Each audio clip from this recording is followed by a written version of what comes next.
Sure, Just yeah. for one stream. For shit to not go wrong.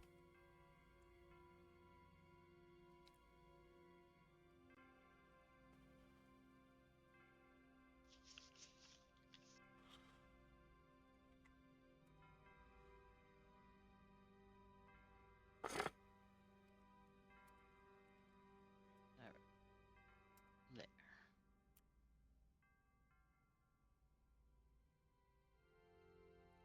Prismatic crab Playing pots. Cards with Bears now. Cards with bears. Yeah, so it's been 2 weeks, so good luck with the recap.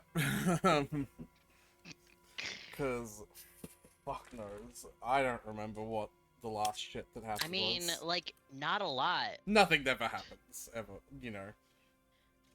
Like, ignoring all the, like, Disney shit. bullshit, like, Disney shit, because that's all just, it's an illusion, it doesn't matter anyway. And even if it did, like, it's just retelling Disney stories. just retelling Disney shit. Like, Yeah.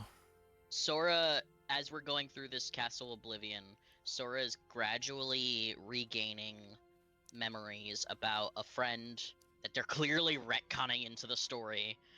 About a friend that was also on Destiny Island with him and Riku and the other girl who doesn't matter.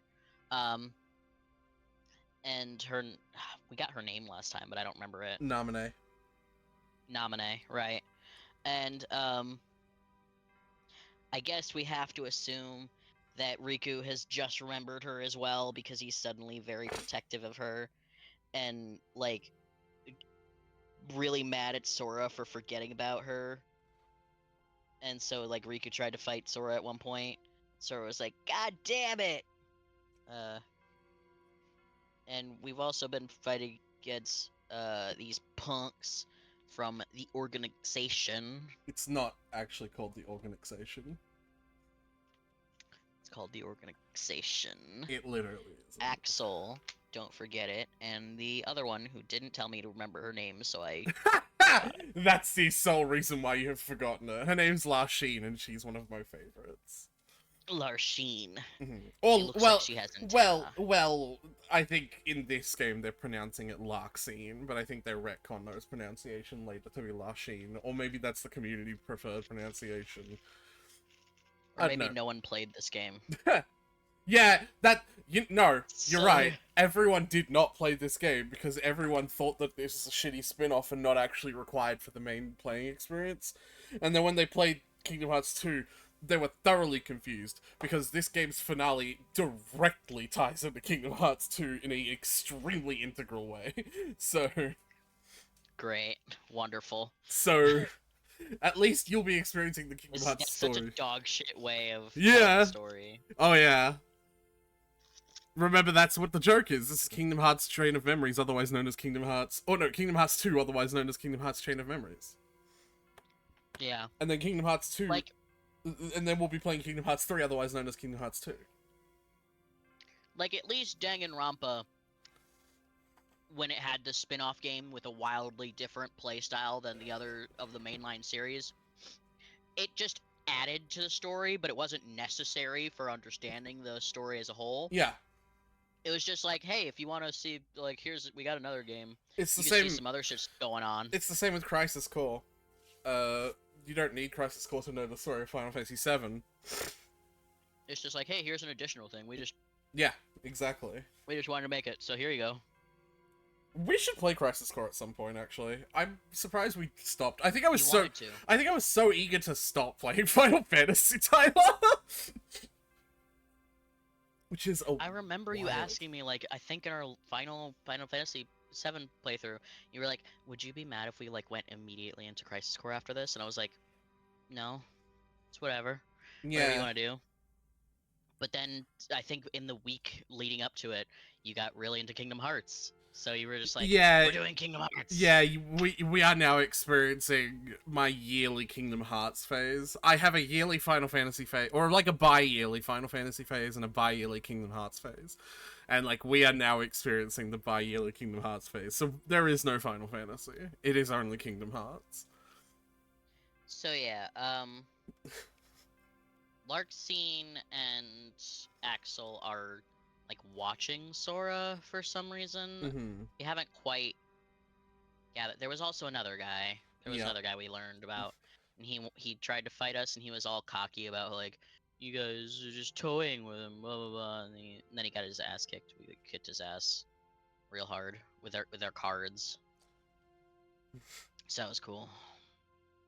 That was fun. Please Um, don't remind me that this is a card-based combat game. I forgot about that for a second. Oh god, it is! oh god, yeah, there's the Oh cards. There's the cards. god! There they Uh, are. yeah. So that's basically it. At least I remembered that now how to name decks.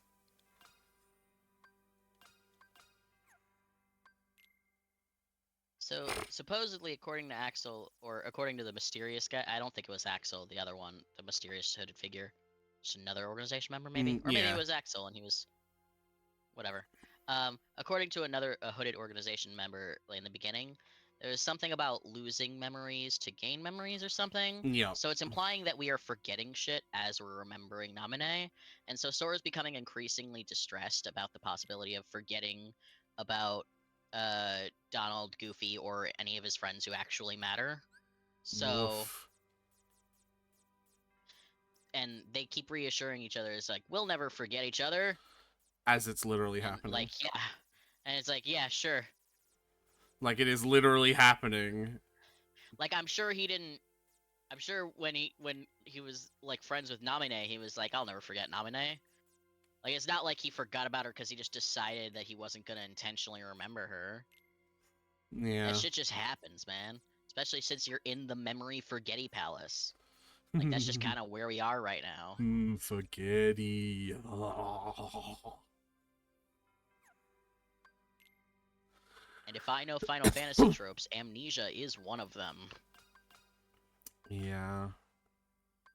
Well, you are certainly off the mark in some things with your, like, theories. But,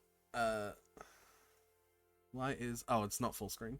There we go. But you are also startlingly accurate in some others. So, you know. Tit for tat, right? Yeah. I don't remember what is about to happen, so I'm gonna stick on Jewel, because... Oh, no, we're about to do, I think we just beat a boss, so we're about to go into another world, right? We're about to do fucking Acre. So... I'm just gonna stay on Jewel, but because there's not gonna be any enemies in Acre. 100 Acre Woods. Yeah. It's a chill experience. Also, Tyler, you'll be proud of me. I have food cooking right now. That's why I was a little bit late. Oh, nice. What you cooking? I'm, like, steaming onions and carrots. I have fallen in love with just steaming straight up just vegetable. Like, not even frozen vegetable. Like, like, I just bought a bag of onions and I just chop them into bits and throw them in a steamer. And, like, bought bag carrots, chop them into bits and throw them in a steamer. Yeah, that works. I love vegetables. I've always loved vegetables. It's just that most fast food places don't en masse sell vegetables in the way that they sell deep fried food, you know? Right. If there was a I just place got a that... bag of vegetables from a grocery store a while ago, and I just threw in a pan with some butter and seasoning, and I was like, hell yeah. Yeah, It's awesome. if there was a place that sold, like, a box of vegetables covered in, like, a sauce, in the same way that they sell boxes of hot chips covered in a sauce, I would be so fucking all over that. You know what I mean? I think that's what a lot of Chinese food is, if I'm gonna be real. Yeah, we don't have that here in this tiny-ass small town. You don't have, like, fast food Chinese places? Not here. We don't really Oh, have, damn. like, a global... Like, we don't have, like, a Panda Express, or, like, a, you know... Like, we don't have that Oh, kind so of thing in you Australia. should not have, like, ethnic food in general? So, let me... I think a lot of I would like to Eastern finish at least one of these goddamn sentences. Okay, you yell at me so often, but oftentimes it feels like your sentence is done, so then I'm adding on to the end of It your literally sentence. wasn't, though. So, in the small town that I live, we don't have any... And in Australia, we don't have any chains like Panda Express. But bigger towns have, like, Chinese restaurants that you can, like, buy from. But, like, it's not, like... Yeah, we don't have, like, any chains or anything like that. Like, we don't have a Panda Express. I would love to get like some Chinese food. Like I've been missing it, but also it's also not Chinese food. It's 17 apostrophe 17 quotation marks Chinese food, 17 quotation marks. You know, it's like Americanized Chinese food. It's not actual, you know, Right. authentic. But I still mean, like, I think, like, in the fast food sense, like, I think they, like, a lot of just like Eastern style fast food places, like they do tend to do vegetables a bit more than like a Macca's. Hmm. Okay, so in your list of things to never say again, it's Macca's Macca's? so you just said it again, Tyler. You hadn't said that it was on the list yet. I I did. was just confirming that Macca's is indeed. Tyler! Stop saying it! Sorry, I lost my cool there. You did. You're an adult? Are you an adult? I'm an adult, and this doesn't matter. It's not important, and I'm an adult, and I can get over this. I need you to never say that horrible. Like, it doesn't sound right coming out of anyone's mouth but an Australian and a Brit's. What if I say it in a British accent? Would that help? Probably, actually. Macca's. Yeah, see, it didn't bother me. It was fine. Piglet! Piglet. Piglet.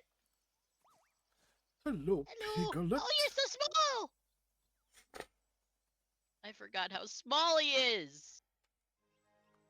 You just gotta find him. Or like catch him.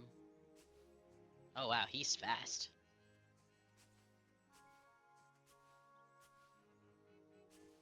I feel like... He just pushed you out of the way. Yeah. Hey Pooh, you wanna like calm your friend down a little bit? Maybe?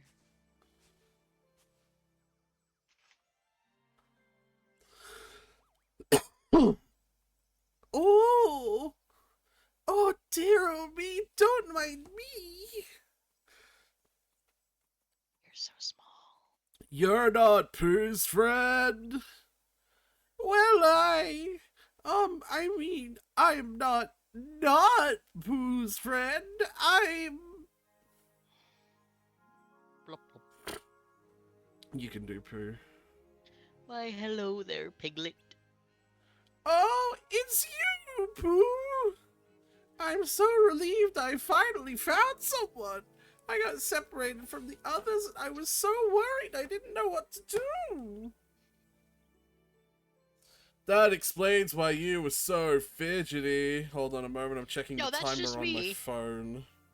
So that I know when... Yep, okay. Piglet, why don't you come with the rest of us to look for the rest of our friends? What? Oh my, I don't know. Oh, what should I do? Guess he doesn't want to come. Pathetic. Being really mean. Wait, please. Have you decided to join us, Piglet? Well, no, I'm still thinking. But before you got here, I found something strange in the shrubs. I thought it might help you to find everyone else.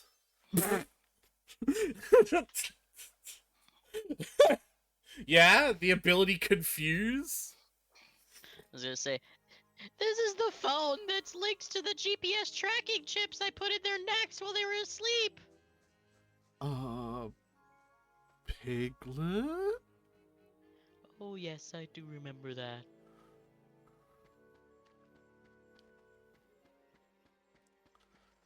Alright. That's right, It's we got high jump.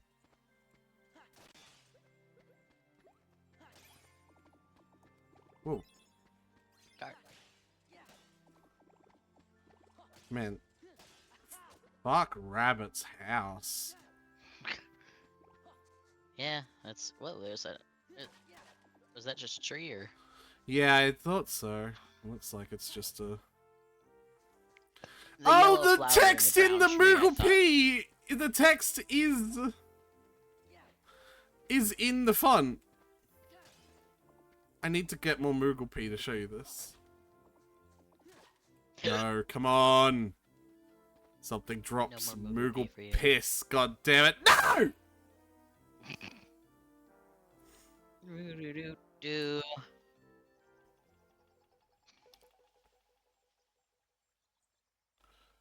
Watch out! It's Sora. It's a pumpkin. You could have stopped it with your foot. Nah, Instead of that letting the shit poor was little bear get run over. funny. That was close. Are you okay, Pooh? It wasn't close. It hit me. That was. It got me. Yeah, it was close to missing you. It was dead on. Yep, it was close to missing you, though. I guess I'm fine. I am a stuffed animal after all, so. Where did that pumpkin come from? The hill. No, but I mean, how was it made into the world? The ground. A seed. What? Whoa. So when a mommy pumpkin and Yeah, a I was daddy waiting for you to pumpkin love say each other that. very much. I don't know what rabbit sounds like, so you're gonna have to take him. Hello, rabbit. Oh, I'm glad you're here. Would you help me sort the vegetables from my garden? So the pumpkin was yours. Pumpkin's not a vegetable, by the way. It's a fruit. Hey, It's Tyler. actually technically a berry. Yeah, and did you know biologically we don't have fish? Sure. There's no fish. Nothing is a fish. Okay. No, follow Vegetables aren't up! real either. Vegetables aren't real either. Yeah, like there's no such thing as a vegetable botanically. Yeah. Hey Tyler, are you ready for some Bejeweled? Oh no, it's not Bejeweled. hell I yeah. do remember that one of the 100 Acre Woods minigames is just Bejeweled. Hell yeah. Cabbages with square, pumpkins with circle. Oh, this is just... Yeah. No, I do remember that there is a minigame that is Bejeweled though. I'll be here Cabbages just with... cheering you on. Oh, I've also got a... Oh.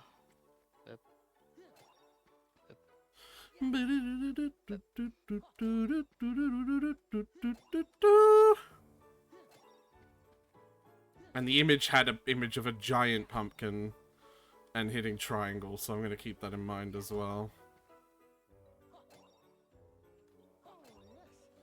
Pooh, what? I'm gonna get in the way.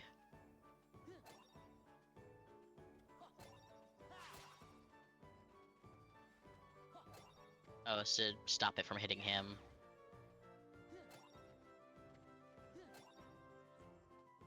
The fuck is wrong with you, Pooh? Anyway, I'm going to speed this up. Make it harder.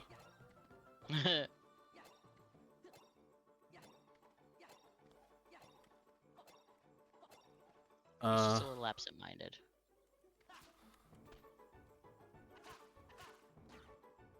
Well, I wasn't sure what I was supposed to do with that. I think you're supposed to hit triangle a bunch. As many times as you can.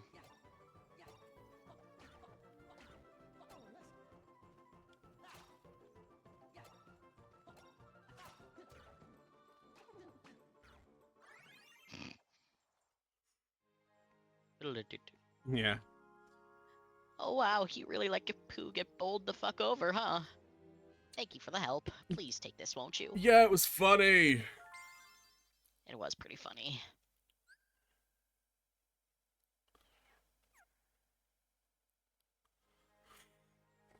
I have another check. I have put an alarm on, but they've also never gone off sometimes, and it makes me paranoid because if I don't notice that it didn't go off, the shit's gonna burn. Right. Okay, it's got 38 seconds left. Oh god, not more balloons! That's the one thing I do remember! PTSD from the honey tree and the balloons! Ah! What are these balloons for? I think you know. I know. I know. But I don't want to know. But I Hop know. to it, fuckboy. I know. I need to Tyler, get up this tree. Tyler, please don't make me. I need to get up this tree. Chop chop. Sounds dangerous. Hey, my alarm's going off. I'm gonna go deal with my food. Be right back. Chop chop, white boy. Let's go up the tree. I just hear you say chop chop, white boy. Yeah. God damn it.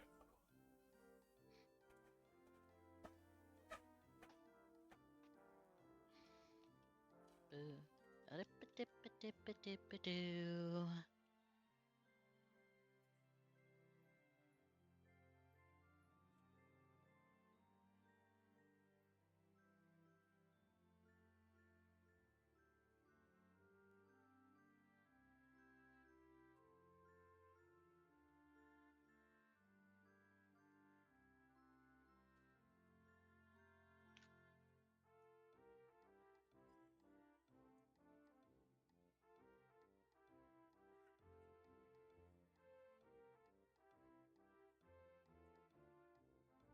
25 minutes is not enough.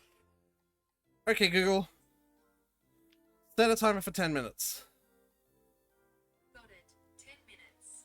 And that's starting now. Alright. Dip-a-dip-a-dip-a-doo.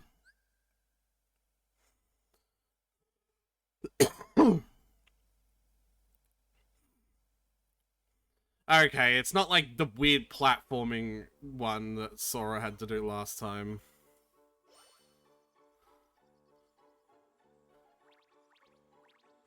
Somehow weirder. No, this is fine, actually. Weirder, not necessarily harder. Just strange. Okay, I don't know how I was supposed to avoid that. You're supposed to avoid it. Yeah, thanks.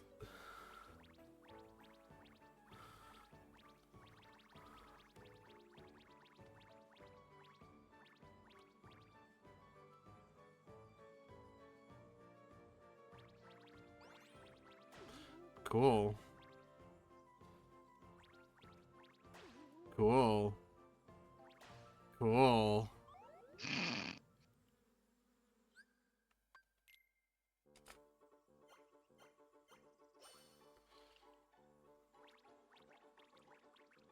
Hey, look, they come in blue. They do what in the blue? Hey, at least it's not in the pink. That's where you're supposed to. Alright. As a gay, I disagree. Yeah. Yeah, that one's called the Oh, stink. fine. Alright.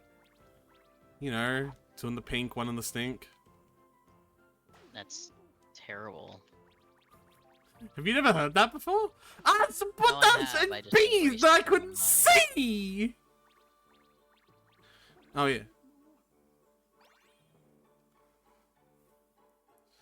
You have, but what? Sorry? I have, I just blocked it from my mind. Just going for it.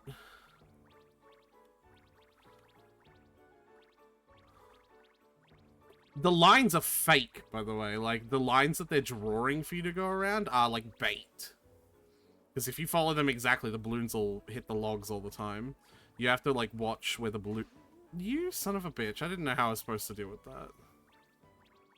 that. Well... Okay.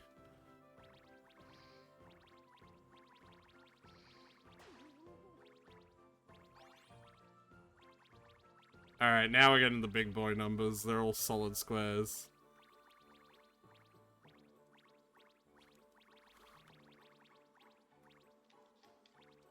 Uh-oh. Oh, come on!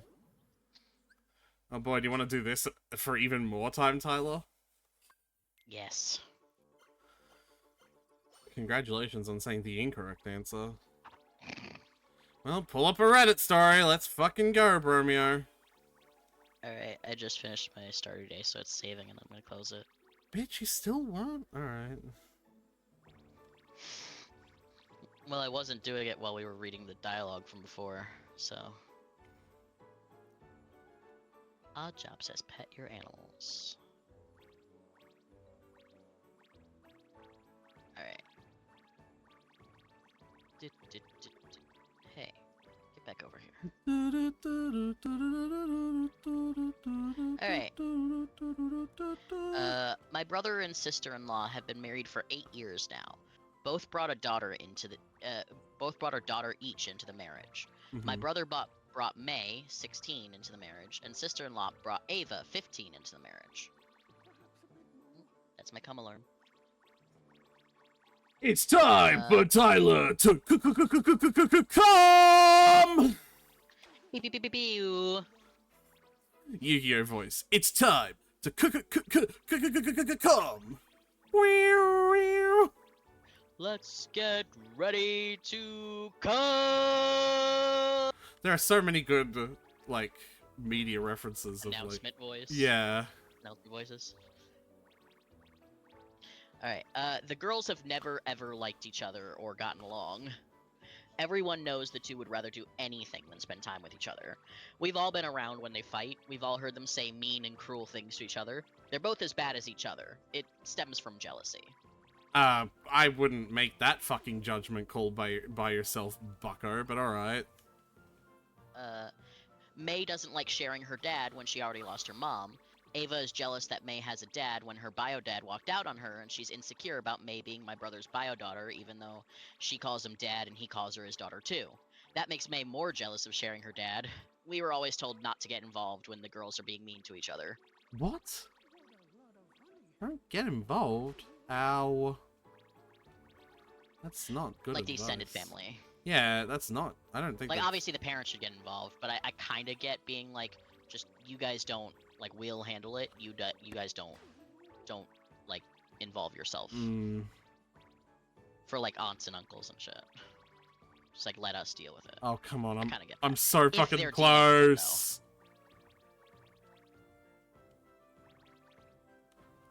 Oh, it's not the collector thing, it's a height thing. I thought it was yeah, I was a... asking about that. I was like, is it like, do you have to collect a certain amount, or you have to go someplace? I don't... Oh, I hey, thought it Al. was collect. Because you collect the yellow and then a yellow bar is filling up. Oh, am I taking Owl? I don't... I was just drinking, but I do not remember what his voice sounds like. I was planning on taking Eeyore if he showed up. Because I remember what Eeyore sounds like. Because who wouldn't? Alright. I don't remember Owl's voice. I'm just gonna do it. Ooh, look who made it all the way up here. Just imagine Kaepora from Legend of Zelda. I don't know who that is. Remember how every single fucking, like half an hour to an hour's worth of gameplay we were stopped by a giant owl who would spam tutorialization Oh, at you? spoiler Owl! Yeah, I remember. and then he would, like, change up the question of did you get all that or do I need to repeat everything, so you were often confused into which yes or no response you got, because, like, did you Yeah. get all that? Not only flipping them, but asking the question differently, so you have to actually read the question Yeah. to figure out how you're supposed to answer. It's like one time it's like, did you get all that? And then yes is on the top, and then the other time it's like, do I need to repeat that? And yes is on the bottom. You know what I mean? Like, Yeah. it's the worst motherfucker of all time. Yeah. Are you alright, Pooh?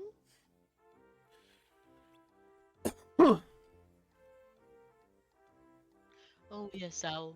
I found it rather fun. Maybe you could use a balloon to look for your friends. Woohoo! You might think so, young man.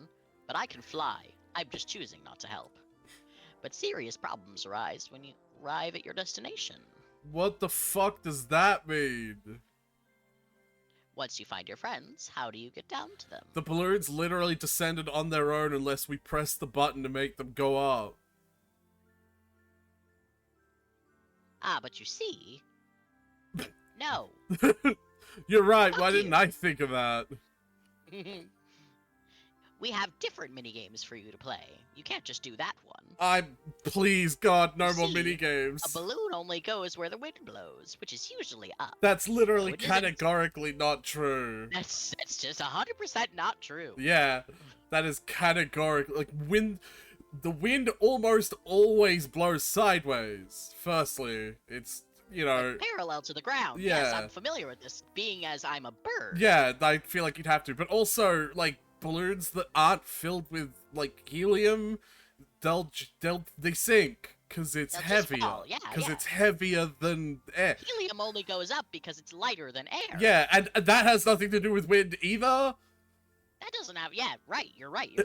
You're totally right here. And again, the balloons that we were using would go down on However, their own. Have you considered this? I'm just gonna keep talking bullshit. Okay, whatever, man. Because we want you to do different mini games. Oh god. So, like that's all. That's all this is. Sora just takes the So key. Sora just takes his keyblade and Tune starts. me out for a bit. Just tune me out for a bit. I'm just gonna talk a bunch of bullshit. Sora just takes his What if own you saw your keyblade. friends, but the wind Tyler. kept them just out of reach. Sora just takes his own keyblade and like tries to stab himself through the chest the way he did at the end of Kingdom Hearts 1. But because it's not the fucking like the Heart Ripper keyblade, it's just it just doesn't work. It's like just a blunt edge. Yeah. May as well just be taking like the spine of a book and just like pushing it into your chest. Yeah. You don't have to do anything. I'd rather have to keep looking for my friends than find them and not be able to reach them. I'd rather go check if my food is cooked, so fuck you. Fair enough. You get to sit on that line and think about what you've done. I'm gonna be honest here, there are no thoughts in this head. Head empty.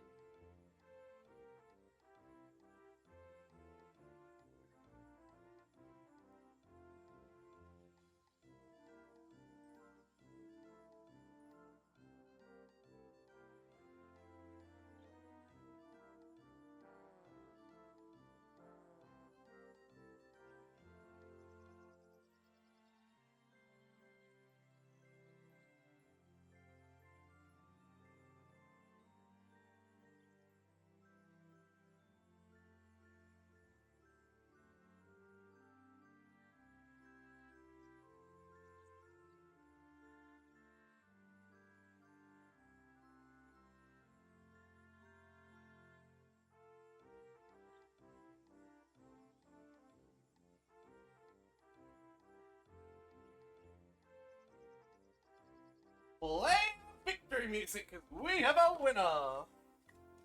They take 35 minutes to cook.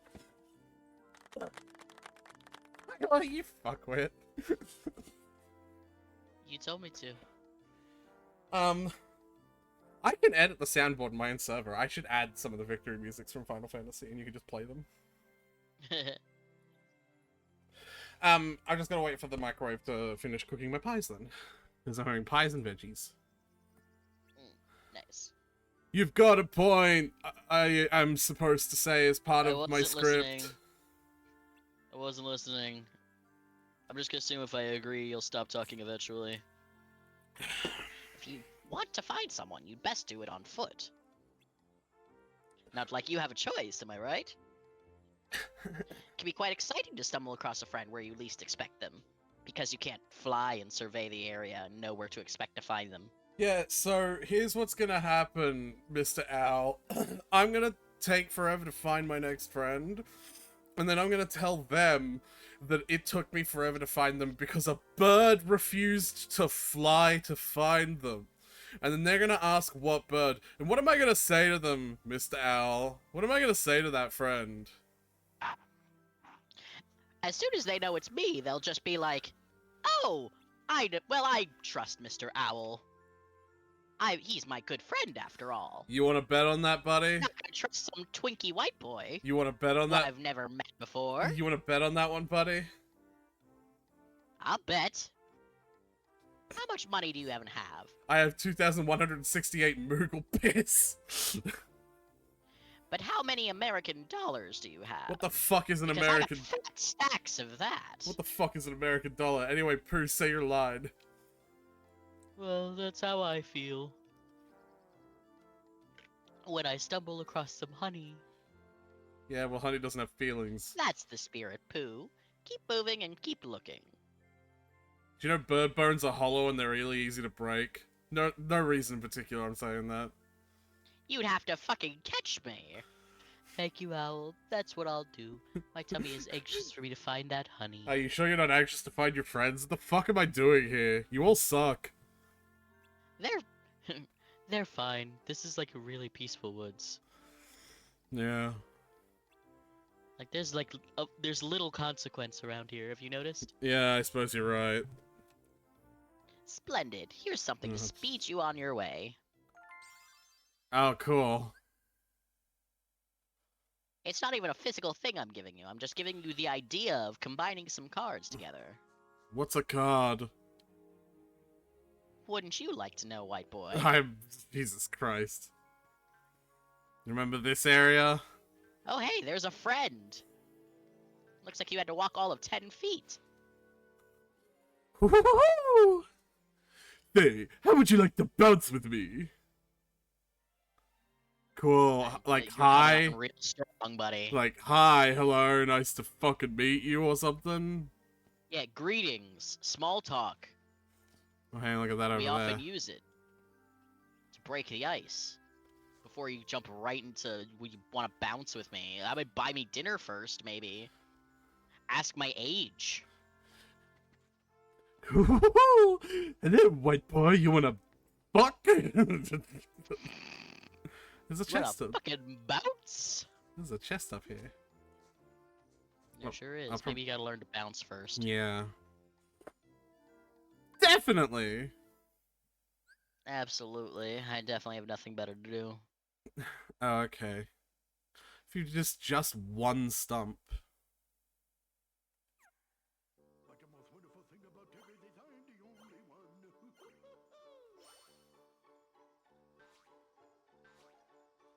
Oh, circle, triangles. Yeah, okay.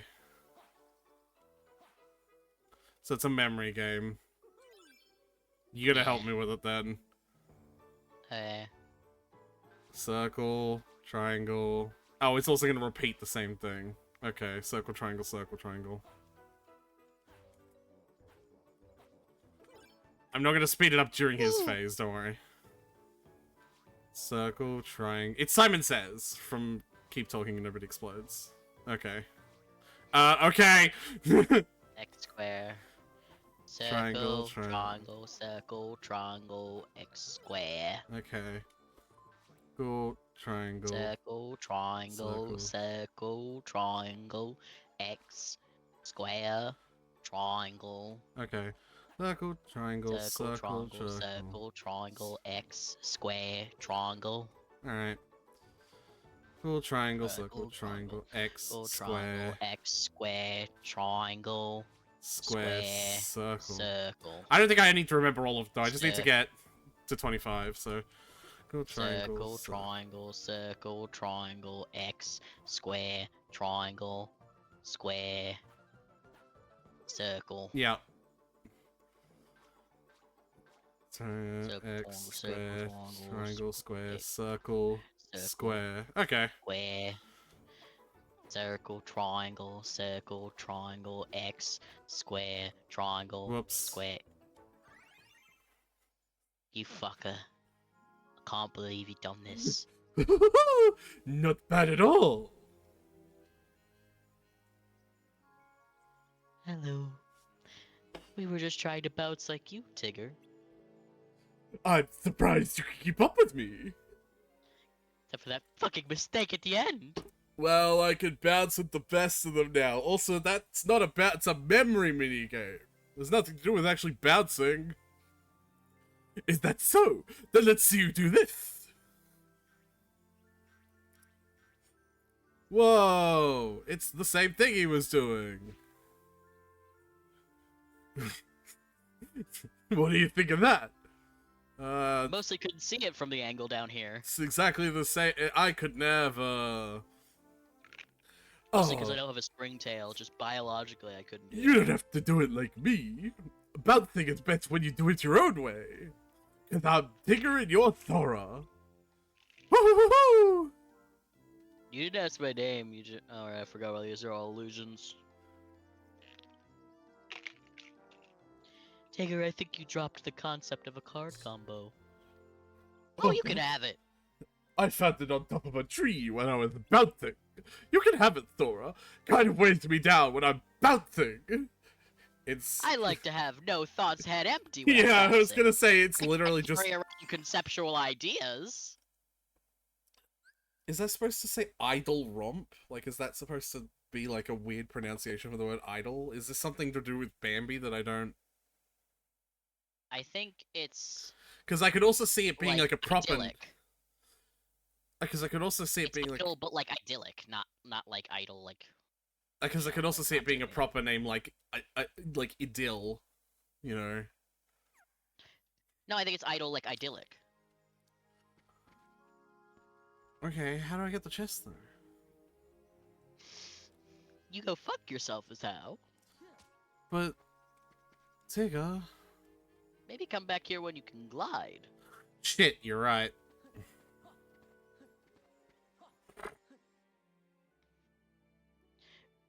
Man, if only we knew a bird. What's a bird? I wouldn't know. Did you know that they're all just cameras from the deep state government? You betcha, buddy. That's an awfully blustery. I don't think you could say that on Twitch. I'm gonna go get my goddamn food, Tyler.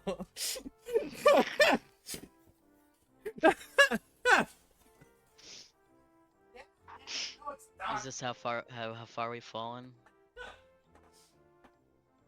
Is this what we've come to?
My plate of food is in the Mickey Mouse shape because, like, the pile of veggies is like the head, and then I have two meat pies that are giant circles on top of the head.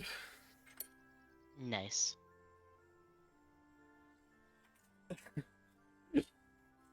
That's an awfully blustery hole. Again, don't think you could say that on Twitch. I literally have to. It's my goddamn script. Well, there goes monetization. Monetization for that Twitch channel? That's funny. Do do do do do do do do do do do do do do.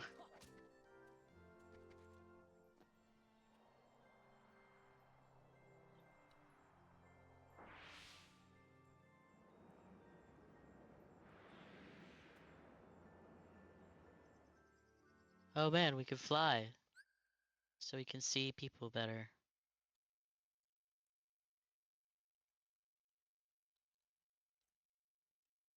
I like how they didn't even give me a choice with this minigame. You're like, nope, you're in the air now. Well, I guess their choice was not jumping in the blustery hole. That's not really a choice, because it wasn't telegraphed it. Well, you know. It's sort of a They stopped bug. and they were like, that's a blustery hole, and then let you go, and you were like, I'm jumping in that hole. Trying to make room with all this shit on my desk. Alright.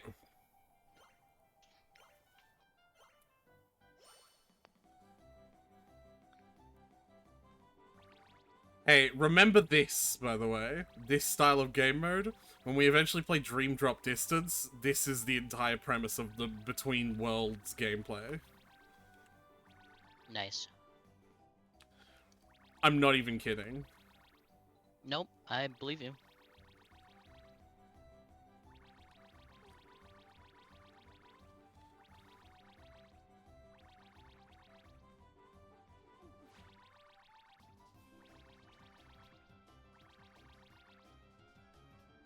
I'm entranced. By my god gamer skill.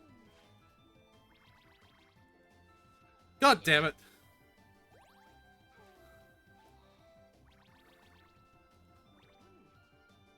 Ooh. We're not even close to the ground yet, though. Also, that background looked like a Bloons tower defense map. Oh, hey, we found a child. Good thing we didn't land on it. Hello there, Rue. What were you doing here? I was busy looking for Tigger. Then I was blown away in the wind and fell down here. And you got stuck? No. I was waiting for Tigger. So we can ride the blustery wind together. So if Tigger rides the wind here, this is where I'll be. I'm sure it'll surprise Tigger, don't you think? But what if he doesn't fall here? And also, you're... Well, then I'm out of fucking ideas! Also, you're both, like, very different weights, so, like you're gonna fall and fly much farther than he would. Not that I'm, like, calling him... He's surprisingly light. Are his bones hollow, too? He doesn't have any. Oh. Have you seen the way his tail collapses? Obviously he doesn't have any bones.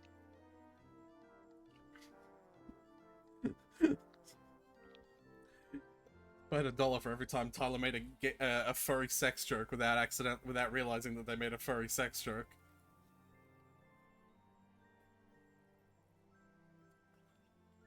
I'm just gonna pretend you didn't say that. Well, I just I'm gonna did. eat a s'more. I just did, Tyler. I'm just gonna eat a s'more. Mm-hmm.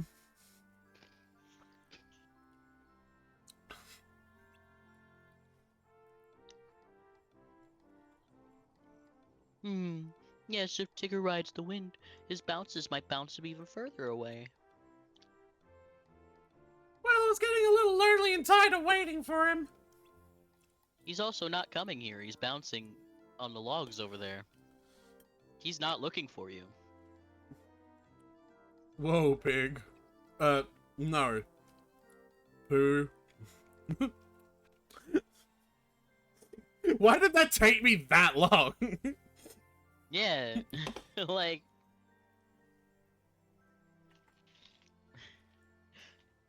It was weird. I mean, like, I didn't grow I up wonder with if this. his mom's gonna be in this episode, in this game. Like, I didn't grow up with this. Right. But, like, most of them are still named after... Well, no, actually, I think Piglet's the only one. And No. Rabbit. Piglet and Rabbit.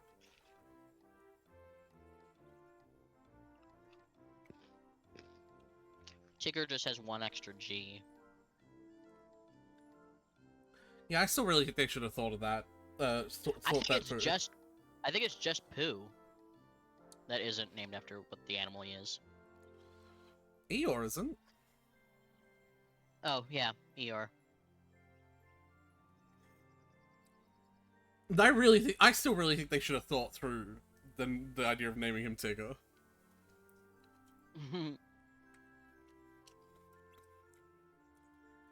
I don't know, he's probably fine. Looking for my friend? You're right, that's a great idea!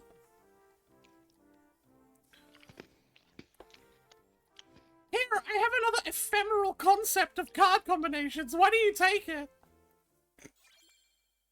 Oh. That's different. That was just an actual card. I have have something actually fucking useful. Here. Oh, like that's just an actual card. Yeah, what did the others give you? Oh! Hey, buddy. You just hanging out here? Looks like it. Well, anyway, I bye. wasn't even hiding. Just no one wanted to find me. Well, I've done a lot of voices. I guess you can do his now. You wanted to do Eeyore. Yeah, but then I took, like, 2 others. I was expecting him to happen sooner, but I suppose I forgot the character Eeyore is. Lost my tail again. It figures. Do you know where you lost it? If I knew where I lost it, I wouldn't have lost it.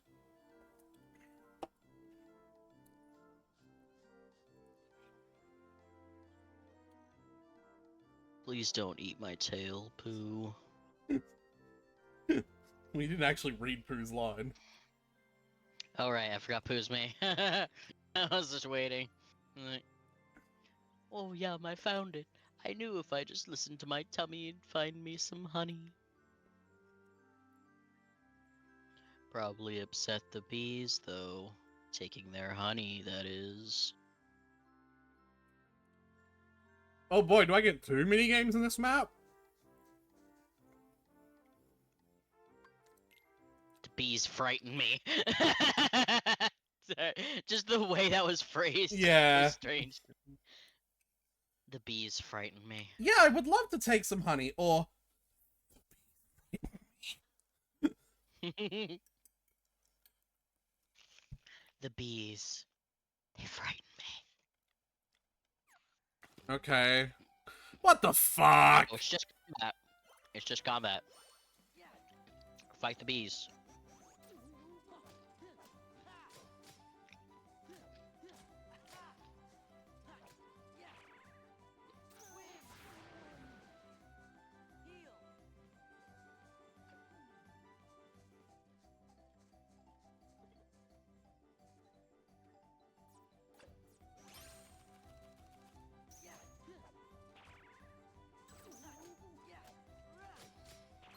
This is really funny. You're just doing combat with the bees. I love how your gust of wind just blows him away. Shall I continue reading the story while you're doing this? I suppose. If you want to say no, you can say no. Fucking listen to the words and say, yes, it's fine. 3 weeks ago, my brother threw a party to celebrate a very big promotion at work. He invited friends, family, and people from work. At one point, he gave a small speech/toast, and he mentioned his amazing daughter May, but he didn't mention Ava. The girls had been fighting already during the party, and when her dad said that, May taunted Ava, saying that she's not really my brother's kid, and that no dad would ever want her. Ava was Oh. distraught. When sister-in-law found out about it, she went crazy, and then when she found out that I overheard it, she told me that I should have stepped in and tore May a new one for talking to Ava like that and destroying her heart. I pointed out that she and my brother always made it clear that we shouldn't get involved. She said something like that is different.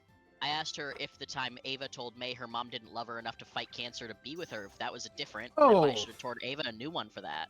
Yes, I think, but, like, I don't think you should be sitting out at all. I don't, like, even the original premise that you said where, like, oh yeah, it's normal to sit out, like, I disagree with that. Well, I think if the parents are doing something about it, I think it's reasonable to be like, hey, extended family, can you just, like let me handle it? Like, we are handling it as a parental unit, and we don't want, like, mixed messaging to get in the way. But, like, considering that sister-in-law and brother are absolutely not doing any parenting, then it, like, obviously it's not good that everyone's sitting out, but... Well, much obliged, Pooh. I'm sure I'm obliged to you too, Eeyore, but, for what? For running into that tree and getting my tail back for me. Oh, but I was just trying to get away from those bees. and keep up with Sora. Well, anyhow, you helped me. Thanks. And I was just trying to get rid of the bees. It was an accident that we found your tail. I Can really you guys didn't. just fucking, I really like, didn't. even pretend that you were trying to help me? I really didn't Like, want to help. pretend you cared even a little bit about me. I didn't. I didn't want to help you at all. It's If all I'm being, I have. I genuinely didn't want to help you in the slightest. Like, if I was allowed to, I'd take your tail and put it back up in the tree. An accident. It figures. Jesus Nobody would help Christ. me on purpose.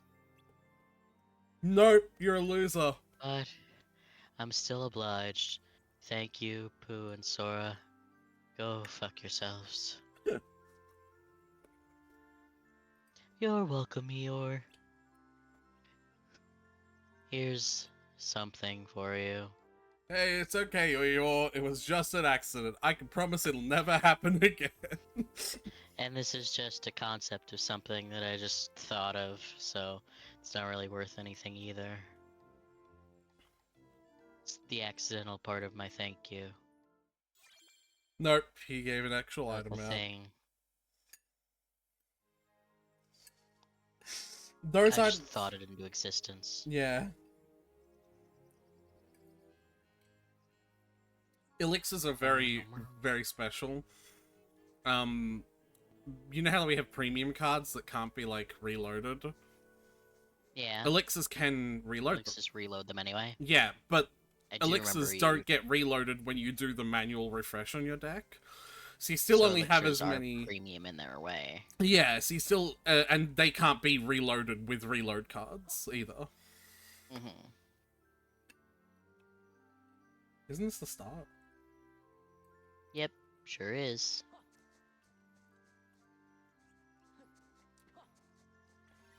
I don't like that there's a save point here. What am I about to get myself into?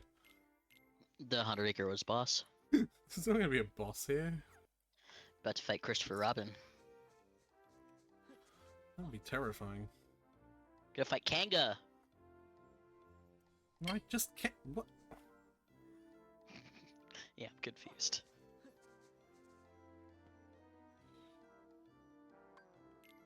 Okay, Is the bye, site leave? losers.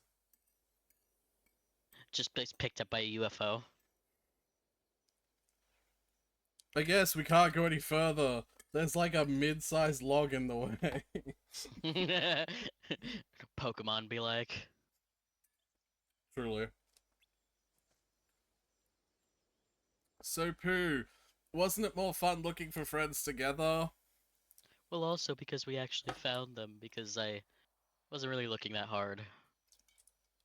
Oh yes, Sora, it was. And I'd like you to have this for helping me. Boop. Ooh, I've walked so far, I think I need a little rest. If only I had a honey pot to keep me company. Well, bye. I'm gonna go That look was a for fucking my... hint, jackass. I'm gonna go look for my... I don't have any fucking honey on me! But go to my house and get me some. No. Anyway, I'm gonna go look for my friends. Okay, I'll just sit here and think real hard about it then. That's not what your line is. I shall help you look for them too. Good, so now I can Sitting decline here you. Thinking real hard about it. That's okay, Pooh. You should stay here. You mean this is goodbye? Damn fucking right it is. Ah! If I don't forget who you are. Don't worry, Sora.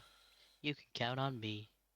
Even if you forget Winnie the Pooh, I won't forget you. You don't In exist. case you didn't know, I have a first name, and it's Winnie. And a middle name, The. Wait, what? Because he's Uh-oh! just calling him Pooh. Crunchy Riku! Take the hint. I told you to go home. Not until I rescue you and Naminé.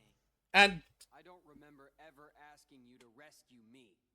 Well, yeah, this is the Castle of Oblivion, so... Kyrie's there, waiting for us both to come home.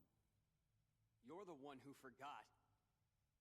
Yeah, I this is a told you Castle at Oblivion. It Kingdom kind of Hearts when we does that. closed the door. Take care of Kyrie. Yeah, she's fine. Probably. I'm not going back to the islands. For anything. Why not, It's not though? just for Kyrie. What about the rest? What about You can have me? those losers. Already forgot him. You know, Waka, Tidus, and Selfie. What about me? What about you, Sora?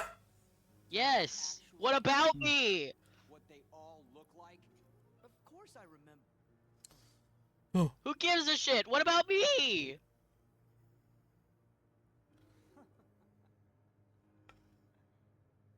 Don't feel bad. That's what this castle does to you. After So a why were you while. on my ass about forgetting Naminé? Jackass? It's good. You forget all the useless stuff and remember for the first time what really matters. Remember for the first time? I That is the remember most this. That's not how that oxymoronic works. sentence I've ever... That's not how that works. You will remember for the first time. I now know the one thing that is most important to me. Me? Protecting Naminé. God damn it. Nothing else matters. Not a It's always protecting a woman with you. Always from me for some reason.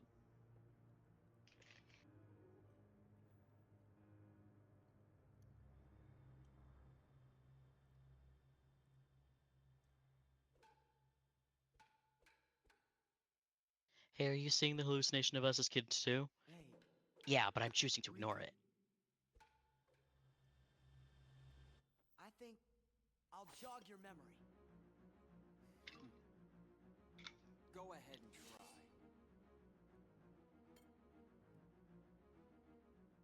Also, your outfit looks dumb. What? You look better in the sleeveless thingy that you wore when we were kids. Huh? Alright, welcome Shut to off your arms. Riku 2. Electric Boogaloo? Yeah. Hell yeah. Santetsuken. I'm just gonna let him kill me because I want to put my dual deck on. I thought you kept it on. I thought I had the other deck on. I remember you saying you were gonna go off the dual deck, and then you were like, "Oh, like I we're also going to need the to- 100 Acre Wood, so I'll just keep the dual deck on because there's not gonna be any fighting there." Oh shit, you might be right. I also need to change the controls. Give me a second to, like, munch on some pie then, because that was the other reason why I was gonna just let him do it, so I could, like, eat for a moment. All right. I'll continue with the story. Yeah. I still Uh, love You'll Remember for the First Time. Yeah. Sister-in-law said it was very different, and no, I shouldn't speak to Ava that way, but I should speak to May that way. She said Ava doesn't deserve it. Then she told me that I'm the worst kind of adult when I could stand by and allow bullying like that to happen. I'm sorry, Am I the asshole? Did you just say that... Did she just say that you can speak to one of the two daughters that way, but not the other? Yeah. Notably, you can't speak to her biological daughter that way, but you can speak to her stepdaughter that way. So Unbelievable. sister-in-law's just got the blatant favoritism. Oh. Unbelievable, and that's so disgusting. Oh yeah. Comments.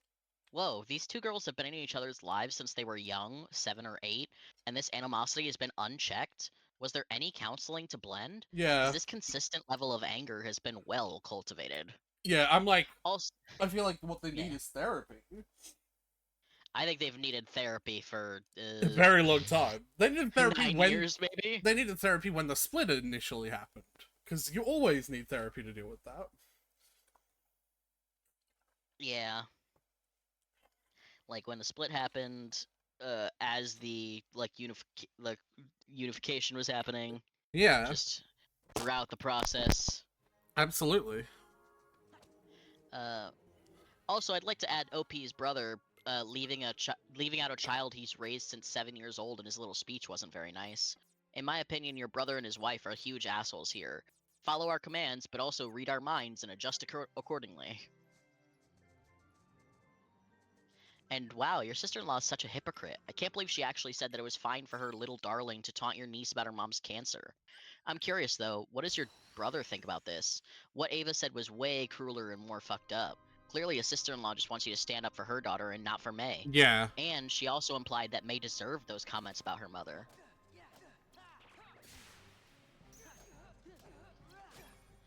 And someone else says, agreed. You either treat the girls by identical standards and call them both out for fighting below the belt, or you take a backward step and don't get involved.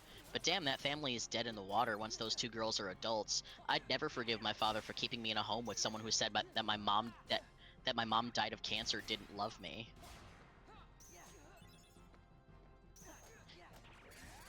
That's it. They only showed those two comments, I guess, because they were long and encompassed all that really needed to be said.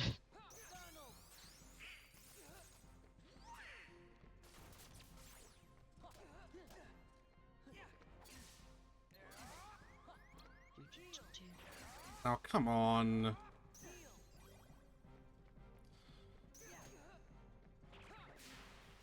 Oh, am I really gonna have to deal with him the same scummy way?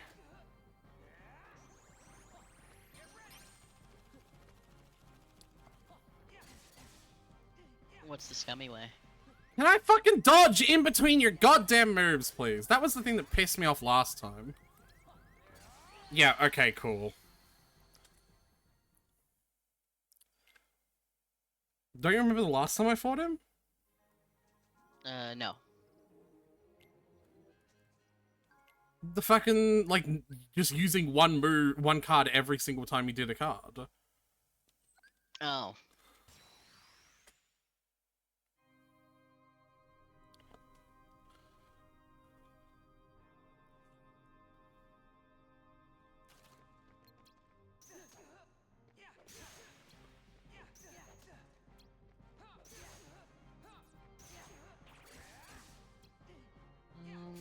Oh, he's like fucking stunning me.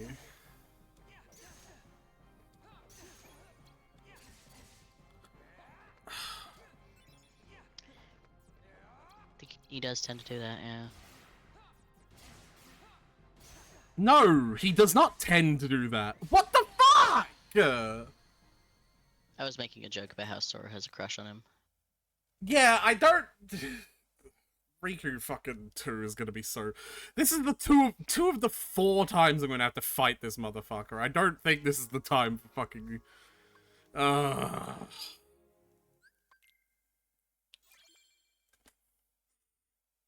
really wish I didn't have to do these fucking event skippings every time as well, but it's not the biggest deal.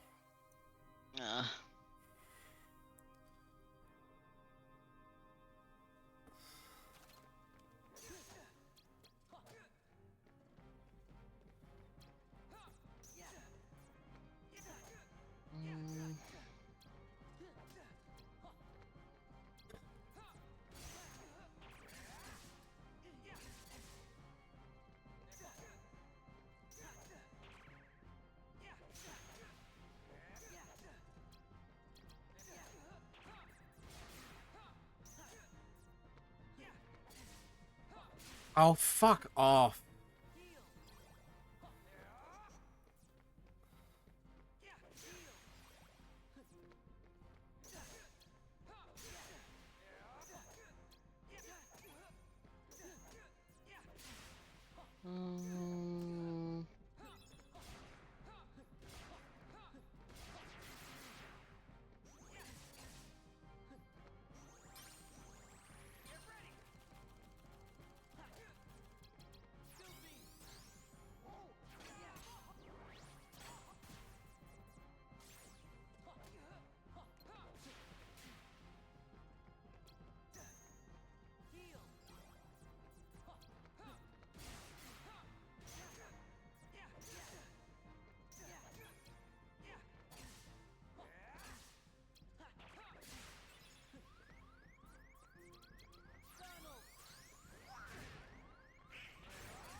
Yep, cool.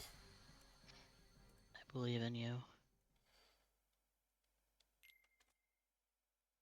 This is gonna be stupid. I can tell.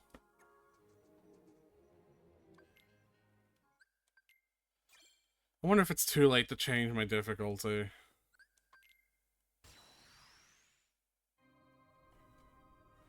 Are you not too proud to do that? No? For a game like this? That's fair. It's just that you were very insistent about doing proud. I For wasn't. the first game, and you like immediately picked proud for this one, so I just assumed that it was not a negotiable feature.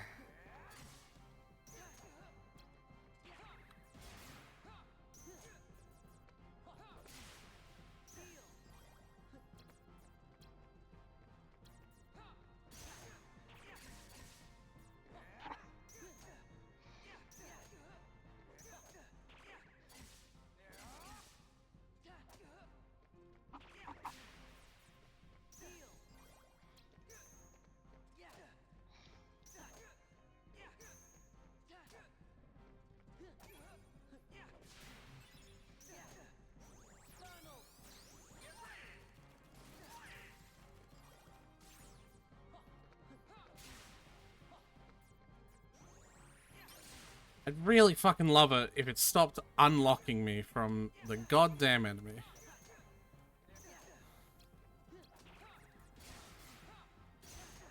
Yeah, like the point of the lock is to not do that.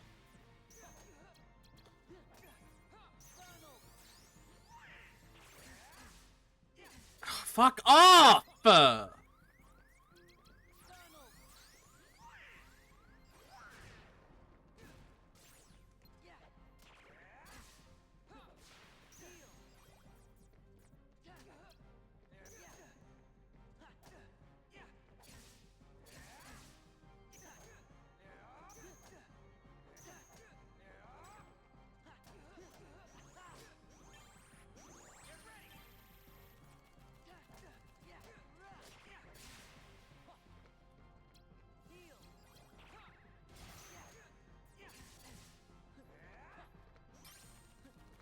Dun, dun, dun, dun, dun, dun.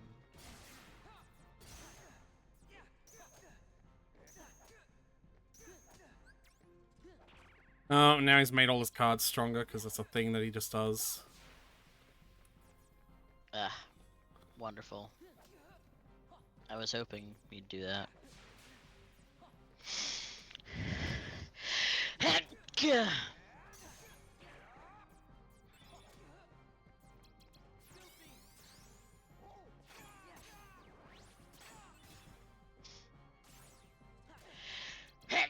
Gah.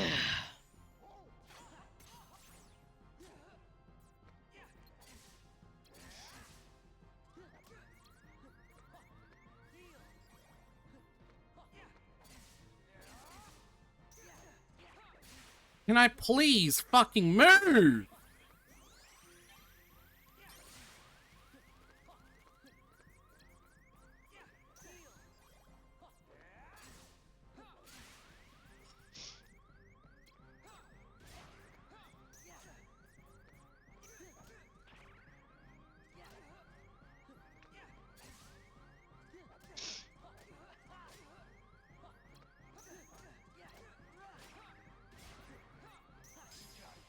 Jesus, that was close. Yeah.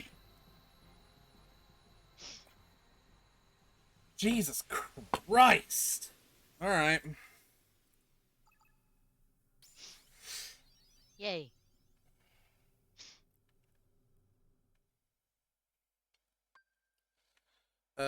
Neither of these are really useful, but sure, health, I guess. Replica Riku. Yeah, What? don't look at the fucking achievement names. Fucking spoilers. Too bad, Sora. You can fight me all you want, but I Why still would they won't put be that in worth there? I know. Come on, Riku. I will say, my one failing opinion of retro achievements is that they don't seem to think that people who have never played a game before will play it on retro achievements.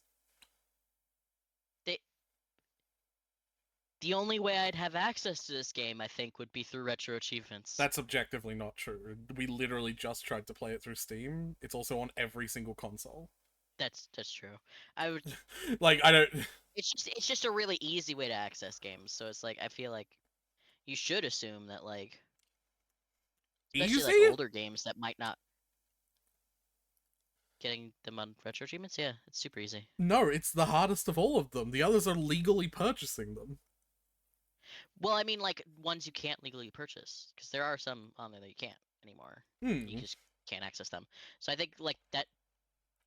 I don't know.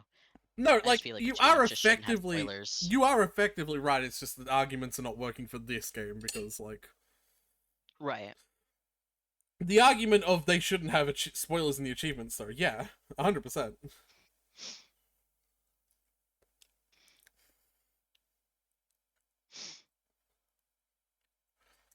I'm surprised you didn't notice it the first time.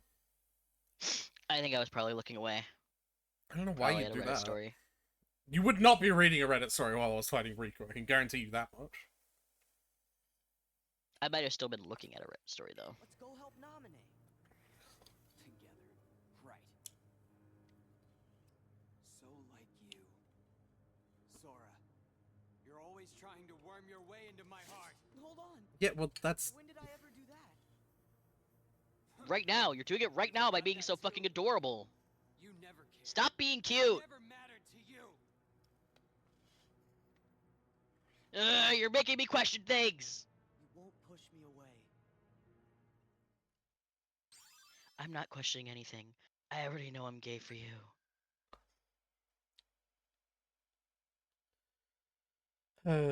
All these insane slates that you'd only ever be able to use once.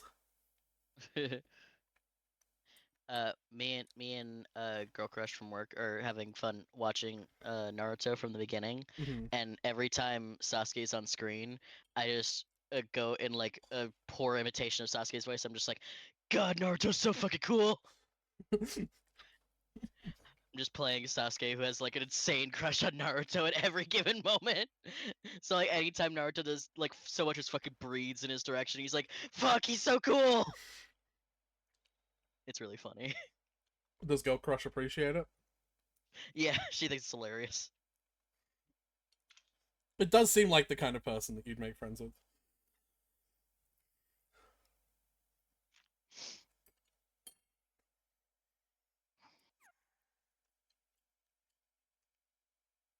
Alright. Well, I'm afraid to move on forward a screen, because I don't know if this is going to be another boss. Because they do that sometimes. Saving game, saving game. Hi, Pooh. Anyway, I'm leaving again. Bye. Just came to save. Once you help get Riku his sorry, I just had a fucking stroke. Once you help Riku get his memories back, you'll be friends again in no time. I'm sure that'll be easy here in the Castle Oblivion.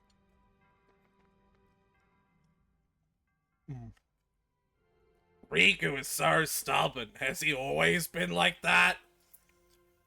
I don't know. How would I remember?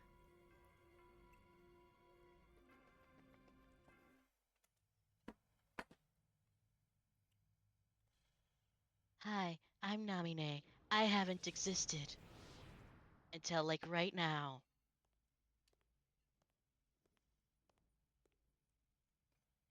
Does it hurt, Namine? Watching your Who the fuck are you? friends fight, all because of you. You have Who tore my sympathy dress? from the heart. But don't waste your time. I'm gonna kick you in the balls. We nobodies can never hope to be somebodies. Why is nobody's capitalized?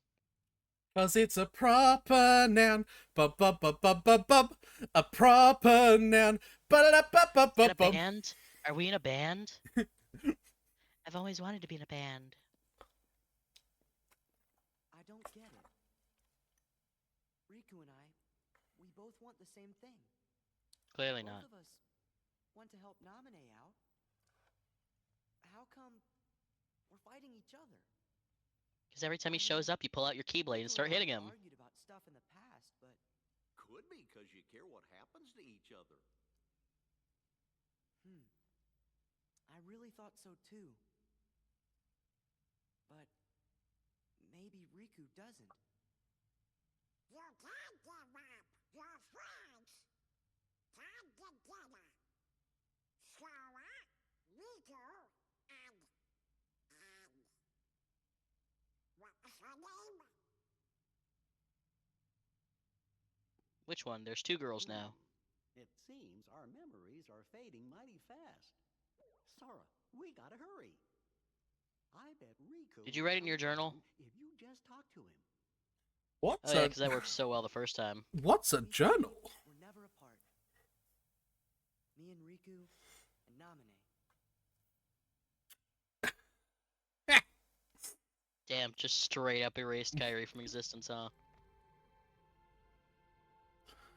Sick ass.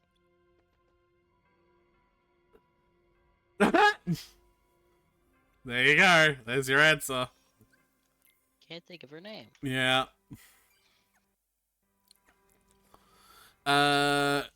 Who picked last time? I think you did, if it's fucking Woods, so... And I said the Hollow Bastion has to be last, so Neverland is next. Sick ass.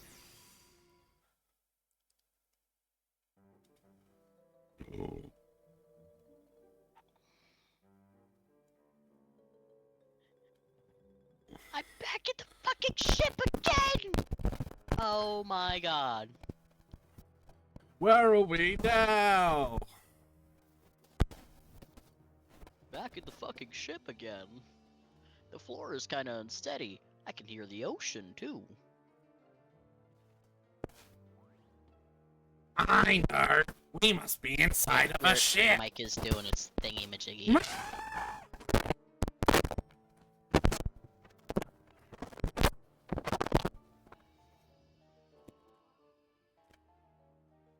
I know. We must be inside a ship. There you go.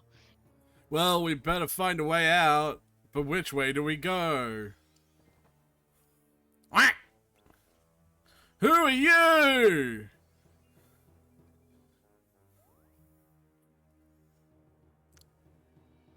Maybe she's trying to help us. I don't know who was doing Jiminy. I think I was doing Jiminy. Looks like you're right. I'm just assuming because I'm distracted by how short her skirt is. Holy crap. Yeah, you can see, I like, guess they could get everything. away with that when they... Hey, look, it's Glide. not hiding a thing. Hey, look, Glide.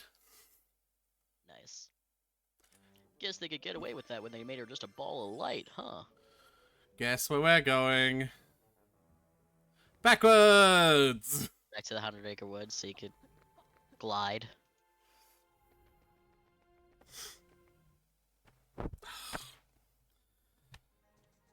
God damn it.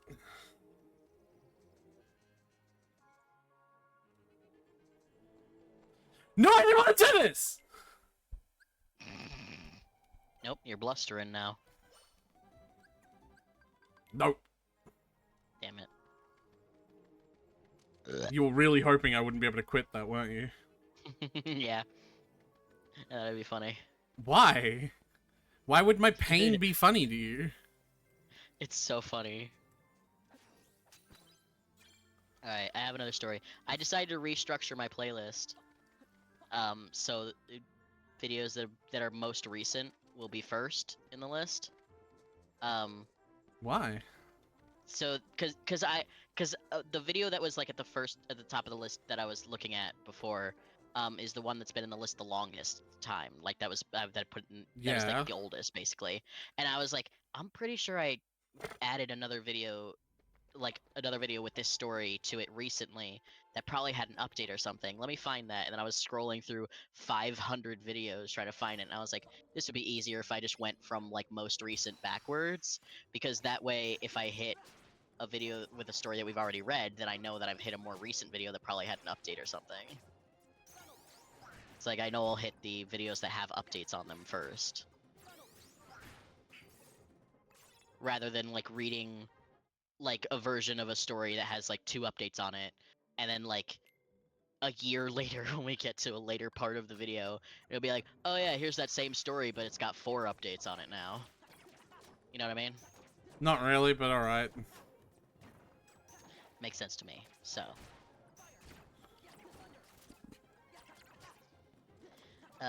Am I the asshole for demanding back a loaned antique that wasn't supposed to be a gift? So I, 45 female, have a dear friend Lauren, 43 female. Lauren! We grew up together, and she was a bridesmaid at my wedding 20 years ago. Several years ago, my husband and I had a great opportunity to work and live abroad for a few years. It was required that we sell our house and most of our belongings and put the rest in storage. One item that I did not want to let go of was a beautiful antique crystal lamp that belonged to my late grandmother. It holds many important memories for me. Unfortunately, our storage unit was so full that I was afraid I wouldn't be able to squeeze it in without giving up something else that we wanted to keep. You gotta get better at package Tetris, man. Maybe they had. You don't know. Like, all they It's can possible, do is... yeah, that was just perfectly packed. Yeah. Also, like, I don't think it's package Tetris that they need to, like... I think my take is, like, if you like that You so probably have much... too much shit. If you like that thing so much, then take something else out and put that in its place. Because, like, you said that you want everything, but you made it sound like you want that thing more. So, like, prioritize that. Yeah. Yeah, well... different solution here that she's found. I mentioned this dilemma to Lauren, and she jumped in with an offer to hold onto the lamp for me. She said that it would look gorgeous in her living room and she would be proud to display it there until we got back. I was thrilled. Well, our time abroad recently came to an end, and we're now back in the US. We bought a new house, collected our belongings from storage, and are in the process of furnishing it. I asked Lauren for my lamp back, and she got all pissy and said that she understood it was a gift. I reminded her that it was a family heirloom that she promised to keep for me until I got back, but she insists that that's not how she remembers it. She said she adores this lamp, that it's the focal point of her living room decor, and that if I demanded it back, our friendship would be over. Alright, bye. Thanks for the lamp. Yeah. The friendship will be over, Tyler! It's like, well, I already think you're a bitch now for trying to steal my fucking family heirloom for me, so this friendship would be over regardless. Yeah! But either way, I'm getting that fucking lamp back. I'm heartbroken. She's one of my oldest friends, and while she can be quirky, she's never done anything like this before.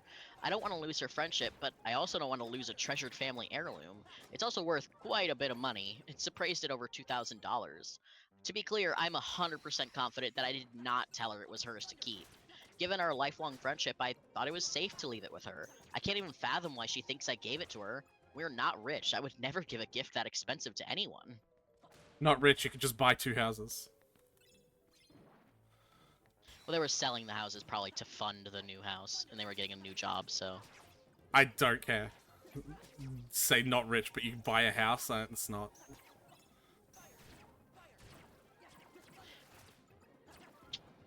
To make matters worse, I told my sister about all this, and she hit the roof. That lamp holds memories for her too, and she was livid that it might be lost to our family.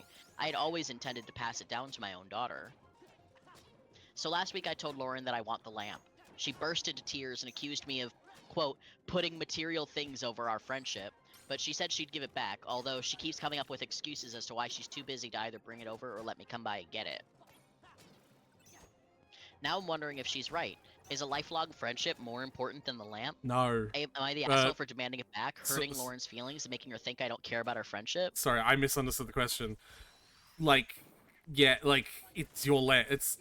phrasing it like it's a lifelong friendship more important than a lamp, like... My thought is, like, ask her that. Ask her why she's holding the lamp hostage. Yeah. She's holding the friendship hostage to keep the lamp. Like, is the lamp more important than friendship to her?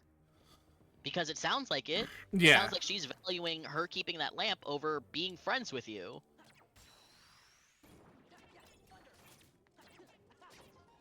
The top comment is, she's the one who issued the ultimatum.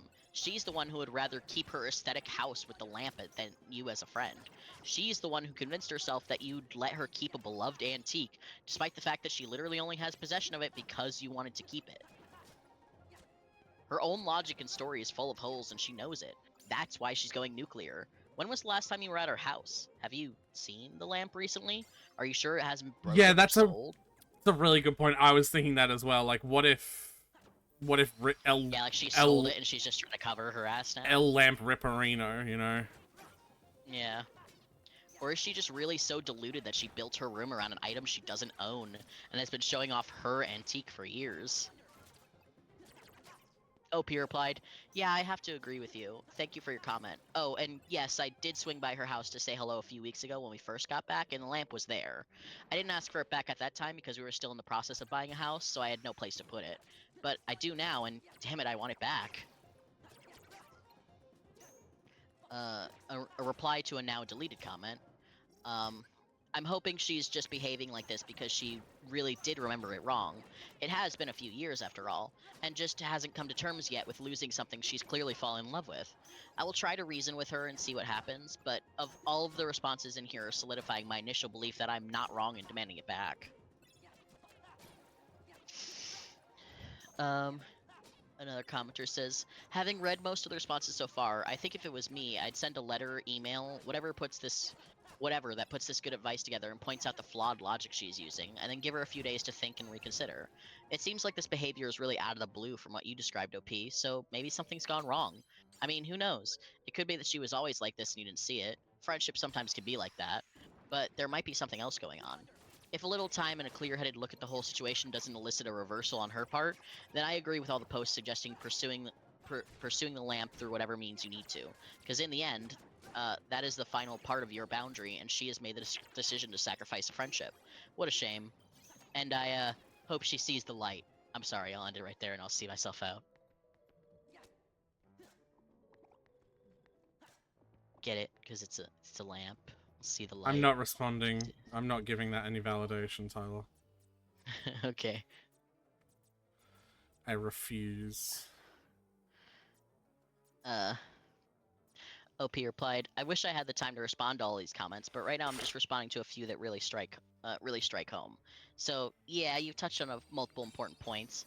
First, this is definitely not normal behavior, but I mentioned she's a bit quirky, and what I mean by that is she can be a bit OCD. So maybe what's going on here is for some reason she's become kind of obsessed with the lamp and has convinced herself she's in the right. I tend to be a compassionate person, and it sounds like you are too, considering that maybe you are too, and recognizing that maybe something's gone wrong in her life leading to this bizarre behavior. Given that I've been overseas the past few years, it's possible that there's been something going on that I don't know about, although we have kept in touch from afar, and she hasn't mentioned any major issues. But your point is worth exploring. I've read all the responses so far, and they have confirmed for me that I'm not in the wrong for asking for it back. I still would like to think there's a chance of saving the relationship. I like your idea of trying to have a rational conversation with her, maybe in writing, and trying to dig into what might have been going on in her life, causing her to not see the logic in my right to ask for it back. You're being real nice. I don't think I'd have the patience for that. Oh, honestly. Best case scenario, she senses my compassion and care for her in asking what might be going wrong in her life, rethinks her position in keeping my lamp, and agrees to give it back and talk things out with me. Thanks again for the feedback, and your witty last line gave me a giggle. Witty? About the light. Yes, Tyler, I know, please! Witty.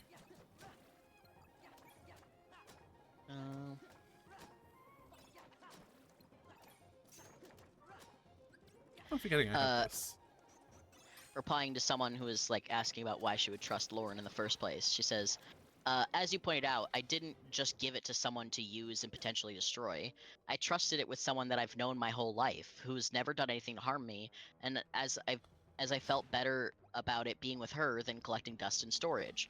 I figured my grandma would appreciate knowing it was being shown and loved while I was away. I posted this question to find out if I'm the asshole for wanting it back, not for trusting her with it in the first place. If trusting a lifelong friend means I suck, well, then I don't want to not suck. Obviously, it turns out my trust was misplaced, but I don't blame myself for trusting her in the first place. Yeah, it's... Well, I think them asking is not a bad thing, but, like, you know... Ah, that attacked me! Yeah, like, I don't... The initially trusting is not the problem. Yeah.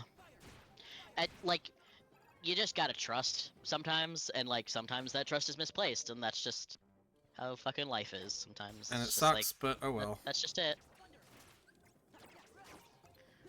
It's it's that line. It's like it's better to have loved and lost than to have never loved at all. And all. Yeah. Update. I got the lamp back. I want to thank everyone who commented for all the support. It helped me see how I was allowing Lauren to manipulate me into believing I was somehow in the wrong for wanting my lamp back. Early this morning, I drove over to her house. It's Saturday, so I figured she'd be home, and she was. I could tell as soon as she opened the door that she knew why I was there. And yes, the lamp was there. Someone commented a suggestion that I bring her a bottle of wine to thank her for caring for my lamp, and I thought that was a great idea. Lauren does love wine. Winky face. I brought her a nice bottle that we brought back from abroad. I said I'm sorry things have gotten tense between us, and that I do value her friendship very much. I handed her the bottle and told her this was a gift to say thank you for taking such good care of my grandma's lamp.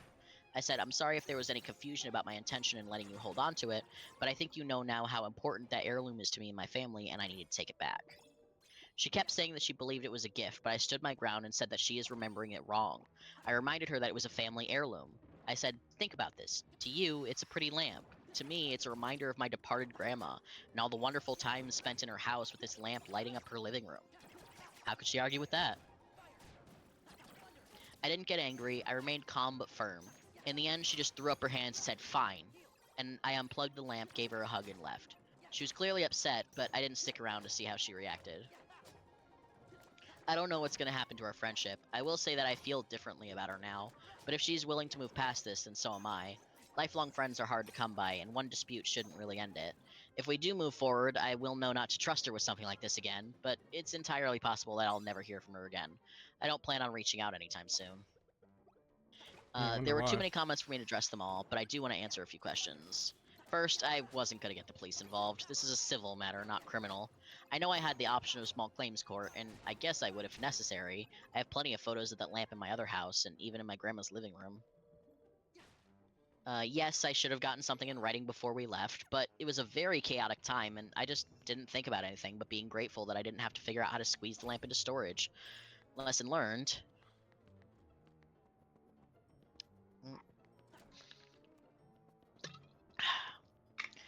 Commenter replied, well done on getting your lamp back and remaining calm and kind. It's difficult to balance in situations like that. It's also so sad that we/you have to think about getting something confirmed in writing when trusting a lifelong friend. I think you can walk away with your head held high and conscience intact.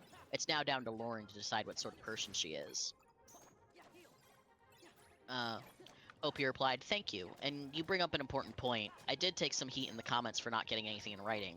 And while I admit I honestly didn't even think about this at the time we were getting ready to move overseas, things were crazy.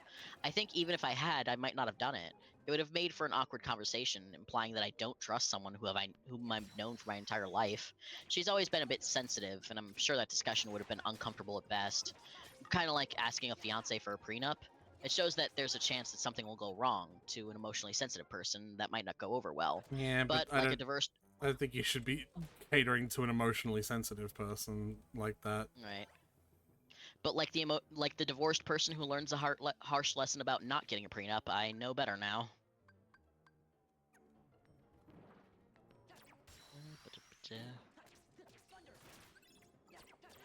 And then just talking more about, like, yeah, I know better. I would get things in writing, but I just didn't think to at the time because it just Yeah. didn't make sense.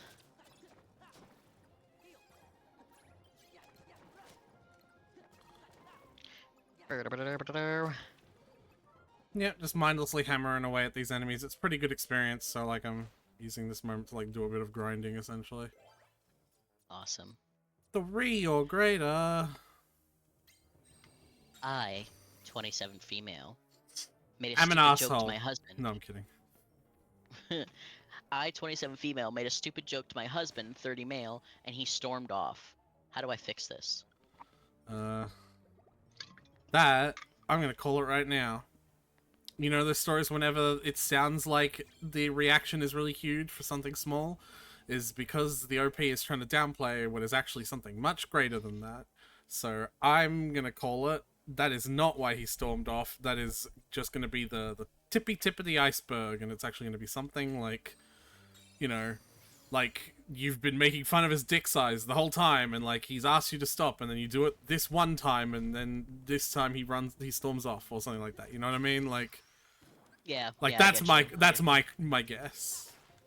Like, Yeah. I just made the joke one time if you don't count the other 40 times I made it. Yeah. You know, like something like that.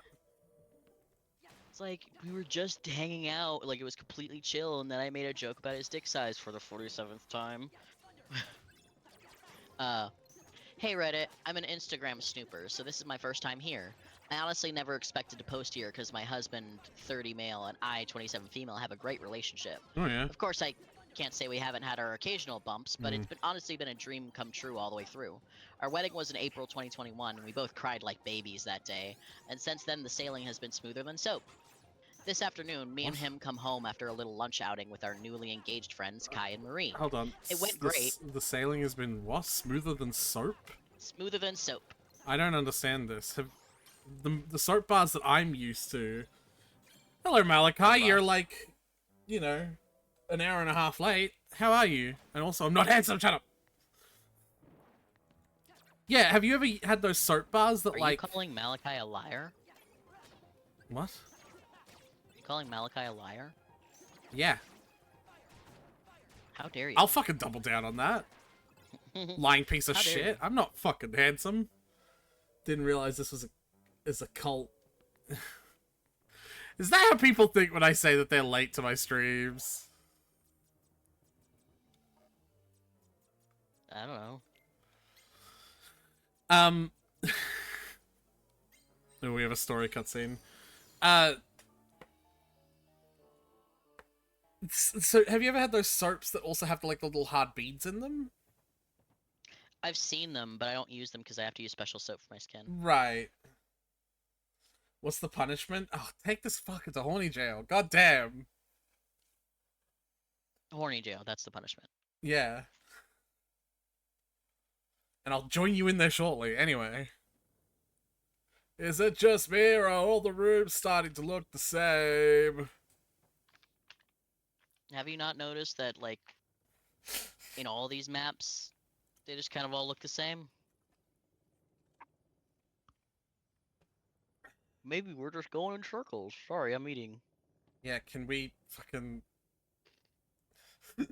Some help, Sheila. I literally said, hey, we're about to get into a cutscene. So what do? You open something and start eating? You couldn't have waited until afterwards when I would spend another 30 minutes mindlessly smacking enemies around? I really, really wanted a s'more. Think you might have ruffled her feathers, Donald. Tink, what are you doing? You weren't supposed to bring pirates with you.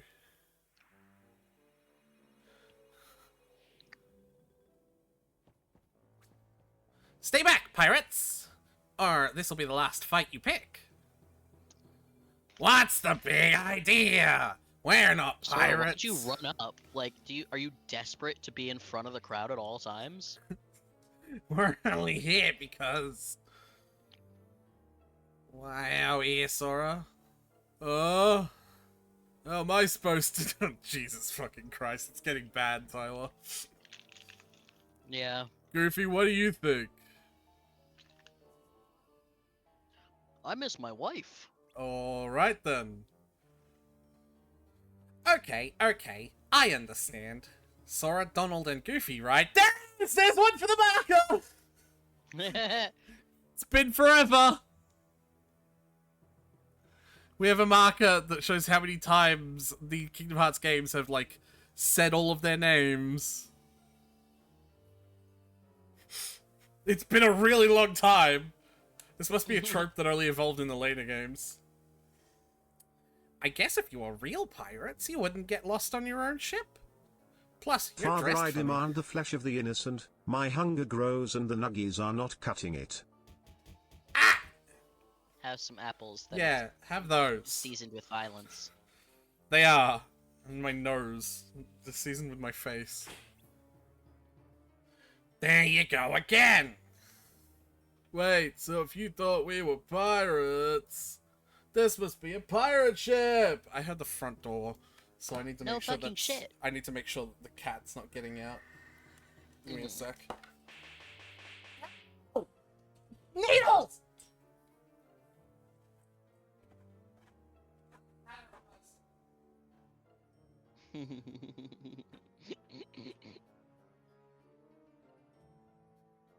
Hi, Malachi.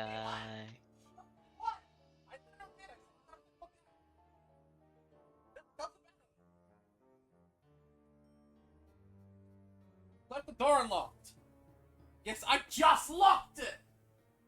I just motherfucking locked it in front of your eyes.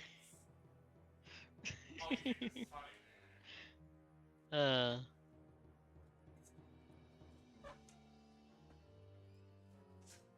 I was playing Stardew this morning. That's what I was doing before stream. Cool. Fucking hell. Finished the community center in under a year.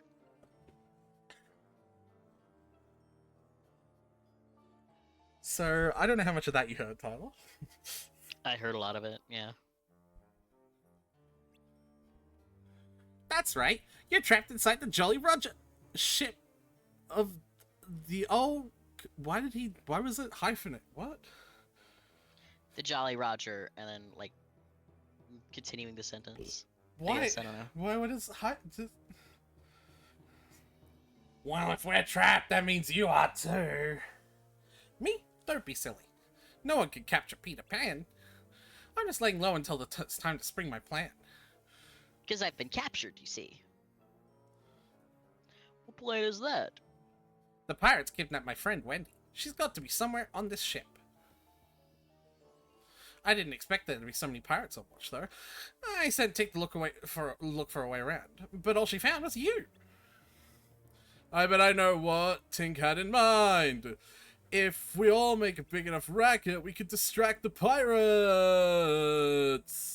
I'm basically only good for combat, so yeah.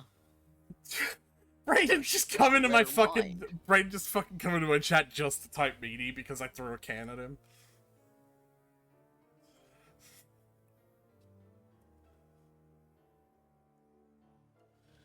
I was talking to someone who was coming down from swooning over a streamer. Gonna give up being a furry and everything because he didn't get enough attention. Holy shit.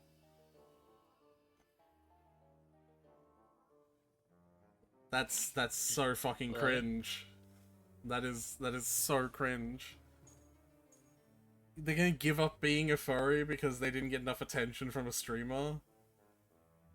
You should define parasocial relationships to them. I think they'll find it really fun. Oh yeah. So how about it? Let's work together at least until we get above deck. Well, why not? Of course, I could save Wendy myself if I wanted to. But you guys look like you'd be stuck without me. Not really. We don't even really need to be here. Don't you have any manners? I'm not Ah! entirely sure why we're here. I think we just need to move through this world to get to the next one. Literally. Nothing we do here is of any consequence. Yeah, if you can give me money, why don't you give me money in real life then? Go on. Pussy. Your birthday's soon, isn't it? Yeah, my birthday is soon, Tyler. You're absolutely right. Like, I said he works I as a don't like prison them putting guard. chemicals in the water that turn the friggin' frogs gay. Do you understand that? Turn the friggin' frogs gay. Serious crap. Gay. Frogs, friggin' frogs. It's not funny. I'm so glad this one finally came up. Frogs.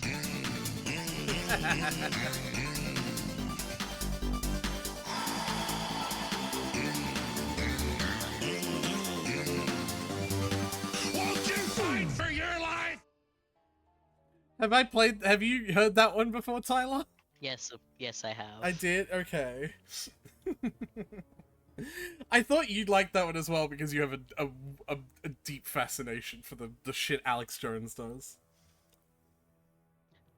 Yeah, unfortunately, he does use memes like that to his advantage. Yeah, like he's So learning from Donald Trump essentially in the sense that like Donald Trump I also think Donald like Trump learned from him. He's been doing it much longer. Yeah, you think so? Fair enough. Yeah. All right. I hear you, but at the same time, nothing's gonna stop me from using It those still memes. it still is a funny song, so Nothing's gonna stop me from using those memes. right. Um...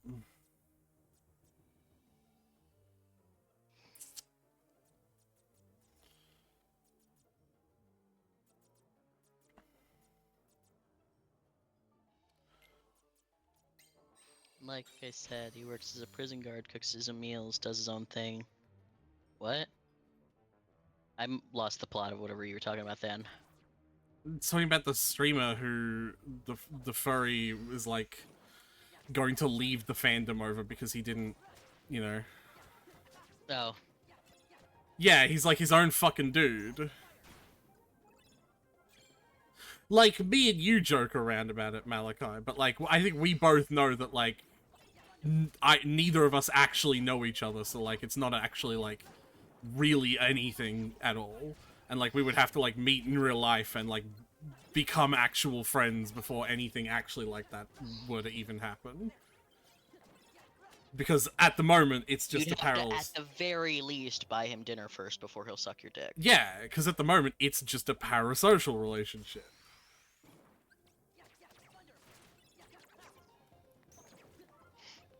Anyway, I'll continue reading. Guys This are obsessing afternoon- over a German Shep. I love having to say those kinds of lines around Tyler, who is not a furry. So it's just like, that just sounds like a dude was obsessing over an actual German Shepherd. Even though I know they mean like, you know, like German Like a Shepherd German furry. Shepherd guy, Yeah. furry person. Don't lie, we will bang, okay, JK. Name a time and place, bitch! Like I said, as long as currency is exchanged, preferably in the form of food, it turns from parasocial to social. You buy me dinner, I'll do anything for you. Hmm. I heard myself say that, and then I was like, Immediate regret. Yeah. You're like, maybe Hmm. I'm not gonna commit to this. Alright. This afternoon, me and him came home after a little lunch outing with our newly engaged That's friends, right. Kai and Marie. Yeah. It went great, but was like just another outing. Nothing special. Though we got some bomb pasta back home, which I'm currently shoveling to my gob since it's too chilly for ice cream. We live in a super tiny apartment, so he showered first while I got the leftovers into the fridge and stuff. Hmm. I went in after him, finished my shower, and put some lotion on my palm. I accidentally squeezed too much and dabbed some of it away. After I rubbed it on my face and still had some left over my finger, I did exactly what any perfectly sane person would do. On my thumb, I whipped up a little smiley face and some spiky hair to create Lotion Man. Sure. I came out of the bathroom giggling about it and said something along the lines of, "Hey look, it's Lotion Man." Mm-hmm. He didn't really react, he just looked at my hand and blinked at me. I honestly was just goofing around and started doing a silly voice and saying some random shit sprinkled with some inside jokes. Random shit. There's the red flag. Random shit. Tell us what it is, pussy. Tell us what you said. Don't just describe it as random shit. I was blabbing for about a minute before he just up and left. I was of course completely oblivious as he grabbed some of his shit, and I was just smiling and asking where he was going in kind of a playful way. He has a huge truck and we'd just returned from a trip, so he has enough stuff in there to last him weeks. So it didn't really dawn on me that he was leaving until he drove away. I honestly feel like Boo Boo the Fool for making such a stupid joke and then letting him leave just like that. Yeah, we can't make a judgment unless you are more explicit about the quote-unquote random shit that you said. Because, like, if you were just like, like, being, like, fucking, you know, like a legit, like, fucking Mickey Mouse, like, literally Mickey Mousing around. Just being a little dork. Then, yeah, that's weird. But if you're like, I'm Lotion Man and I think your dick is small, like, even my dick is bigger than yours. We keep going back to your dick is small. Well, it's just such a nasty thing to say to a dude. Yeah. But it's just like... We just keep going back to that. But, like, you know what I mean, right? Like, we can't Yeah. know without the context of that, and it's weird that she didn't include it, you know? Mm-hmm. I texted him a few times, and he just said that he's, quote, thinking about things, and that he's at his brother Tyler's place. Tyler! Place. Yeah, sorry I didn't tell you this. He's actually at my place right now. I'm not actually reading a story on Reddit. He's just telling me it right now, and I'm like relaying it in real time. Anyway, I've been texting him nonstop, but he hasn't been responding or even reading any of it. He also sleeps really early, so I doubt I can get in contact with him anytime soon. His brother isn't responsive either, so I'm just leaving my phone on the nightstand and holding my breath. I don't think it's really dawned on me yet. I just stared blankly at the door for like 10 minutes before I got off my ass and actually tried contacting him. I've been with this man for years, and I'm always cracking cheesy jokes. I feel stupid and like shit for making Lotion Man and continuing after no response instead of just shutting up and accepting that I'm unfunny. No, that's... At the same time, I'm just confused. Yeah. Yeah. I have a hot take, by the way. You may disagree with this, but I have a hot take. I think read receipts are one of the worst things to happen to online social media. Yeah. Genuinely. I think the, Oh, okay, that's a long message. Hold on. Yeah, has... Okay. Yeah, like, he has his friends he's known before you. He's got salty early because someone who the streamer talked about in VR time, they spent together. It's not like he's only for you. You can spend time with his friends, and saying how every furry has their own groups. Like, bro, we always make our own group. It was just very territorial. Yeah, furries can be like that. Is it because the animals marking their territory? Tyler, I'm gonna need you to stop right now. Okay. Thank you. It's like, I rubbed my scent glands on you. Tyler!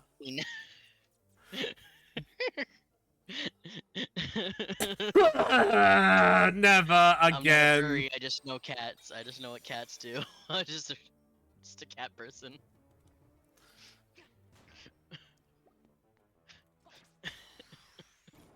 I mean, some do have a piss kink. Don't look at me when you say that. So obviously.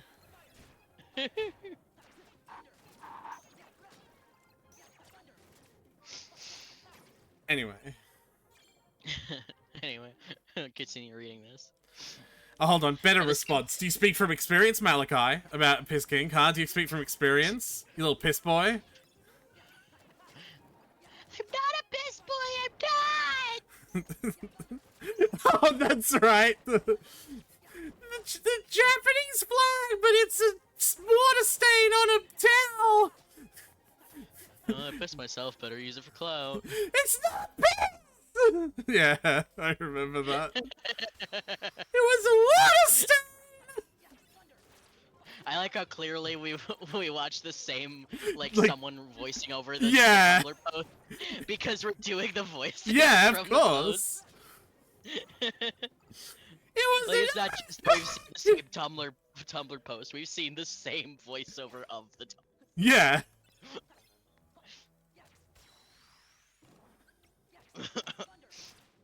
Anyway, at the same time, I'm just confused. He's never been at this point, even in our rougher patches. The worst we've done is just take breaks from sex or just talk to one another a little less. Wasn't planning on getting into my sex life, but honestly, I'm just rambling at this point. I'm all for giving him space, but I can't say that I'm not hurt. He's just leaving, and the process of divorce is just so. Ugh, I don't even want to think about this anymore. Was making Lotion Man as big of a mistake as I think it was? Any advice on getting him back home? Thanks, Reddit. I'm any calling subreddit suggestions would be appreciated. I'm calling this right now. The very first comment is going to be like, we need more clarification on what you said. Any cute subreddit suggestions would be appreciated, since it's my first time on Reddit and I want to distract myself. Marcus. I'm even curious. This is one of those few times that I'm even curious what Mark is saying. But if he's like a sane person, he's probably just saying the same thing. Well, I think Mark doesn't comment on it because this is actually a story that's been a thing for like ever. Oh, okay. So we already know what the first. The reason that this video was posted the reason that this video is posted recently is because the third update in this video was posted 2 years after the ones before it. Yeah. So I think he doesn't read any comments from the first 2 updates because he's just like, you know the story, I've read it before. We're just here so we could get to the 2-year update. Yep. So we're just straight to the update, the next update. Yeah. Hey Reddit again. I posted here earlier about how my husband left after I told him a dumb joke. You can find it here. Link. I followed the advice I got and kept my distance. You all had me really pondering about how much of my relationship was the butterflies and kittens that I thought it was. I still firmly believe that everything was absolutely perfect before it happened, but oh well, I have my opinions. So you guys were right about some things and wrong about some things. For those of you saying that the lotion thing had nothing to do with it, you were kinda wrong. But for the people who said it had something to do with what happened on the lunch outing, you were right on the money. Okay. My husband came back the other day. He apologized and said he was ready to talk to me. I obliged. I tried my best not to be all over him, but quite frankly, I missed this man so damn much. He's my husband, after all. He told me the following. I mentioned previously that we went out with our 2 newlywed friends, Kai, 30 male, and Marie, 29 female. Yep. We did have some quality time with all 4 of us, but often 1 or more people were missing from the table, considering it was a fusion buffet and the food was amazing. Apparently, at some point, my husband and Marie grabbed some food together. Or maybe before we left, since I know I was just talking to Kai for a while before they appeared and we got in the car. Whatever it was, they were alone. Oh. Marie, the fiance, told my husband that when Kai proposed, she realized she was in love with him, my husband. Though she accepted Kai's proposal and tried to put her feelings to rest by organizing a lunch out. Though apparently she was charmed or some bullshit because she asked him to run away with her or something. I don't know, but she wanted him to leave me and be with her. Now, Marie is honestly gorgeous, which I hate to say because I'm so pissed off with her. She's the typical blonde, blue-eyed, skinny pageant girl who kind of looks like Emma Watson. I'm not. My husband gently turned her down and wished her all the best, but he says that he had her on his mind for a while. We were all college friends, so we all know each other very well. And when I showed him Lotion Man, it all essentially exploded inside him. I had a hair towel on and some shitty old clothes, and I was giggling over a stupid thing, and apparently my immaturity ticked him off. Ticked him off over however the hell Marie was. He got sudden cold feet about our relationship and left for his brother's place. He eventually came back and said he, quote, loved me all over again. I was frozen in shock and asked some questions before asking him to sleep on the couch, at least for that night.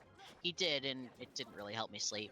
I can't believe it, honestly, that he was considering shitting away all our relationship for a crush. The more I think about it, the less I can look him in the eye. We went to Thanksgiving lunch together with some of his family and close friends, and we spent the last night together, so I think he thinks he's in the clear. I can't lie and say I'm not just considering forgiving and forgetting, though.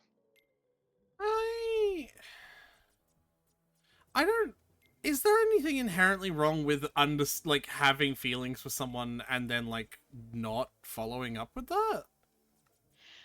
I think the thing she's upset about is the fact that her just being her pissed him off, just suddenly made him snap for a second and consider throwing the whole relationship away for a whole day. He had to leave and reconsider their entire relationship because a pretty girl wanted him to run away with her, and at the same time he was considering it, she did a silly little goof. Yeah, no, that makes sense, actually.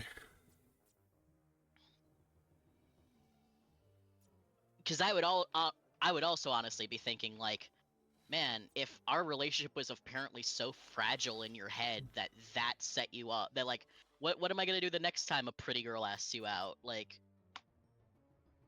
Am I just supposed to never do silly little goofs again on the off chance that a pretty girl asked you out while I wasn't looking the other day, and you're still thinking about it? What the fuck is this? What are we doing here? Yeah. I need to look up something. I wonder if you can have multiple... Oh,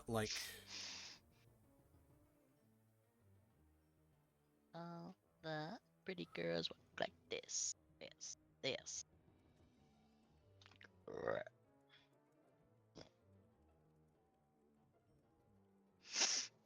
Like, I wonder if you can have multiple monster... Yeah, can you stack? Okay, nope, you can't.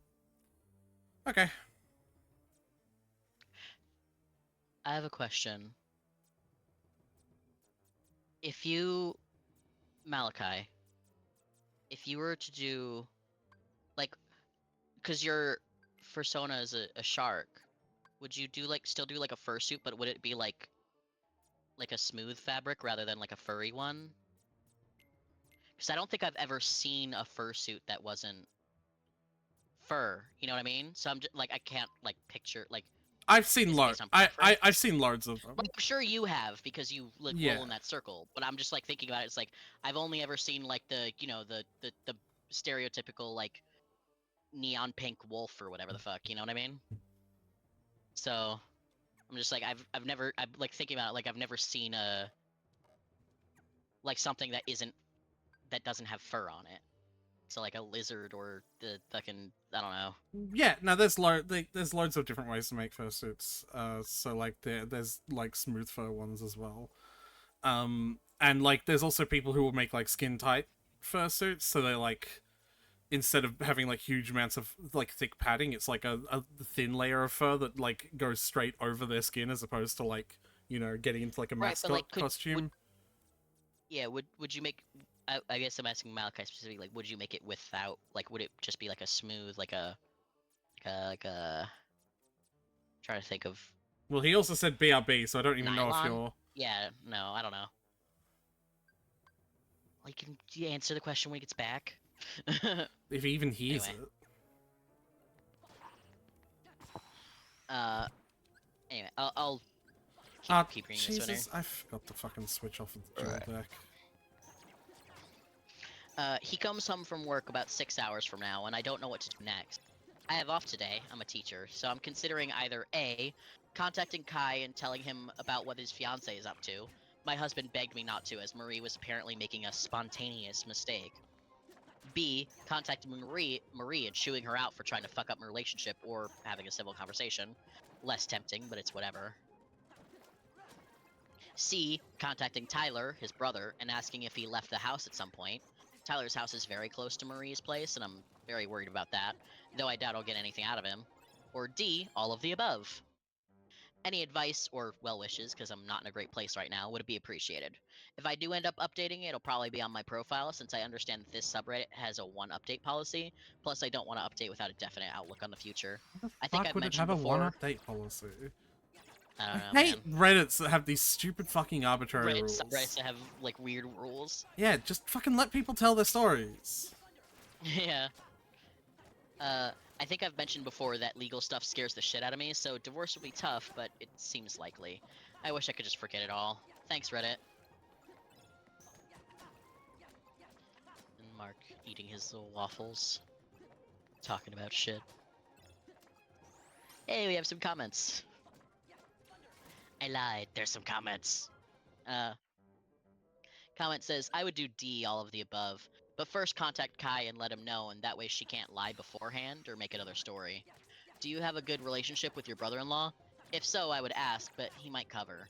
I would also ask your husband if you haven't already. Then contact her and let her know that the friendship is over and that she crossed a major line. So sorry you're going through all this. OP says, thank you for the well wishes. I'm gonna contact Kai tomorrow when I can, and I'll try to have another conversation with my husband since it seems like all the tension is settled. No, I lied. There were not comments. There was just the one comment.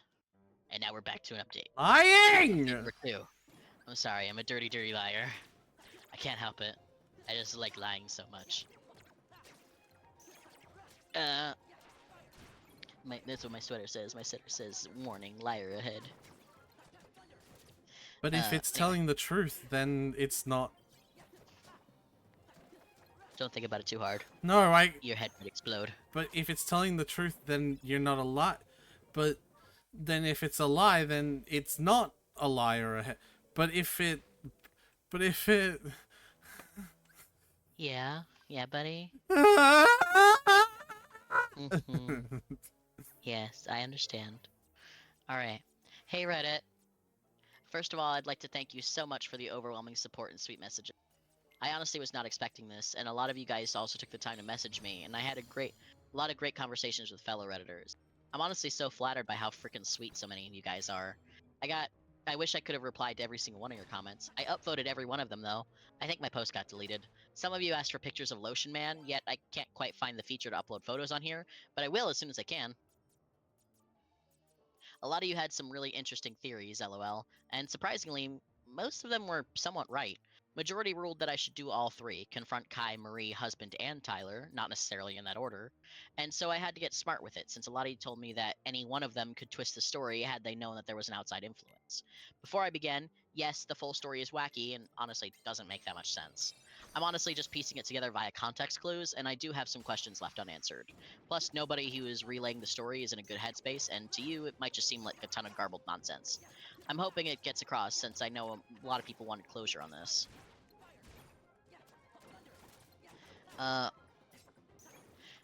When my husband came home, we had a conversation. He essentially said the same story and told me that he was open to my marriage counseling suggestion. I gave him a big hug and did the laundry. Usually we split the laundry, and I had been giving him a light cold shoulder. So I indirectly forgave him, in his eyes at least. We haven't really set boundaries with our phones. Like, we know each other's password and everything, but he would definitely get suspicious if I was just scrolling around on it. So instead I agreed to meet up with Kai first. A lot of you guys were concerned that he would tell Marie and everything would implode, but Kai is a big gym nut, and I've been wanting to go recently, so I set it up as casually as possible, using it as an excuse. He agreed. The next morning, I met with Kai. I sat him down and told him everything I know. Yes, I cried like a baby. Originally, Kai was rigid and told me and tried to kindly poke holes in what I was saying and with a few gotcha questions before he too broke down. Marie didn't tell him a word. That was a big red flag on its own. And then I went to Marie With a with few Kai. what questions? Gotcha questions, like questions that are clearly like trying to like get them to slip up on their logic. I don't understand what gotcha has to do with that. Like GOTCHA, not like gotcha. Oh, okay, it's fucking your Yeah. pronunciation. Yeah, got ya. Anyway, we have a cutscene. Yes, I see that. There she is.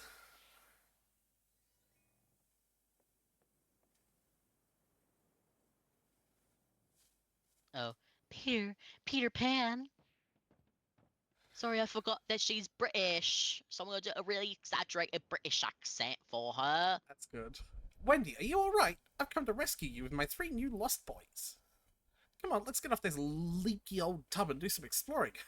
We'll never grow up. Did they just throw that line in? Just summing up the entirety of Peter Pan with this one. Did they just throw that line in there to like... We need to Peter Pan this line more. Yeah. Listen, Peter, I've got something to tell you. I want to go home to London. What are you talking about?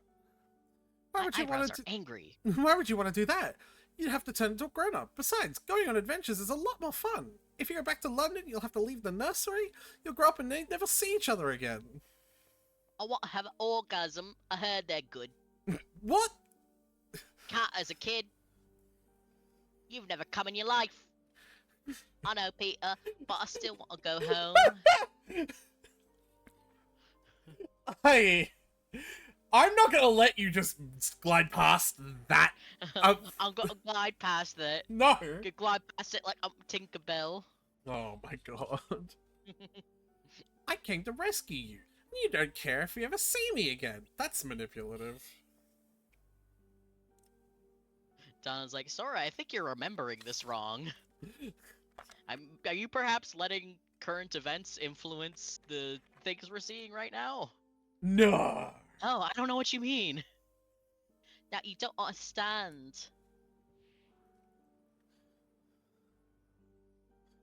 Suit yourself, and while you're at it, rescue yourself. I'm leaving. And then he stabs her. He does have a little sword there. Hey! Wait a minute! There he goes. Well, I don't remember this part. Peter.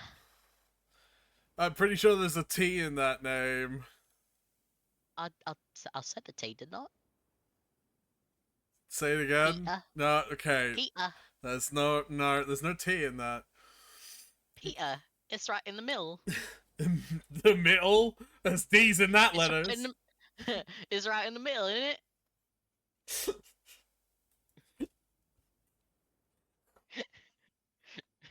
Man, the British language is so refined. They skip like 60% of the letters.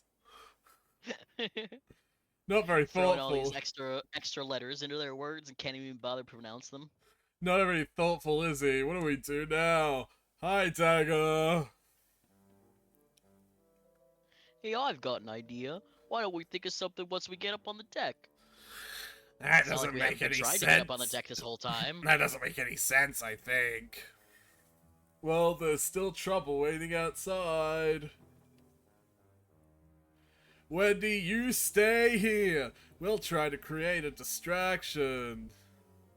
Alright, be careful. Hey, you actually said all the letters in those words. Sure. Whatever you say. Oh, there it is. Maybe if you stay here, Peter will change his mind and come back. That's definitely the way you should handle a man doing that. Just stay there and be patient while he calms down. Yeah, be patient. Just let him do his own thing. He'll come back when he decides to. Just wait for him. Ah! Alright, you can continue. Goofy goobers. Alright. I then went to Marie with Kai. A few Redditors told me to be as discreet as possible, so as the suggestion said, I just blurted to her that, quote, I know everything. She played dumb at first, but then eventually broke. You were all right. Marie, quote, trying to settle her crush was a bullshit story. My husband was the one who approached her. She told me that he asked if before she sealed it with Kai, she wanted to have a night with him and another woman. Here's the kicker. Marie said yes. Oh. But wait, and I hate to say it, that's not all. Apparently, Marie has been cheating on Kai for a while, with men and women, and my husband has also been cheating frequently. They covered for each other and occasionally met up. At the last moment, she declined because she wanted to be loyal to Kai now that they were engaged, as if she wasn't cheating for a majority of their relationship. And he, my husband, got all pissed off for a while, before saying that he's just locked in his apartment now. Cue me showing him Lotion Man, and he snaps and gets out of there. Kai and Marie are don't both understand arguing. what Lotion Man has anything to do with it, though. Well, Like, and then she's effectively saying nothing. that the thing that he was stressed and high strung because Marie rejected the threesome, and then the seeing Lotion Man from his shitty wife that he doesn't care about because he's cheating, like, was the straw that broke his back. So he was like, "Fuck it, I'm leaving. I'm out of here." Kai and Marie are both arguing in tears and red in the face. I told them that I'm sorry that I butted into the relationship and that I'd handle my husband myself. I found Tyler before the sun set. He told me yes, his brother stopped by, but only around 11 p.m. He left our house at around 8, so those 3 hours went fuck all. They found you? Huh? Tyler. Was Oh, yes. the continuation of the joke. Found me. Yeah, he found me. Tyler told me that he was angry and didn't tell him anything. I then tell him some of the context, just the Lotion Man, and he said that maybe he was driving around for a while. It doesn't sound like my husband to drive as relief, but I'm willing to look into it, since the future was already looking pretty fucking bleak. I went home. I googled something on my husband's phone.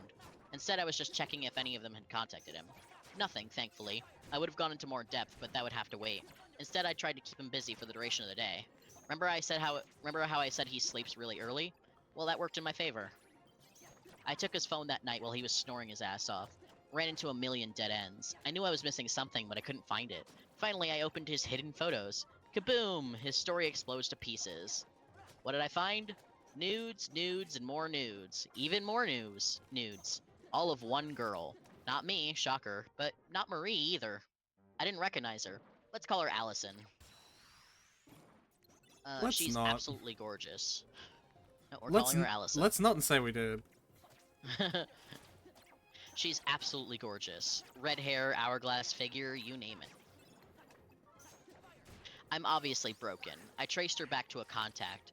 I feel sick. There it is, an affair. He's been contacting her since February, days before I surprised him with a Valentine's thing that I'd been using up my paychecks to save for, and thinking I was the luckiest woman alive. It fucking sucks. I can't even read more, but I toughed through it. Then I hit it. November 3rd, 2 days after the last nude. She's pissed off because she found out he was married all along. She was, quote, in love with him. I would feel bad with her, but she didn't even bother trying to contact me out of love. Ergo, hubby has a genius idea. He told Allison that he'll bring his wife over to a hotel to show that his wife doesn't care about the affair. Sound familiar? So I assume when Marie canceled, there was nothing he could do. He became whiny and begged her to come. He told Allison that there was an inconvenience and that they'd meet up another day. Then, Lotion Man happened. He got pissed off with me and left. I don't know what he did after that, but whatever it was, he wasn't with either of them. Then he went to Tyler's place, slept it off, and came back afterwards. I'll spare you the details, but I couldn't even pretend to like him anymore after I found that out. I brought Kai and Marie over the next morning. He started fucking blubbering and tried to deny it all before eventually admitting that he was into redheads. Marie is actually a strawberry blonde and Allison is very ginger, and that it was the one desire of his that I couldn't fulfill. Even I could see past his bullshit saying that he loved only... Even I could see past his bullshit saying that he loved only me and that being with Allison or Marie only made him love me more. I just said fuck it and packed my stuff. He got more desperate, but even I, the girl who was honestly infatuated with him, knew it was over. He technically owns the apartment, so I had to leave. Now I'm staying with Kai. You should have to forfeit home ownership when you're in a situation like that. That should just be a rule. Yeah. That would be a clause. Like I've been saying that there should be like a law amendment at some point where it's basically talk shit, get hit. Yeah. Like I think like sometimes a little assault, like violent assault, is justified in some scenarios. Yeah. Under the talk shit, get hit principle. Yeah. Is what I mean. I see where you're coming from. I think if you can prove that enough shit was talked, you should get a free. It should be fine. You should be allowed to do it. Tyler, everyone.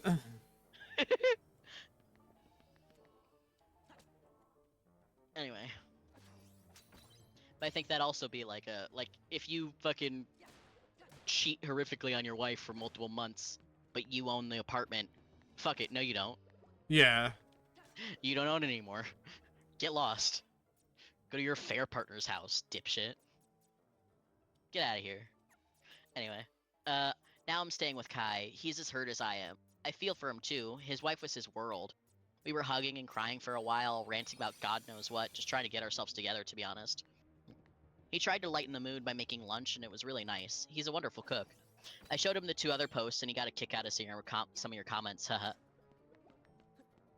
As far as I know, my soon-to-be ex-husband is with Marie for now. I don't care about either of them, and honestly, it's kind of therapeutic just having some kind of closure and not walking on eggshells like I have the past few days. Kai and I are going to the gym tomorrow to do some relaxing yoga and hopefully figure out what to do next. We've both taken off from work. I'm sorting out my finances and hopefully should get the ball rolling on finally legally splitting from my husband and be able to call him my ex. I'm still so frazzled. I still have at least a dozen pictures of him and me on my desk, and our wedding picture was my lock screen on pretty much all my devices. I know my students will notice his sudden disappearance from my life, and I'll have to tell him that the guy I've been raving about for the past forever is divorcing me, and I'll have to tell all my family and friends. Kai is my rock in this whole thing, and we'll eventually have to part ways, which hurts because he's honestly my #1 support system in all this. Living arrangements, actual divorce costs, law stuff, yuck. Therapy. Alright, here we go. I still have to go. Shit.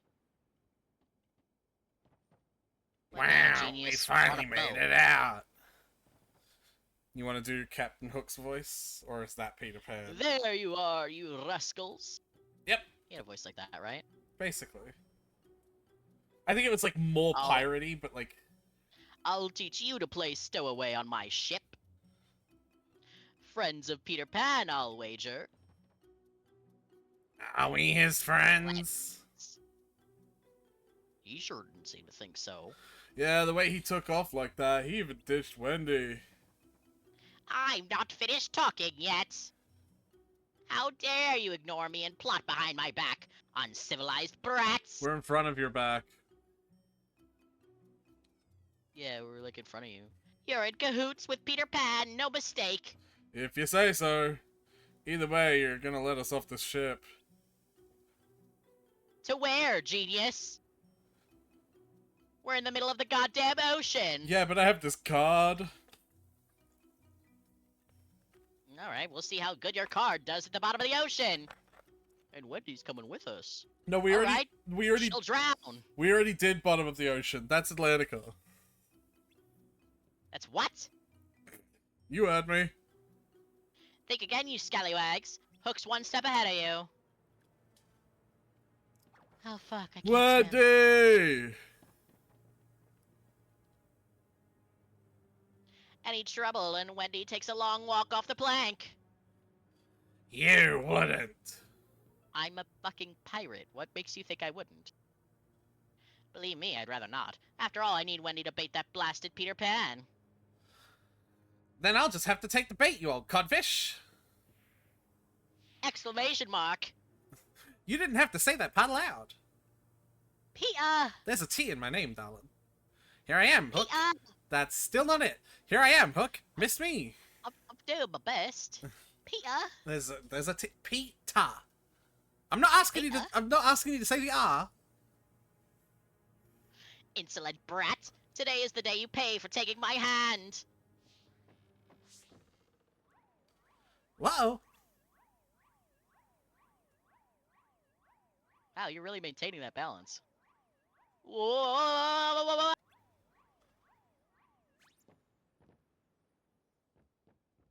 Impressive. That's incredible core strength.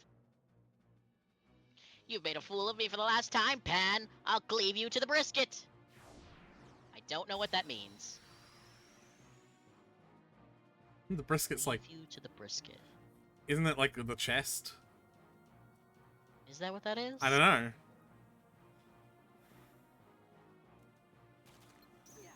Oh, this is a duel, technically.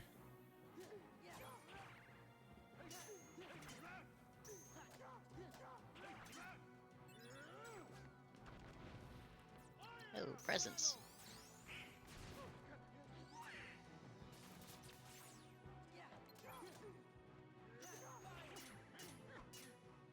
Ow.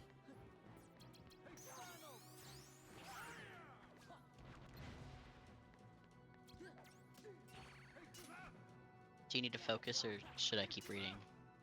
It's a boss. Alright.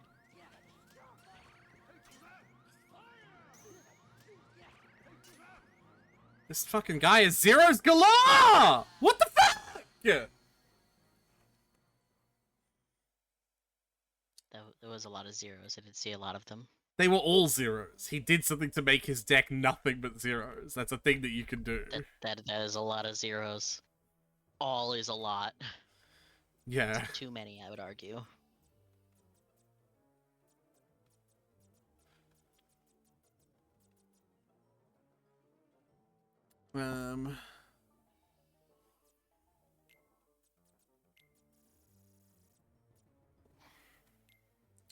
While I have all this space, I might as well put some item cards in here. No.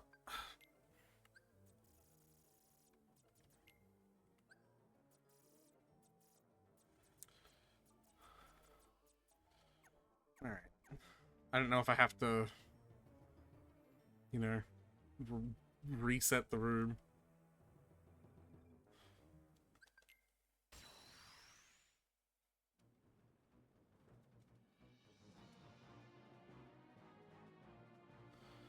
I have a feeling this is gonna suck.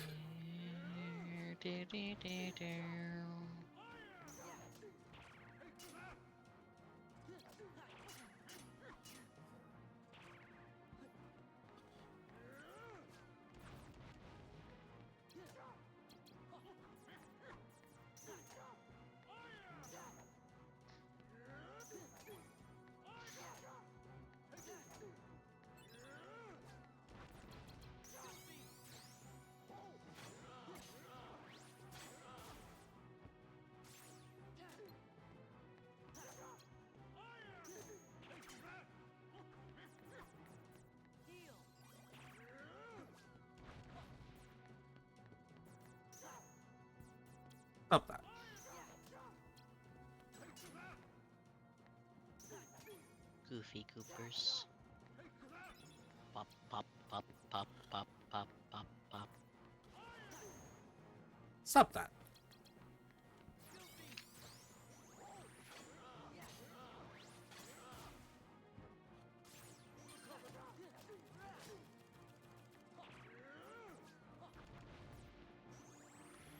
I have to do that. Why I have the item cards?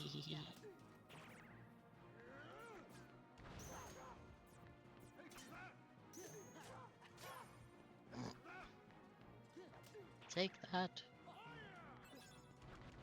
Oh yeah.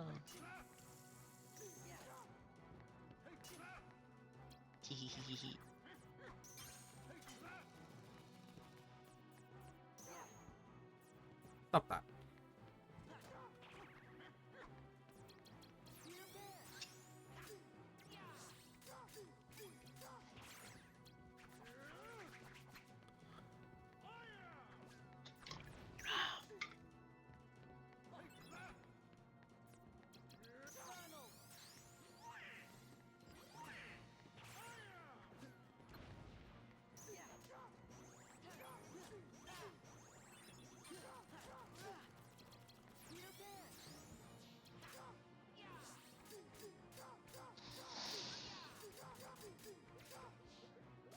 Whoa. Do, do, do, do.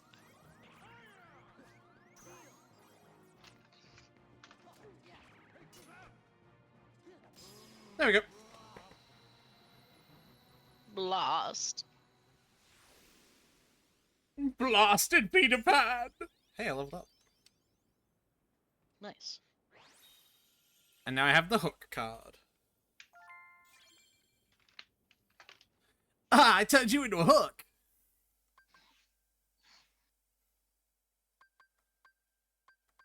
Learn a new slate. I don't care about it.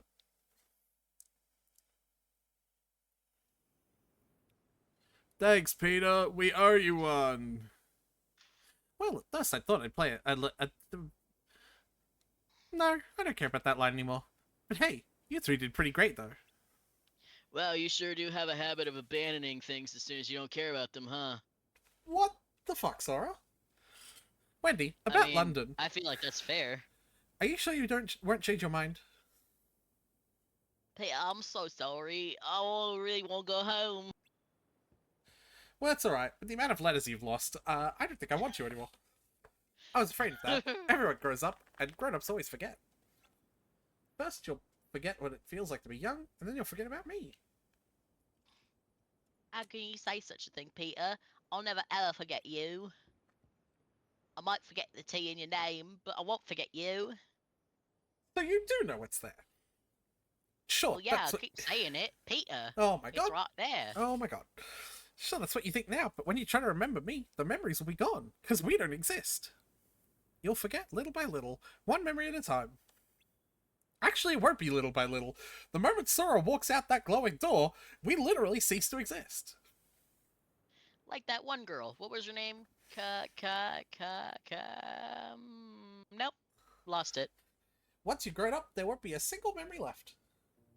Don't say that! It makes me feel bad for forgetting what's her face. Memories! Even important. She would literally be here on this ship. Remember, this is where Sora found Kairi. Yeah, this is where she was. She was supposed to be here. Weird that I don't remember her here when I remember this place. Memories, Considering even that's important great for ones. my memories. Memories, even important ones, don't come back to us whenever we want them to. But that doesn't mean the memories are gone. It's more like they're sleeping! Hey, you need a place like Castle Oblivion to trade some memories for others. So when the right thing comes along and wakes the memory up, we can remember it!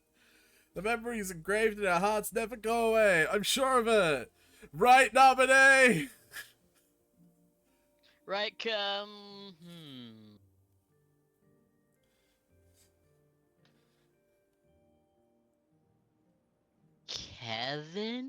Close I enough! want to say.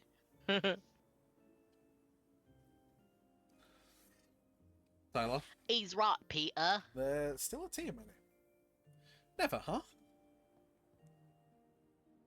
It's funny. I thought everybody who left Neverland forgot all about it. But I have a feeling you guys just might be different. Nope. This is Neverland! Oh dear. I feel like we've just been on a boat this whole time. Okay, Sora, if you say we'll meet again, then I believe you. We haven't even really met this time. You're just created from my memories of Peter Pan. So apparently I remembered him being a fucking jerk.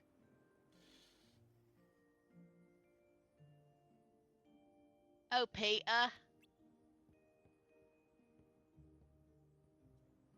Wow, I really don't remember Wendy's voice well. Let's go, Wendy. What London is waiting? Telegram message? Who would fucking dare? Wendy, you can fly too. Oh, she's milking us. Goodbye, Sora. I'll be waiting to see what you look like all grown up. In Kingdom Hearts 3, 50 years from now. Joke's on you, Neverland made it into the contract!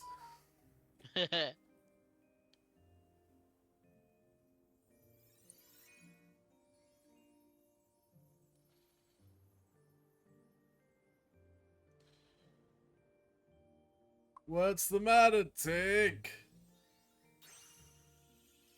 Oh, you gave me a U! This must be a You decided gift to from fuck that guy? Peter. Yeah, that makes sense. He's kind of a jerk. Maybe he's not such a thoughtless guy after all. Ow! Yeah, he's so thoughtful. He just decided to give away one of his friends. Cause she's an object, you know. What's the big idea?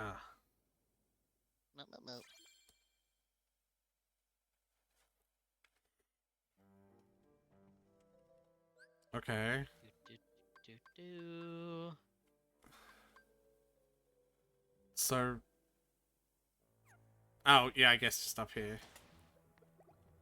I do want to spend... Where'd the one go? Oh, that's so stupid. I've been wanting to go to a goddamn Moogle room forever. But I guess I'm not fucking allowed. No Moogles for you. But I gotta spend my Moogle P! Moogle P. If I don't spend the Moogle P, it's gonna start to stink! Moog P. Alright, we ready for another fucking boss fight? Like a mid-worlds boss fight? Crunchy! Yeah. Crunchy cutscene! The only ones where shit actually happens. Literally. Where did you go? Guess he must have finally got tired of fighting with you. I sure hope so. Or he's like just through the hall. And that was the cutscene! He just walked into a room, decided because he couldn't immediately see Riku that he was just gone. Yeah. You guys really hop to conclusions quickly. Go wash your pee-pee, ew. Oh hey, there's the other guy. Yeah. I don't like him. What's going on, Vexen? Your Riku was supposed to counter Sora. What's he waiting for? Where is he? He's hiding somewhere to lure Sora deeper into the castle, right? I suppose we should just leave it at that, you know. Aha! Oh, I see now. I would have never guessed that. So sorry, Vexen. Silence! Predictable response. Forget it. Men without hearts are so boring. You're one to talk. As if you have such a heart to speak of yourself. That's enough. Marluxia. Marluxia. Yeah! So we could see what fucking anime look you have. The simple fact is that your project was a failure. You'd best not disappoint us again.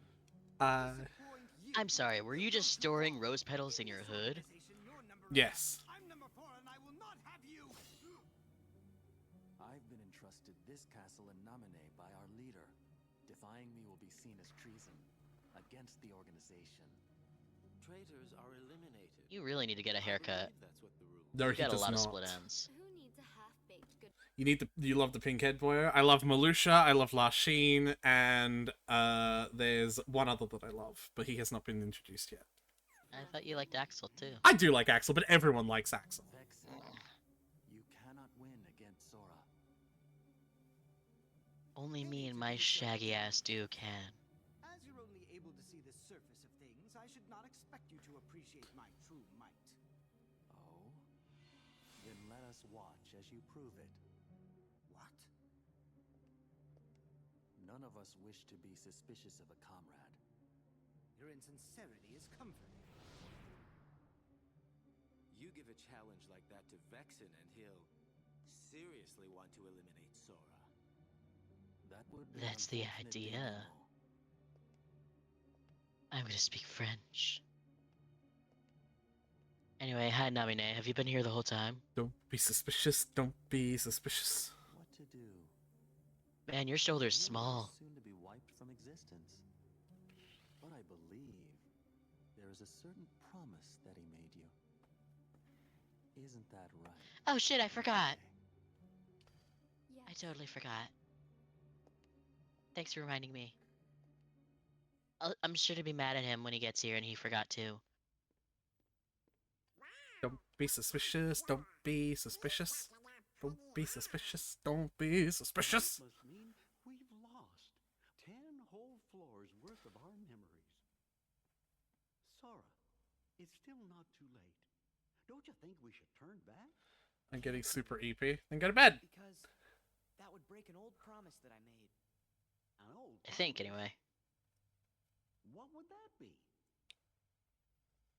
Don't remember. On the islands, I promised Namine that I'd keep her safe, no matter what. But I forgot it. I didn't remember until I started forgetting everything else. Just so you know, game is a tad quiet. You couldn't have said that at any time before now? Why is it that people are so content with just letting technical issues just sit there in chat? A promise? Yeah, that is quiet. Please, for the love of God, tell me shit sooner than 2.5 hours into my stream. Good lord. Between the two of us. That's why I can't leave. Now that I remember the promise, I have to keep Is it. that better? Of course. I We don't know. understand, Sora. Yeah, I don't know why you don't know either. Well, because I could adjust the stream volume separately, so... Don't! I need to I know! just- the volume to the Twitch stream and volume to me is different because I have my own separate volume slider. No, look, And I'm listen always to it. adjusting as necessary. Listen to it on the stream. What do you mean? What? You have a chat. Ask them. Yeah, because that seems to help. Well, they do tell you eventually. Oh yeah, cool. Hey, you recognize this place? He's the beast. Yeah. I'll be your voices. I wonder who that is. Oh wait, it's the bug. Never mind. Shush! I think something's wrong. Oh hey. What? The bell, I don't understand. I'll be the beast. I was gonna say I could be the beast and you could be the princess if you want, but sure. But no, my problem is this didn't happen. Yeah, yeah. We're just... Hey- Sora's memory is a little fuzzy. Hey, I Which said I guess is the whole point of the... I said something. I was just busy typing before and went to AFK to make food for 20 minutes. I'm talking about when you first got here, Malachi. Yeah, like, this didn't happen. He didn't experience the story of Beauty and the Beast at all. Yeah, but Beast was there at the Hollow Bastion. So? Yeah, I know, his memory has been a little fuzzy. He remembers shit that didn't happen. Beast! I did not ask you to come. She's French. Can you give her a thick French accent? Absolutely not. Please. No, I don't know. I don't know French accent.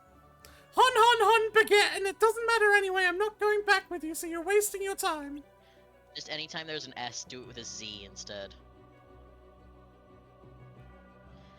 Bill, do you know what you're saying? Is that really how you do a French accent? Yeah. Like a stereotypical one. THs or S's you replace with Z sounds, and that's basically it. Wait, say that again? THs and S's. So I've nothing more to say. Yeah, you see, you couldn't do a 5-word sentence. You immediately tripped up on that. Well, because I was making sure to emphasize the fact. I was thinking about it. I'm gonna pass. Now leave before she finds you. I did a shitty ass British accent for Wendy, and you can't even bother to try to do a shitty French accent. No one asked you to do that. You want to swap? You can do her. That's funny. I sacrificed for the stream. Oh yeah, sacrificed. It was a sacrifice. I'm not sure what's going on, but is everything okay? Yeah, I remember this shit. Don't feel bad. There must be some reason she said those things. Yeah, maybe she's just a bitch. Keep your sympathy. I clearly don't give a shit. No one could ever care for a beast like me. Wow, Sora, way to summarize the Disney story. Poor guy. Shitty ass British accent, I see how it is, Tyler. You've upset Malachi. I'm sorry, are you offended for me? Are you, like, offended on my behalf that I offended myself? Oh, I'm still on the dual deck.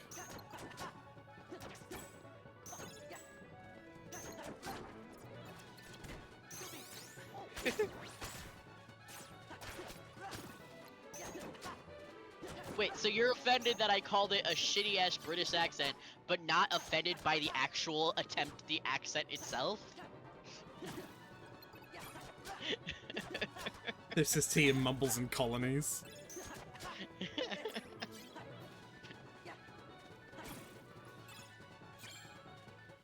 Alright, I need to switch.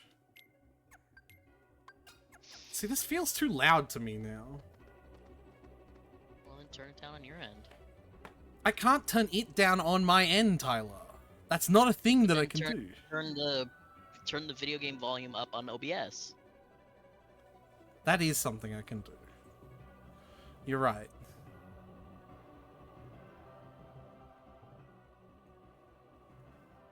That is absolutely something I can do. Can I, like...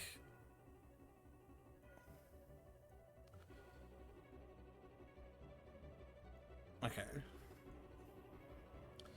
Hey, I can slander my own accent, thank you very much.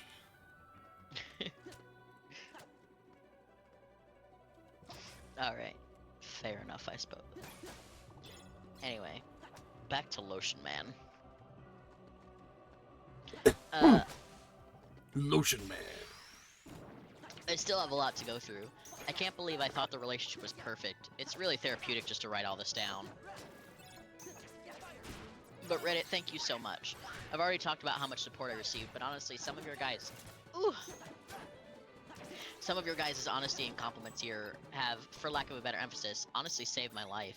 I would have been with Cheating Scum, and Kai would have been too. This place is so awesome and there's so much to be seen here. So many nice people checking in on me and wanting to keep up with my story. I'll be coming back for some more advice someday, but though just now I've seen all, yes all, of your sweet words, and I'll continue lurking around for some time. Just but this know. should be my final update for now. Thank you again, Reddit, from me and Kai. Tyler, just know that they've seen all of it. Yes. No, just no. Yeah. Did I missay that? I didn't notice. It was like you said just now, as if they Just misspelled now. it. Yeah, no, they said no, just no. Comment. Wow, what an ass. Sorry for everything you had to go through. Wow, what a cunt! What an asshole! What an asshole! Look at the way he slurps the soup!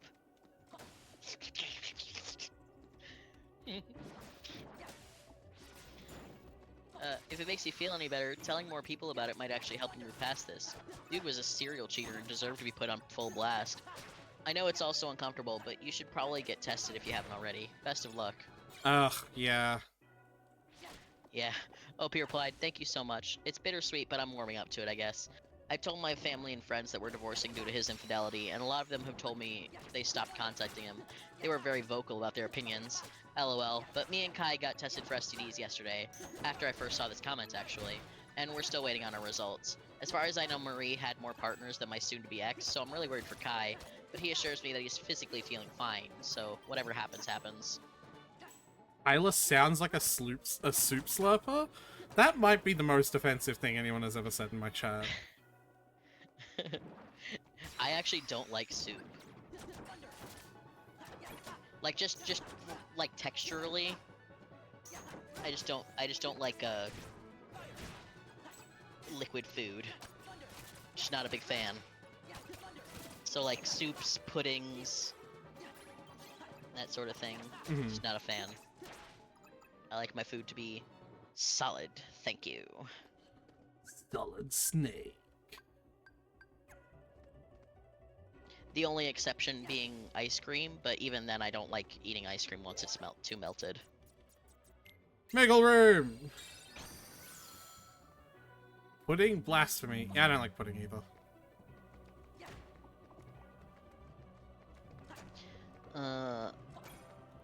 Another comment. OP, keep rocking your lotion, man. When you're ready, you deserve someone that will love you and your OP replied, I have to hop off right now, but here's a recreation of the guy that saved my life. Thanks, Reddit. And then she posted a picture of Lotion Man on her finger. Of course. And yeah, it's just a bit of lotion dabbed on her finger and a smiley face. It's kind of cute. Truly the thing that ended it all. Wow, cool. I didn't want any physical cards from those packs. Yeah, definitely not. Thanks. Well, there you got some physical cards. Yeah, those are fucking trash, Tyler. Yeah, I know. Yeah. Alright. Final update. Why is this another a complete update? and utter doozy. Yeah, this is the update 2 years later. So it's like 2 or 3. It's some amount of years after the original updates. So it starts a complete and utter doozy. Lotion Man, years later. Oh yikes! That title is a train wreck. Sorry, I'll come up with something better once I can get my brain working again. It's that time of year again, if you couldn't tell. Checking in on your teacher pals if you have any. What? I'm guessing it's like exam season. Cause she's a teacher. So I'm guessing it's like finals season or something, so she's a little frazzled from work. So she's like, check in on your teachers around this time of year. If you have any teacher friends. Hello Reddit, it's been a while, and I finally hopped back onto this account, and wow, I honestly don't even know where to start. Seeing so much support even today, well wishes into the new year, it's all really amazing stuff. I love the internet so much, especially you Reddit. You guys were there for me during the dang hardest times of my life. I saw dozens of messages asking about updates, if I'm doing alright, and even people sharing their own stories of nearly identical things happening to them. One of their, quote, boyfriends blamed the new puppy. Crazy stuff. She even sent me a picture of the little guy, who looked so blameless. I can't believe this heart-wrenching experience is so mutual. And yet, I can't lose hope in humanity yet, just because of the waves of love I'm receiving all across the board from you guys. Oh, you're so sweet. And now it's about 2 years later. Feels like 4 freaking ever ago. At the same time, it feels like it all happened yesterday. Okay, now actually getting into it. There's a lot to get through here, lol. Buckle up. I ought to get the bad news out of the way first. Kai and I had a pretty nasty fallout. I don't want to dive into the nitty-gritty details. This will be like 30 pages long if I do that. But to sum it all up in gift wrap, and there will be quite a few details, so... To sum it up all up in a gift wrap, we were roommates, pretty involved with one of each other's business, yada yada. Basically, every time I went to the store, he knew, and every time he came home from work, I knew. All of our whereabouts were always mentally noted just because of our proximity, paired with the way that we divvied up our house chores and whatnot. At some point, Kai tells me he's going on a date with a girl. Yay, good for him. In my case, this was just a few months after D-Day, and I Hold was on. still in the middle of a... Can I... Did they say that something bad happened with Kai? Like, between her and Kai? Yeah. The Yeah, person... like, so... But I thought that Kai he was, is like... the one... Yeah, they were friends and supporting each other after the affairs of both of their partners were revealed. And so she's saying that, like, bad news first in the 2 years since I've updated, that me and Kai had a fallout. Aww. So she's getting into what happened between her and Kai. So they were basically living together, roommates, and they were very enmeshed in each other's lives just because of proximity. Yeah. That's what she's saying. At some point, Kai tells me he's going on a date with a girl. Yay, good for him. In my case, this was just a few months after D-Day, and I was still in the middle of messy divorce proceedings. Plus, I wasn't really in the headspace for another relationship, so I wasn't even considering dating just yet. Since Kai and Marie didn't have a ring on it yet, they were able to break it off a little more cleanly, but not perfect, obviously. He went on the date, and then he went on another date, and then it stopped. Eventually, after a week of no dates, I asked what happened out of curiosity, and he told me simply that she'd ghosted him. It wasn't until a week later that on a totally random evening that he drops the sparkly rainbow glitter bomb on me. He had tried to see Marie again. Oh, honey. I know, pretty crazy behavior, right? Well, he was telling me this crying and blubbering like a baby on his couch, and I couldn't help but feel bad for him since the road to recovery from a blown-up relationship is rough. He told me that those dates had helped him realize it was over. Like, over. He described it like, and I'm probably mincing words here, when he first met Marie, she had this sweet girl-next-door customer service facade, and as he got to know her better, he ended up revealing this fun-loving, wild-spirited girl underneath, the girl that he says he fell in love with. Right. But then when he met up with her again that month, she was right back to her factory settings, which hurt him deep down because he felt like he started at square one all over again. He not only ghosted her after 2 dates, but blocked her everywhere. It was a bit of a tough decision for me. Hits close to home, you know, but I decided to brush it off and console him instead of really caring. Things were clear for a few months after that. In that time, Kai morphed me into a total gym girl. Reading my last post, it's kind of funny how iffy I was about going to the gym. Anyway, after those few halcyon months, Kai breaks the news to me again that he's going on another date, this time with a friend of a mutual friend that we have. Again, I was like, oh, go for it. At this time, again, I was all muddled up with divorce proceedings and still sulking over my crumpled marriage, so dating still wasn't on the table for me. Now, as I mentioned before, we both kept tabs on each other just because of the way our arrangement was structured, so when Kai started leaving at 2 p.m. and coming home at 8 p.m., and his other dates with this girl have been equally long time frames if not longer, I immediately noticed. Of course, I didn't really bring it up since I assumed he was just having a really great time with her or something along those lines, but his absence on date days were noticeable. He'd even request for me to run some of his smaller errands that he knew he'd miss on those days just because of how long he was gone. Eventually, I was able to meet this girl, Grace, 20-something female, who is super sweet and also a teacher. She taught elementary school kids, but still, it was a great thing for us to bond over. At this point, things seemed to be going along great. Kai and Grace were adorbs, summer was passing, everything was hunky-dory. I was also, just about, officially divorced with my ex-husband. But dang it, those dates were just so long. Even his short meetups were at least 3 to 4 hours of him just gone, so I finally subtly bring it up. Kai then tells me that Grace mostly plans their date spots, and those spots are usually an hour or two away from here with traffic. When I asked him where Grace lived, maybe they were trying to meet in the middle, Kai responded with a plain, not sure. At that point, I'd probably read too many infidelity forums or something, but the alarms were going off in my head. Grace probably didn't live too far off, considering she was friends with one of our friends. Oh, no, is he dating someone who is married? Is that what? That seems to be what OP is implying might be the case. Oh. I've dropped plates on myself. No, target the enemy. Oh. But he can't catch a break.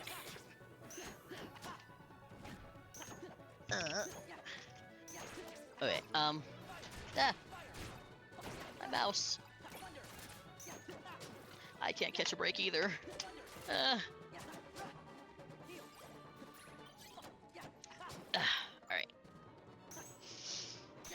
Alright, Grace probably didn't live too far off, considering blah blah blah. And after months of dating, Kai didn't even know where she lived, whereas she'd eaten at our place multiple times. And the date spots were all purposefully super far away. To me, it sounded a little off. This is where I probably overstepped. I go on Instagram and search her name, and voila, found Kai's girlfriend Grace in a wedding dress with this guy Mike back in 2019. She's married. Yikes. Well, are you sure she's married because of that and just wasn't, like, used to be married?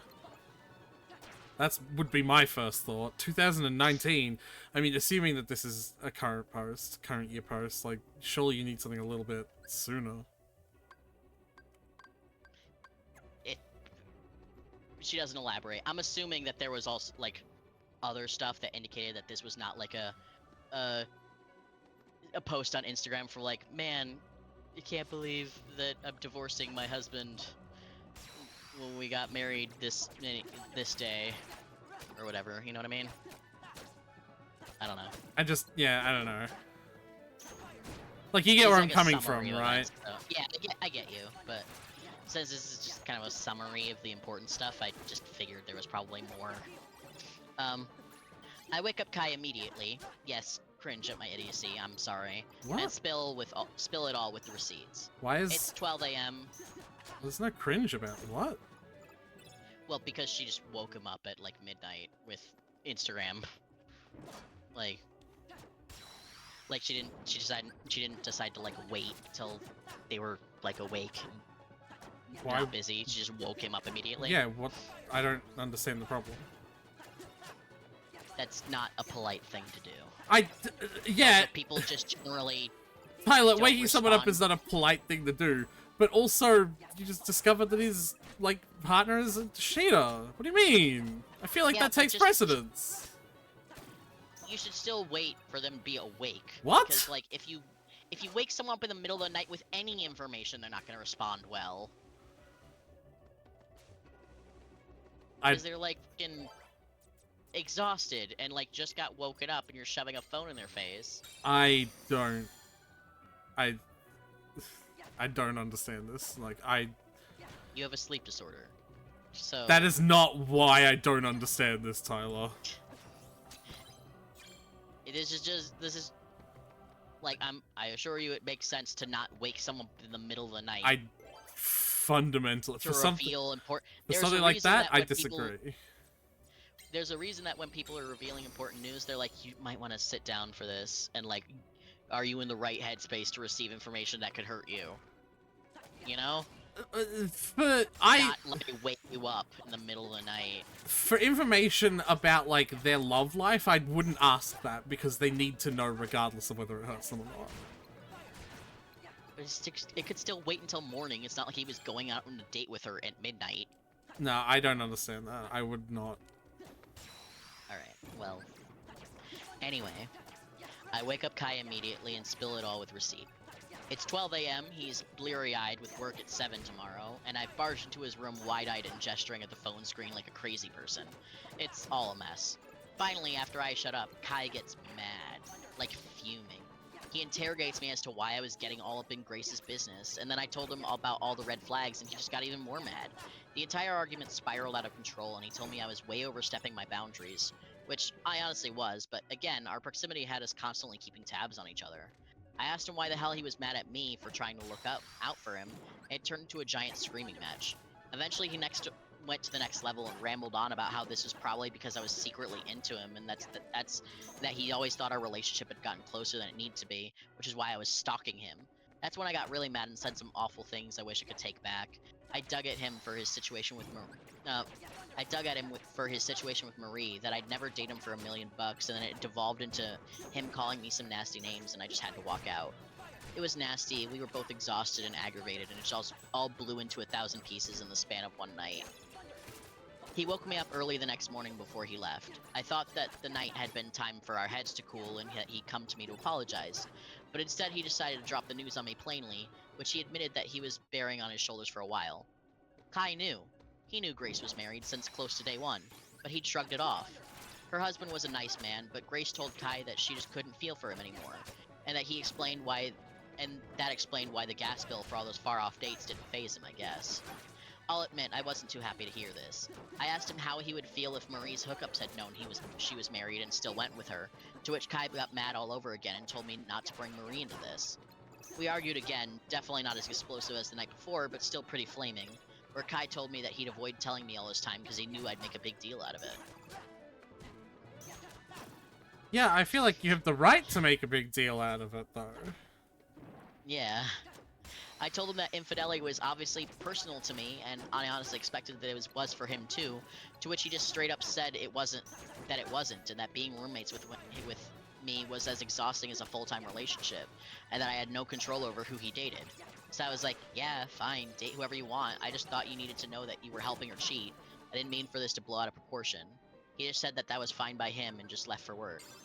I wasn't Kai's mother or something, where I needed to dictate his relationship. I just thought Kai wanted to know, you know, that he was being the other man here. I know if I was in a relationship with a man who is married already, I want someone to tell me, and based off my standards, I'd break it off with said man. But if Kai had different morals, regardless of our shared experiences, that was fine too. I just didn't want to associate with someone who perpetuated cheating. I didn't really have to move out of Kai's. He was nice enough not to overtly kick me out and make me homeless, but things were definitely tough and distant between us for the next while, and I'd lost respect for him in all honesty. Him continuing to see Grace and also the idea he had that I was interested in him, it wasn't great. Finally, I was able to get together my stuff and move out, to which I moved in with a family friend that I was ultimately better off with. And that I was ultimately better off even though it was pretty dang far from where I worked. I guess I ought to provide an update on the man himself, my ex-husband. Well, pretty soon after we officially divorced, he got engaged to another woman. Around this time, right after I moved out, I think I had just about hit rock bottom. The whole AI panic with student work started happening in my district. I was beginning to process to move out properly to my own place. All well, I was new in a community where I didn't really know anybody overall. I was pretty lonely and down at the time. I went on a couple dates, but they went quite mediocre, and I gave it up in the end, which only cemented how lonely I was. Wouldn't go back to those days for the world. Ex-husband reaches out to me, and he tells me about his engagement and all the good news. He tells me that he's on some life improvement path and that he wants to clean up his act, starting with giving me a good and well apology. He offers to meet me in person, locally, swearing up and down that this wasn't a date, nor was he expecting me to accept said apology. I should have been more assertive, but I was totally beat down from life and felt like a totally different person, in a sucky, no good way, so I agreed, like an idiot. I thought maybe an apology rather than a loose end would help me feel better about things.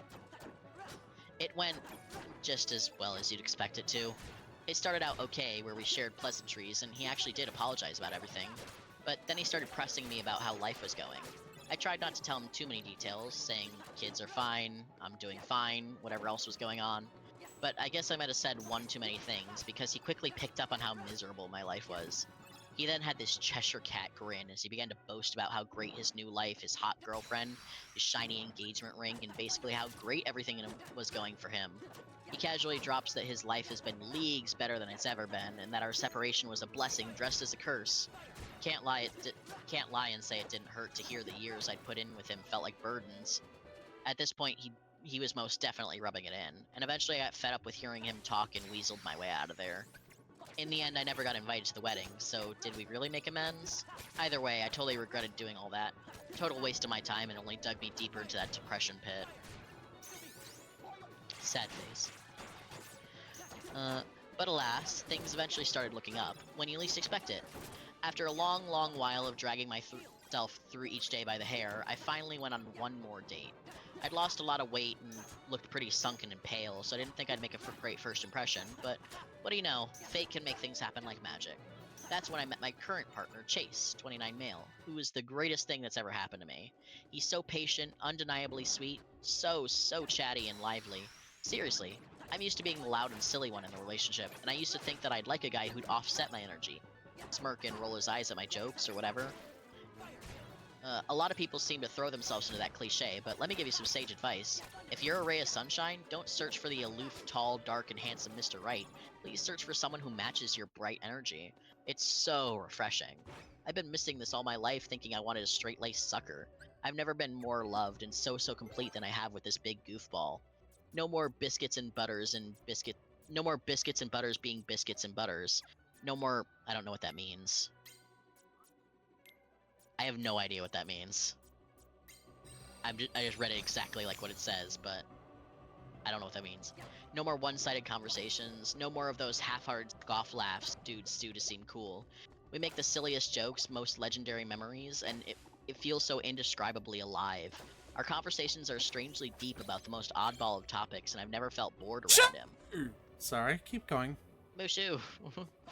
Find him in a chest? Yeah. Just, like, in a box? Yeah. Put If you I in keep this going box, on about him, I think Mushu. my fingers... Box Mushu. Box If I keep going Mushu! on about him, I think my fingers will break from how much I'll type. Jeez Louise. But anyway, there's a little bit more I have to cover. I told you it'd be a lot, so I'm just gonna get straight to it. It's late 2024 and the year started back up again. I'm head over heels for Chase. Everything's going fine. I moved properly into my own place for a little while before that, back closer to my job and whatnot. But I didn't start going back to my old gym until then. That's when I saw Kai again. He didn't notice me for a few days, but when he did, he immediately came up to me. He very cordially apologized, told me that he'd been worried sick since I'd basically gotten no contact with him. He told me that he said a lot of stupid things that he regretted, and if I ever wanted to be friends again, he'd be open to it. And that was it. It's 2025 now. I still have no clue if Kai's with Grace, or if Kai has no clue that I'm with Chase. I still see him around the gym, so I haven't properly but I still see him around the gym, so I haven't properly connected with him since his apology.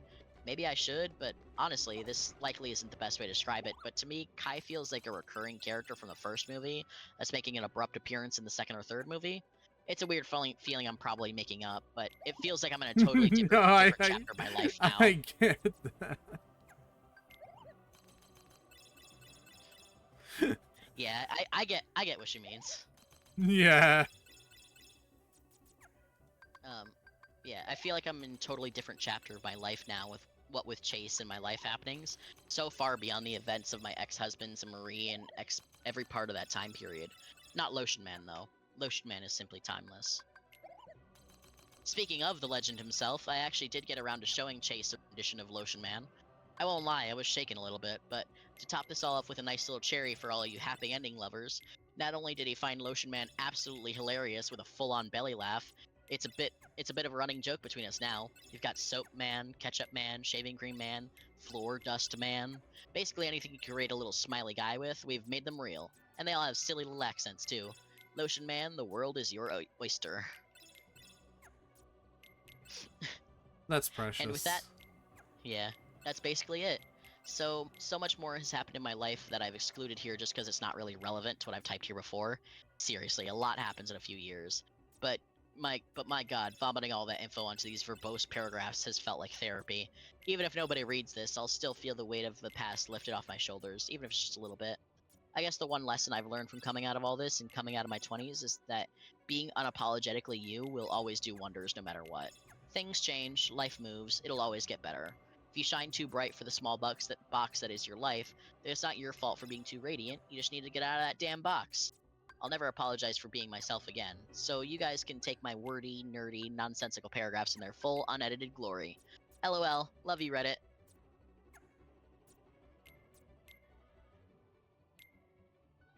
And that is that. Yeah. That's great. Good for her. You go, Queen. So do you still think she was the asshole from the title, where you thought she was, like, lying about whatever the joke was? Obviously. You didn't. She's lying about everything. I bet Grace wasn't even married. I bet none of them were married! It's all fake!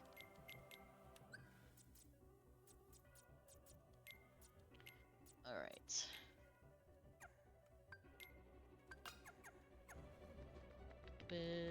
Alright. Don't bother with the new story yet, because we have... Story bit? Yeah.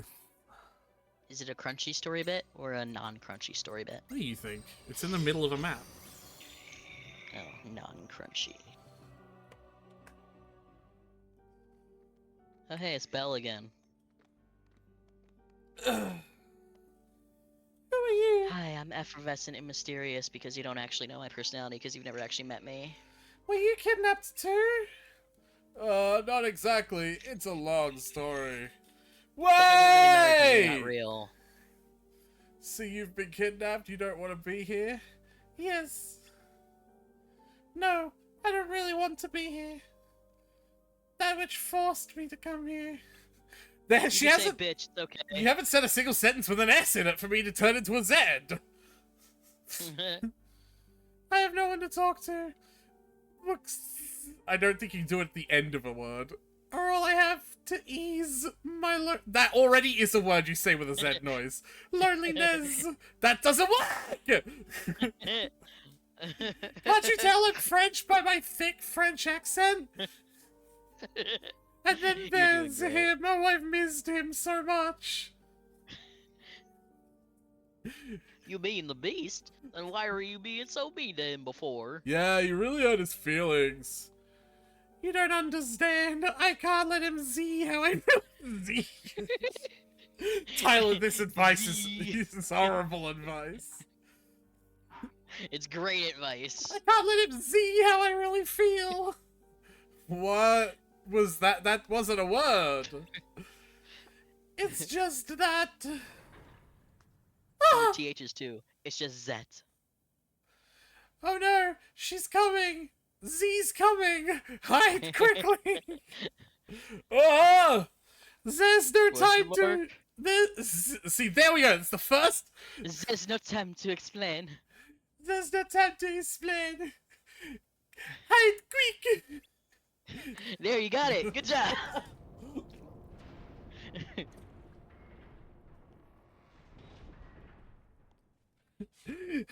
Let me put on my French accent. Male fish. Male fish. I don't know why that. That caught me by surprise. It took me a second. I was like, what the fuck? Oh!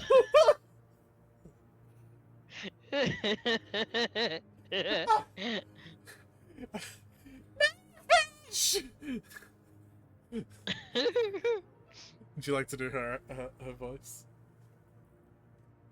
Is that not Belle saying that to her, though? Oh, hello! To what do I owe this visit? He was here, yes? I can smell him. That's weird, because that's a child. I mean the dog, mostly. He risked his life to come and save you. Oh, no, I'm talking specifically about the beast. He is smelly. I won't ask for his help. Oh, and why is that? Is it because you're not French enough? You know very well why Hon Baguette. I'm not. Shit, I'm sorry. You're very French. I'm not going to fall into your trap. Wow, there was nothing for you to Frenchify in that sentence. And then I have no choice but for you to make. But, pardon me, I give up. That's I'm fair. gonna beat the shit out of you. That's the essence of that sentence. No, Z got away. Well, alright. Wow, I didn't know she Was had she neo. using those newfangled neopro? we shared the brain cell, Tyler. What should we do? Help her, of course. What else? I don't know. Kind of thought we'd just fuck off or something. I don't know. Sometimes you just kind of leave. Or we like fight Heartless for like a few hours. Okay, well I've already been near that room, but it probably yeah, okay. I'm gonna get one more level.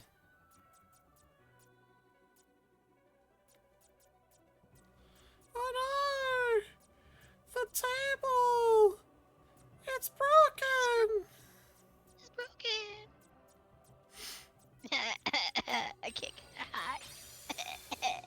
What's up, bro? You just need strong goods. I, 21 male, just got a friend request for my dead ex-girlfriend, 21 female. Hot. That's not the correct response, I apologize.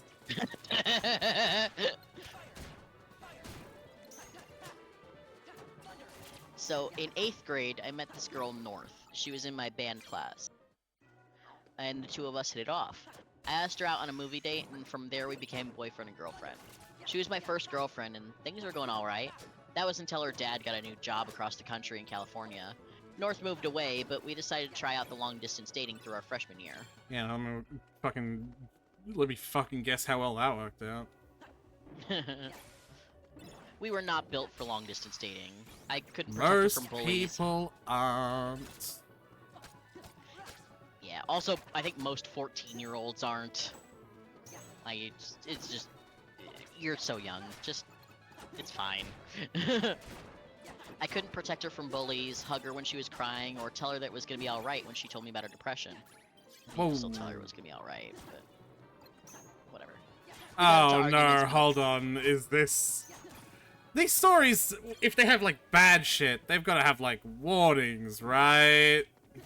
Oh, they do. So Mark did usually it? reads them out loud. So I could see that there's a significant amount of space between, like, Mark's intro ending and then the title starting, so there is warnings. So, can I make the assumption that this story might contain, like... I mean, I just gotta say the word, suicide. Do you want me to listen to those warnings so I can relay them? I mean, I think I can guess. But, I think I would like you to check that. Alright, I'll read the... I mean, I've obviously listened to this story before, so... Well then, do you fucking know? Like, what do you... I don't want to spoil it. I'm sorry! Trigger warnings trump spoilers, Tyler! I'm sorry I had to use the T word! I'm sorry... When we... I'm just... Because I'm thinking about when we did fucking Ultra Despair Girls, and you were like, I don't want to know the trigger warning. Because I don't want to spoil it. And so, like, okay.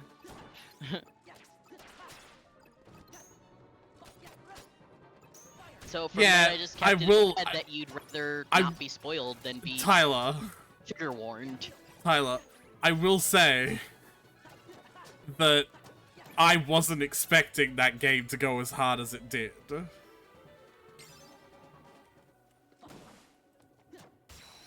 Alright, so... Well, actually, no, I have a better answer, actually. That game contains fictional characters. Fair. So according to Mark, the trigger warnings for the story are, for suicide, suicidal ideation, bullying, depression, and PTSD. Yeah. Not entirely surprised. Alright, so bullying, blah blah blah, the long distance. We got into arguments about God knows what, but decided to keep the relationship going because her dad was trying to transfer back closer to our hometown. That was until she stopped texting me around Christmas, and her sister sent me a funeral program and asked me to go to California. North's sister told me that she took her own life because the bullying was getting too much, and that I wasn't there for her when she needed me. Oh, okay. Them saying that, that's disgusting. Oh yeah, that's That awful. is a fucking horrible thing to say. Yeah. Also, to like a 14-year-old. To a 14-year-old, yeah. Like, it's an awful thing to say to anyone, but like, even an adult wouldn't have like the mental stability to really fully grapple with that. But like, saying that to a 14-year-old is like, holy shit. yeah, like, one of the things that I learned when I was, like, learning about suicide as a young kid as well, was, like, one of the biggest problems with it is that it can often spread as well. Like, a person's suicide can make other people feel so bad that it can spread, right? Like, chain effects. And, my god, can I not think of a more effective way to make it spread than to say, she killed herself, you weren't there for her. Yeah, she killed herself specifically because you abandoned her. Or she felt like you abandoned her. Yeah, like, what the actual fuck? Yeah. It broke my heart that I couldn't go to California for the funeral, and for the past 8 years, I've mourned her loss. I spent the entirety of my high school career trying to rebuild myself. I apologize. I'm gonna have to. I'm gonna walk slowly towards you and back you into this pool. What are you waiting for? Call to him. I'm gonna keep walking very intimidatingly at you until you do. No, I won't let you hurt him. I don't. Also, another thing you could do is W sounds. You could change to V's. Okay. I won't let you hurt him. If you're not careful, though, it makes it more Transylvanian. I want to suck your blood. Yeah. If you're not careful, we go into that. Yeah, I'm not gonna do that. Enough! The beast isn't the only one you have to deal with. Be gone, boy. You have no business here. Watch me vibrate. You are. Watch me vibrate on this floor.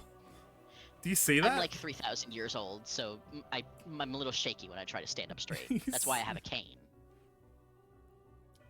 Unless, of course, you wish to join in the screaming. It's really funny as well, because this clearly means that Sora misremembers just how important Maleficent was to the plot of the Seven Princesses of Heart.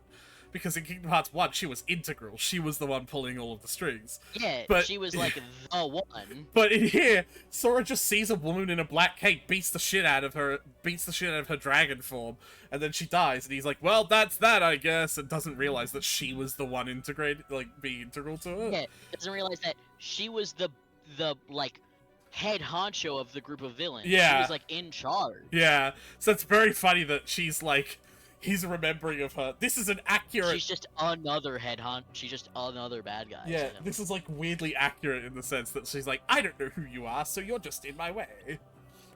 Yeah. When that brute hears your shrieks of terror, he'll come right to me. You sound just like a French lady. Stop trouble yourself. You're here, Hon Baguette. No, you mustn't.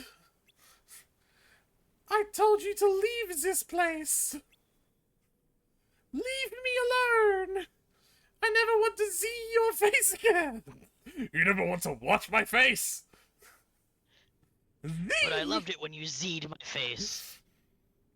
Bell. Is that what you called it? Bell. Bell. I want you to see my face. What an awful thing to say. Alright, if that's how you really understand. My innocence is punishment. Jesus Christ, Sora!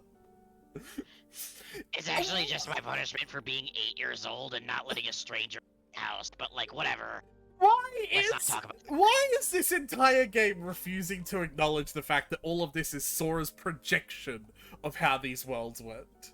Because then they'd have to, like, really, they'd have to, like, let go of the pretense of any of this meaning anything. Oh my god. Because, like, in the first game, like, the worlds didn't mean anything, but we had to, like, pretend they did, because there was shit we were kind of doing there. But, like, they really don't mean anything. It was, they didn't mean anything, but they were still canonical story events. Yeah. But if they acknowledge the whole illusions thing that they set up at the beginning, then they'd have to really acknowledge that this literally doesn't mean anything. It is just an obstacle to stop you from getting to the next Castle Oblivion part as quickly. Yeah. It's only me, Mel. Sorry, I wasn't paying attention. You're the only person who's after me. Little by little, you warm my cold, selfish heart.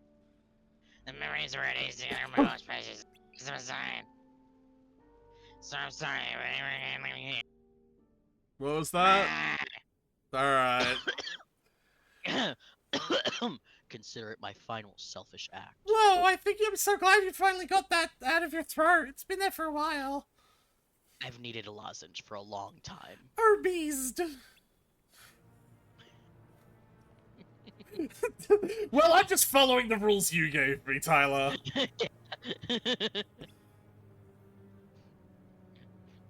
I never dreamed such ugliness could hide so beautiful a heart. Yes! I'll take Malefish, are you also into him? I'll take it, thank you. Just like punches into his chest and pulls out his beating heart. What? This calls for a This change didn't of even plan. actually happen! Beast, I shall claim your heart instead of Belle's. What? No. This truly explains that Sora was not paying attention to the main plot of Kingdom Hearts, because he does not understand why the princesses are more important. Maleficent and the He's Beast just start kissing, and Donald's like, Sora, are we looking at your fan-fiction again?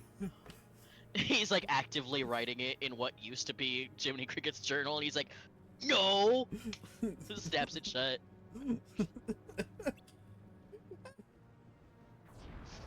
But like clearly wasn't paying attention. He just remembered something about pure hearts being needed.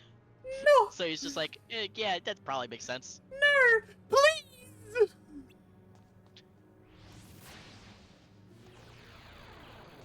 It was so slow moving. He could have just Yeah, ducked. he could have moved.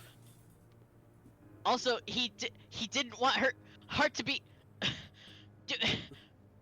God, this is so stupid. I know. This is so stupid, and it's especially stupid because it doesn't mean anything. I hate this so much. Well, so much for the change of plan. Belle's heart it is then, after all. It seems her cold words spoke little of her true feelings. Ha ha ha! Ah. She loved you. The ogre fell in love with the princess! Yeah, that's really what it No, wait, is. it's the other way. She loves you, Beast. I can feel it shining in her heart. I'm going to eat it now. Om, nom, nom, nom. You feed, release, but no, I'm not the Beast. Whoops. You fiend. Release Belle's heart at once. Did you change the voice because Where are you? his previous voice was really hurting It was you? really hurting my throat. It hurts so much. She went that way, I think, because she teleported, and I don't really, like, you can't really tell when someone, unless, like, leave a trail, and she didn't, so I'm just guessing. Basically lucid dreaming at this point, so I put her up there, so go up there. I've decided that's where the next scene takes place. Yeah. No, So let's all make our way up there. no time to talk, we gotta go after them right away. You'd help me? You are literally the strongest thing in Kingdom Hearts 1, of course I'd help you. We're really just gonna stand aside and watch you do shit. It's gonna be really funny. You bet. After what you just said, we gotta help you. I Let's think. go get I'm not really Belle's following heart what we're doing here. back. Right. Key to truth. I'm not really following what we're doing here, but I figure Sora's got it covered. So I just turn into a card whenever we leave these scenes, and don't worry about it too much. That's all you need to do. Alright. I'll just spin whenever you summon me, and that seems to be enough. That seems to be working so far for me.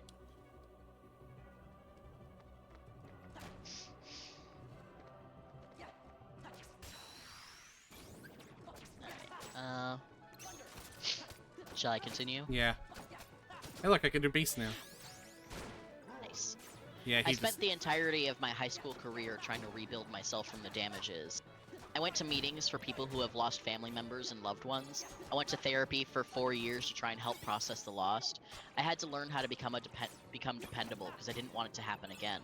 After working on myself for 4 years, I asked out one of my classmates, Lucy. We started dating the tail end of our senior year and are about to celebrate our 4-year anniversary in April. Last night, I got a notification from Facebook saying that I got a new friend request. I opened the app and found out that it was from North. She looks older, but it's undeniable that there are pictures of her as an adult with her fiancé and her newborn daughter. Okay. I thought it was like someone else on her account, but no, that's Yeah, I spent 8 years of my life believing that she was dead, but here she is, with undeniable proof that she's been living a great life without me. My stomach is in knots, my heart is sinking to the ground, and my mind is racing trying to figure out what happened and what I should do. Do I accept the friend request? Do I ignore it and try to move on? I feel completely lost, and I feel like my entire life has been a lie. I've spent the entire night looking at the pictures of her and her family, floored that she would do this to me. Can you even describe, like, is that what happened? Are you sure it's not an outside influence? Because, like, that sister that's sounded really... off the main post, and then there's comments and an update. So Because that sister sounded really fucking vindictive, right? right. So, like, maybe she just lied and, like, the family did something to separate the relationship. Yeah, that's all that we get from the main post. But then there's like some comments and updates. So like, Yeah. You don't. that's all the information. You've never had to. I get you. You don't have to clarify that. Yeah.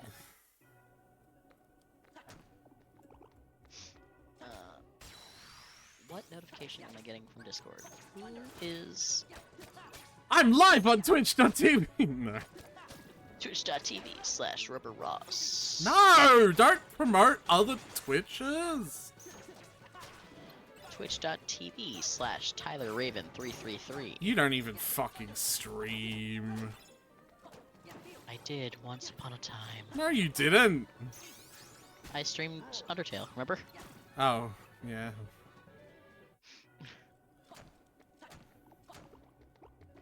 How dare you? Where is this notification coming from? I don't see anything. Oh, there it is. Of course it's a Sill's fucking server. Yeah, fuck you, Asil. Cool, someone painted a plastic gun. Awesome, it looks neat. Mark is red and move on. Alright.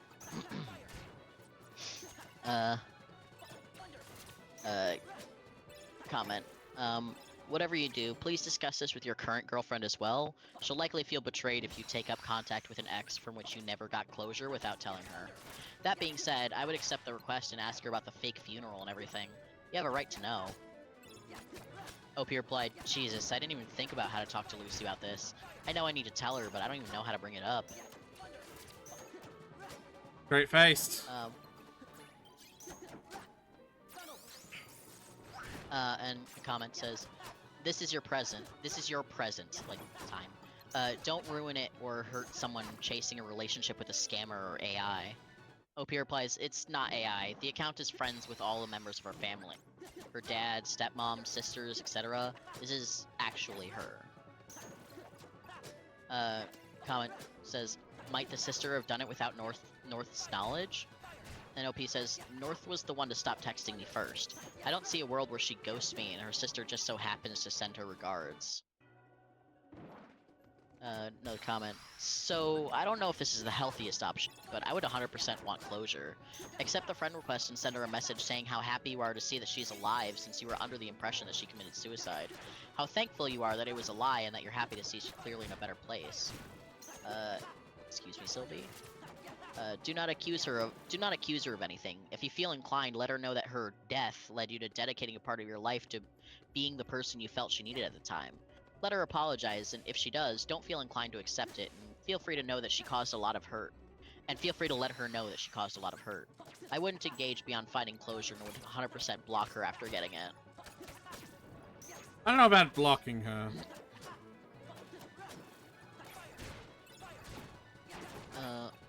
OP replies, I do want closure, but I don't want to chase it with how stirred up I am right now.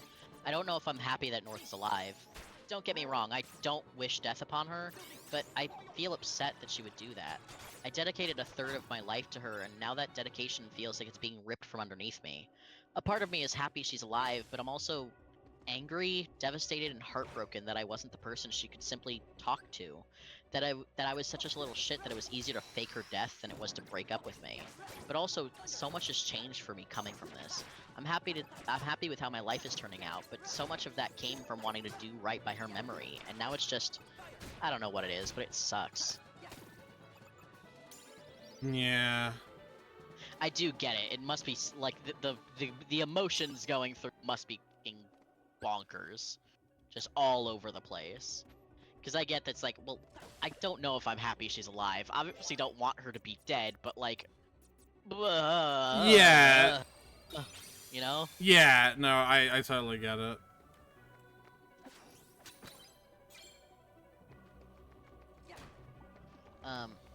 Commenter, that is wild. I'm sorry to hear it. Have you ever Googled her name in those 8 years and did nothing about her ever come up? Did you just follow her Did you follow her on any social media at the time you were together, or did all those accounts simply stop updating? Did those accounts have an in memoriam post or anything like that? Nope, he replied, she's always been coming and going with social media. She'd make an account, stop posting for like 6 months, and then make a new one whenever she wanted to restart. I have tried Googling her, but she shares a name with a UCLA professor, so UCLA is the only thing that comes up for miles of scrolling.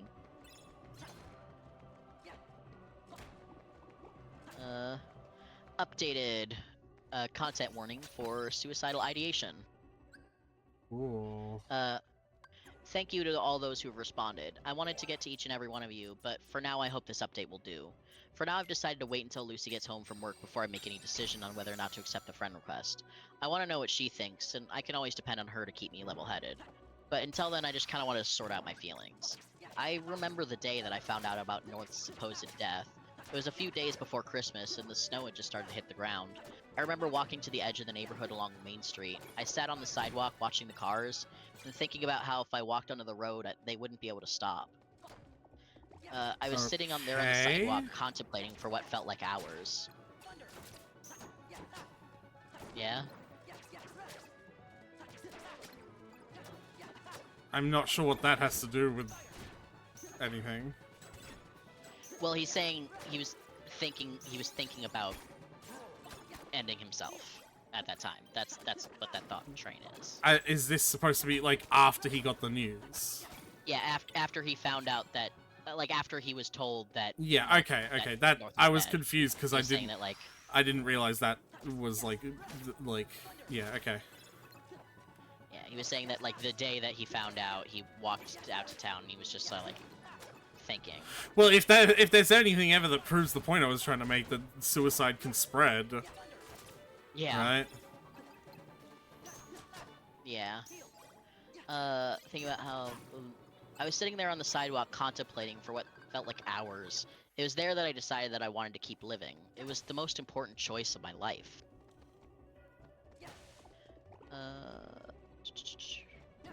But now that choice feels hollow, feels meaningless. Every decision that I've made since then has come from that choice I made 8 years ago.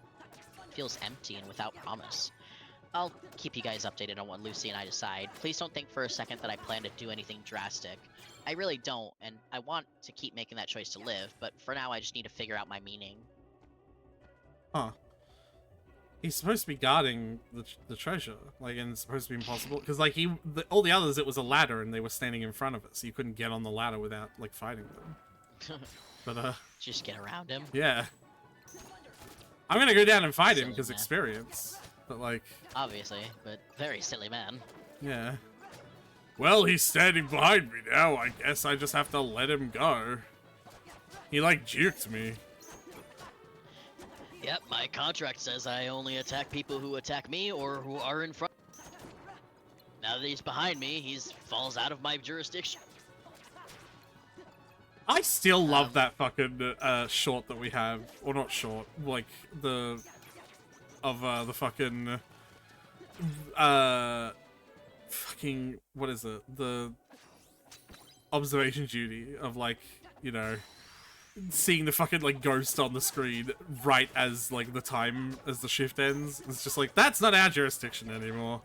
It's like, well, not our problem. We clocked out. Oh, it's so funny. Oh, yeah. Because it's just like... Because there's so many noises happening at the time. There's like shit flashing on the screen, and then it's all of a sudden like just like, dong, you win. Yeah.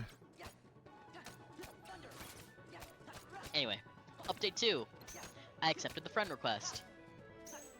After Lucy and I talked about it, we agreed that the possibility of getting some sort of closure would be worth it. So I accepted the friend request and sent out a text saying hello.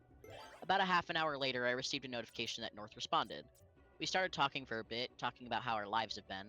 Turns out, her and her fiancé were in town visiting family, and it started to make her think about all the hurt she caused me, and that she wouldn't feel comfortable moving on with her relationship without knowing if I was okay. Yeah.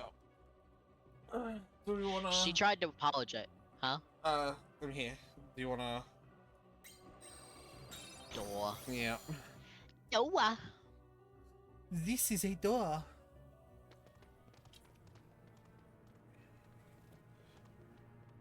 Male fish! That's not my... Whatever. You've done well to make it this far, Beast. As your reward, I'll tell you why Belle rejected you. I think we've established that she didn't actually reject you, but... My dark magic requires hearts of the utmost beauty. What? That's not at all what...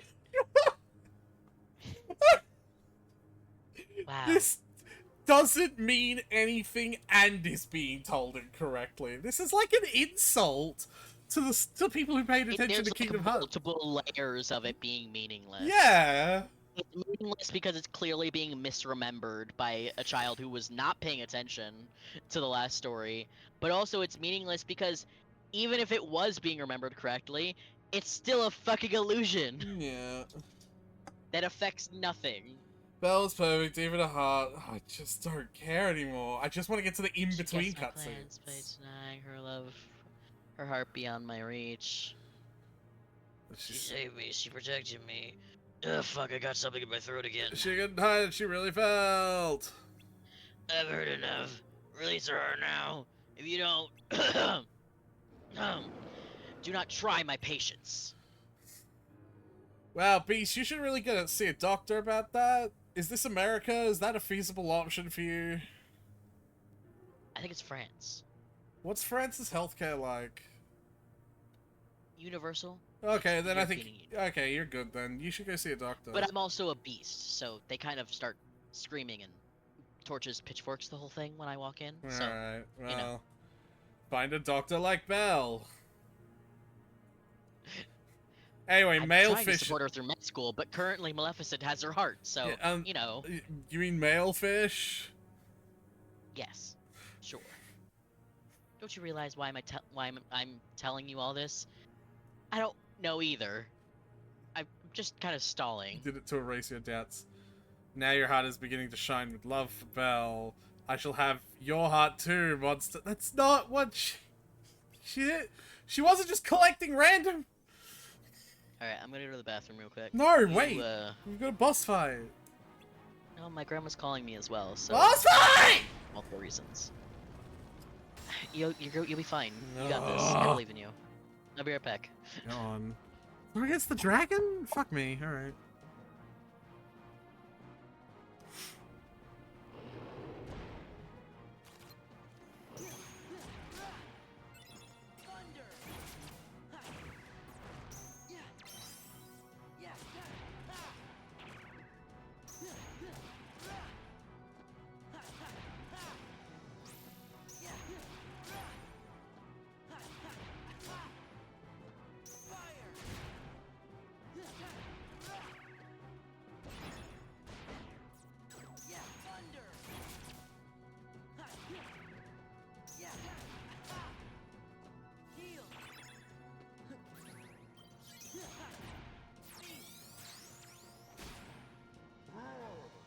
Roar! That's not even remotely what he said. Roar!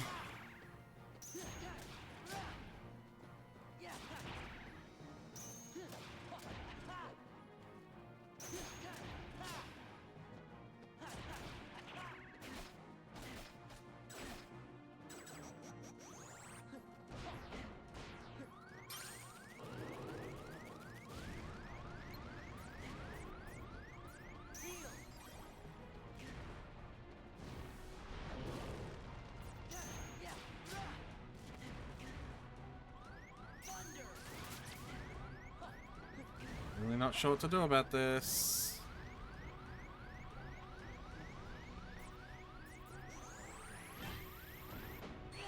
Yeah, okay. Cool. What was I fucking supposed to do about that?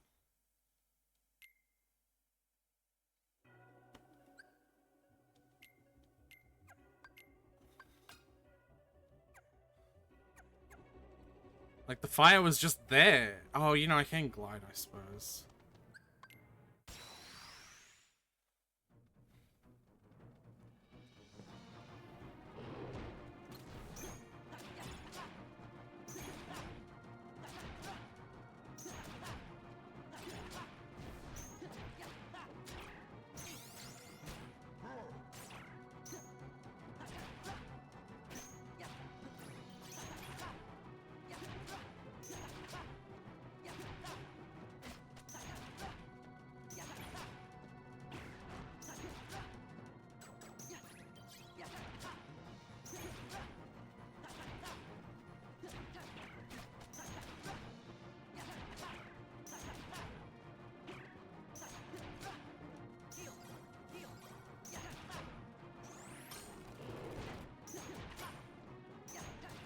Wow, that was alright.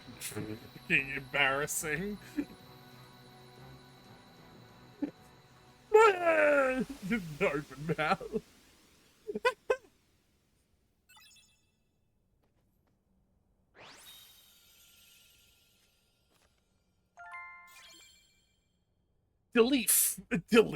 Defeat fake Maleficent. The fucking achievement names, man.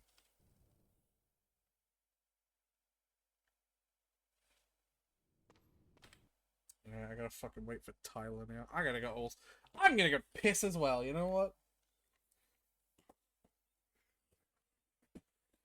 Oh. Yeah.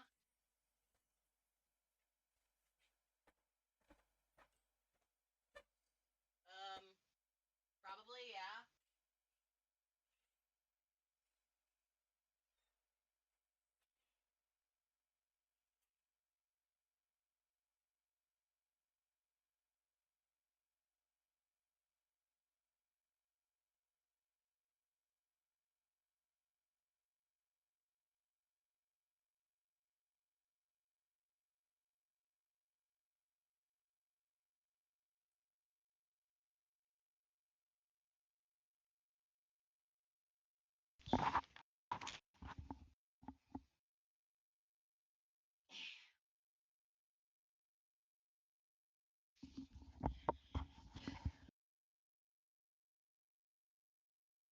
Hello? Hey.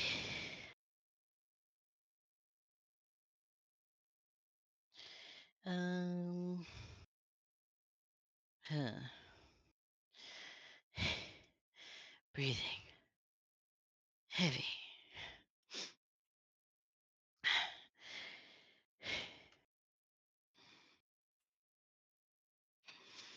I'm, guessing he's AFK. Oh, there he is. Oh. I'm back. Are you back? I'm back. I'm back. I'm dead. So, the first time she did a move that covered the arena in fire, and there was literally nothing I could do to get rid of it, so I just stood in it and died. And then the second Yeah, time I sounds switched to about the right. dual deck and just mindlessly mashed X until she died, and I even did it on fast forward. That's funny. See, I had faith.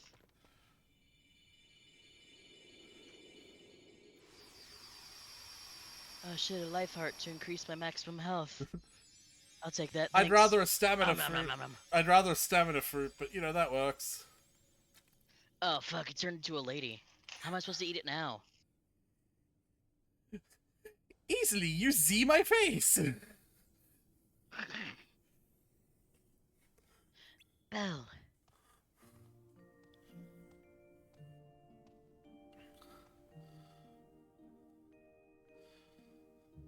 Thank goodness. Please, please forgive me. I had to be cruel to you. But no matter how I tried, I couldn't hide my true feelings. Say more words with S's in them! I'm the one who should apologize for doubting you. I never want to remember feeling that way. So angry, so alone. Then don't. Let's replace the sad memories. No, I asked for too much. Take it back. With happier ones starting now. Belle. There you go with the mushy stuff. Yeah, I think it's time we got on our way. Good idea. Let's keep moving. This isn't real after all. I don't remember this part. Sora, did you spend a lot of time thinking about the Beast and Belle making out? No.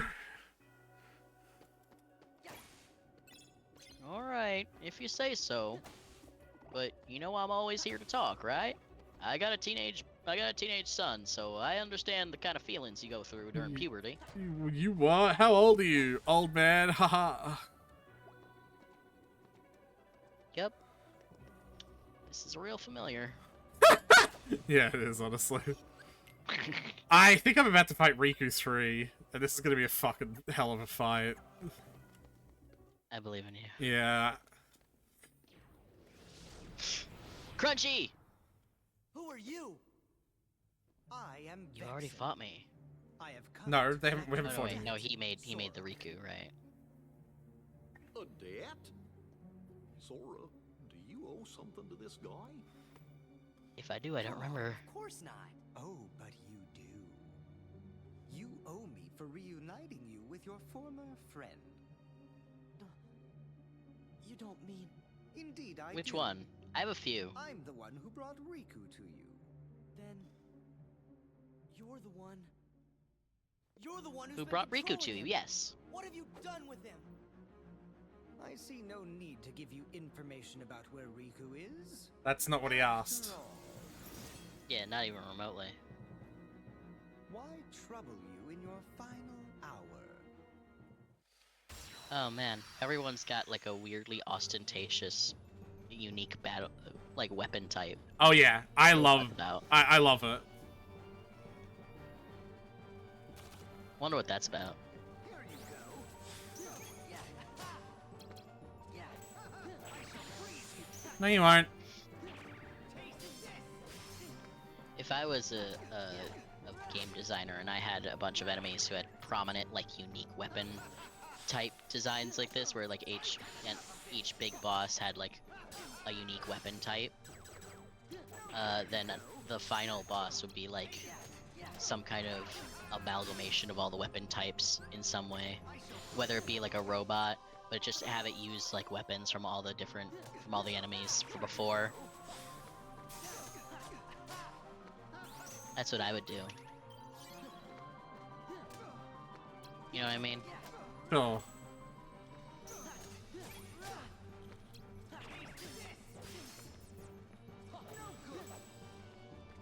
Sort of like in Ultra Despair Girls, how Monica uses attacks from the other four in her robot.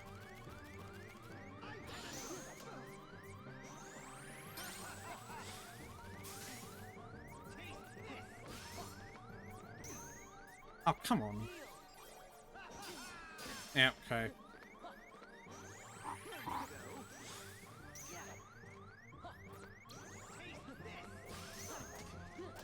Get the fuck out of here.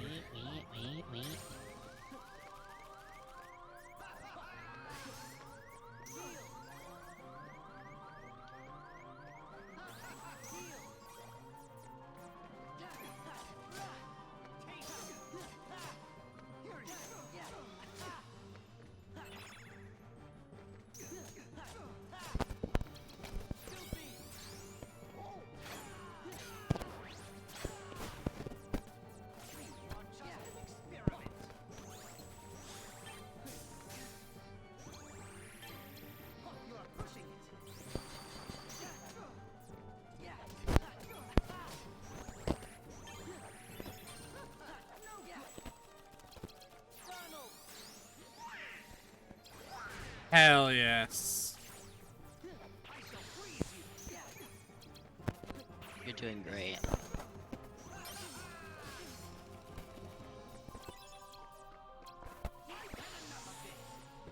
Stop reflecting my Yeah, I had enough of heals. this too.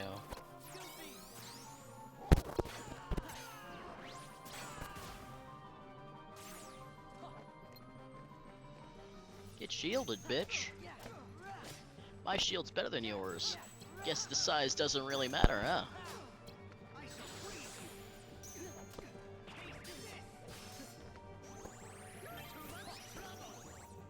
Ooh, I should have, like, try and counter that. Uh-oh.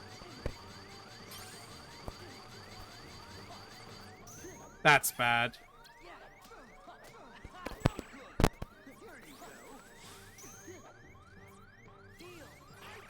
Oh, that's bad. Stop that. What? You're on his last health bar.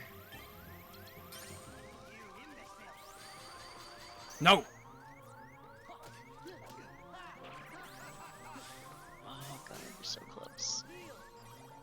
I'm so close. There we go. I got myself to a safe health. I can wail on him now. Awesome. Oh, unless he fucking blocks everything!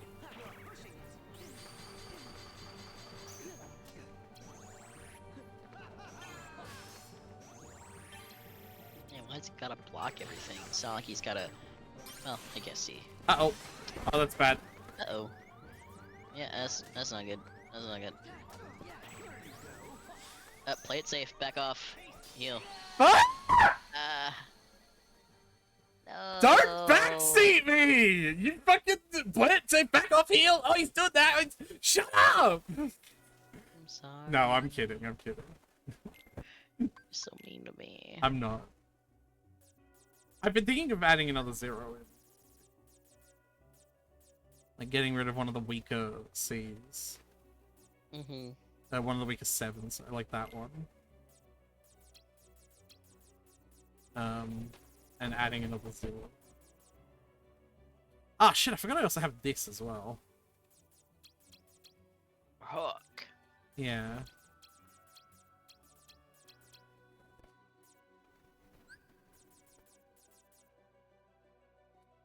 C, C++, C, B. It's fine. I don't need 0.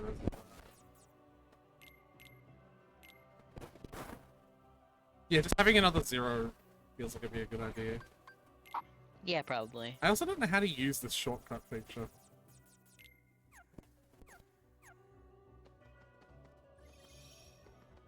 Leave the... Because, like, I don't know if you have to do this in this game, but I know you have to do this in all the mainline Kingdom Hearts games, or if you make a change to your equipment, you have to re-enter... Not save, just re-enter the room to make the save checkpoint, like the auto checkpoint. Because the checkpoint happens when you re-enter the room, not when you change it in your menu, you know? Right. Alright. I also have a better idea of how he works now, so... He looks so bored.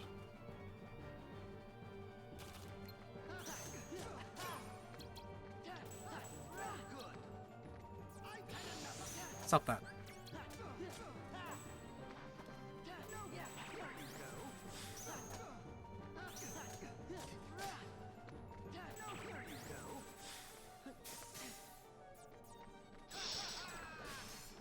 Valid.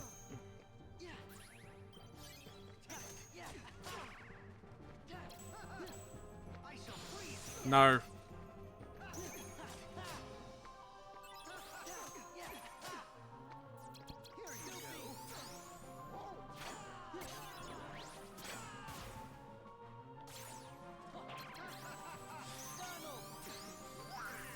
Don't cast ice on him, you fuckwit! No.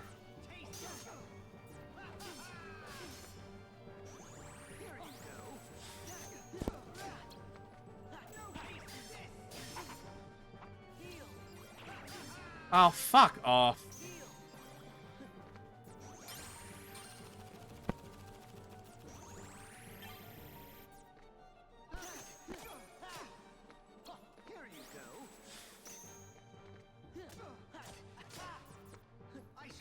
No.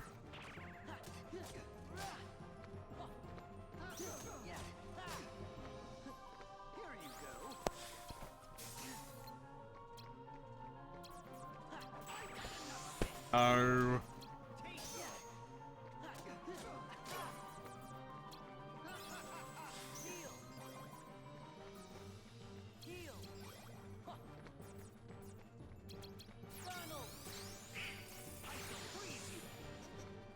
No. Valid. Do something.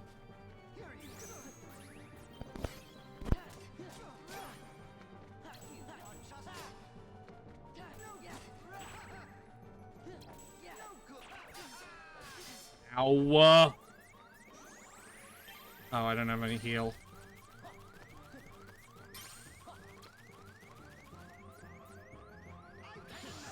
No.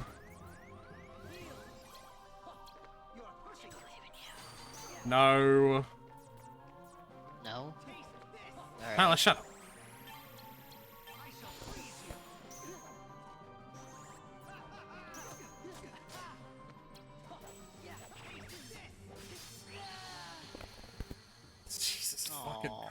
Christ.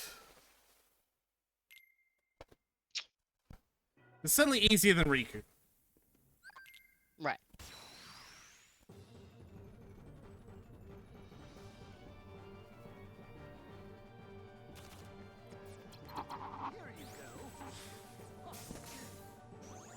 I wonder if you can fully dodge that.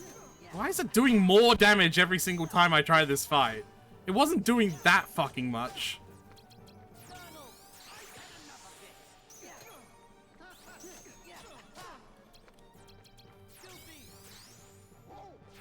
Okay, well, good work dodging Goofy.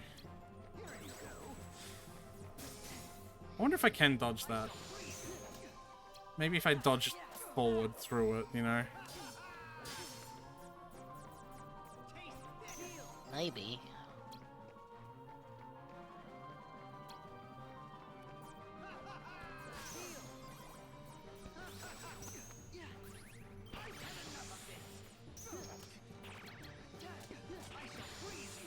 No.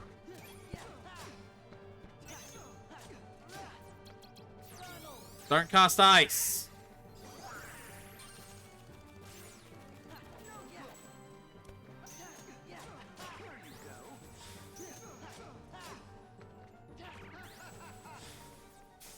You can! Oh, it comes back!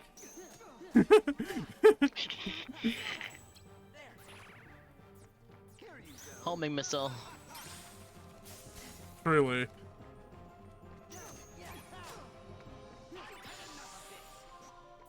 No.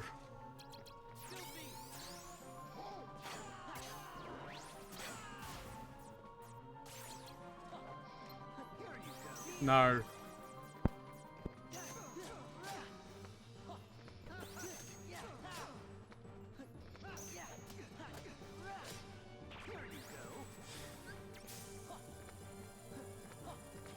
Oh, you can. Okay.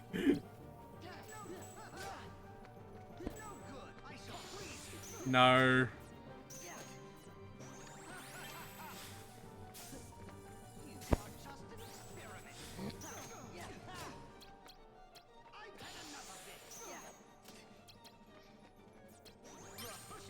Uh-oh.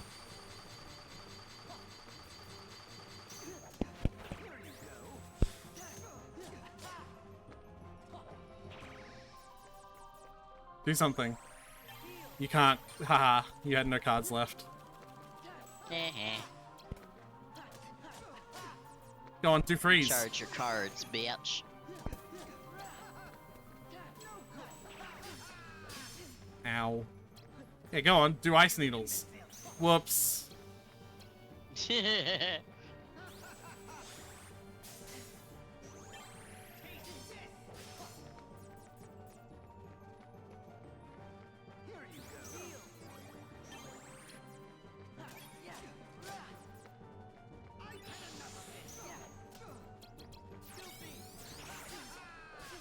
Well, that's rude.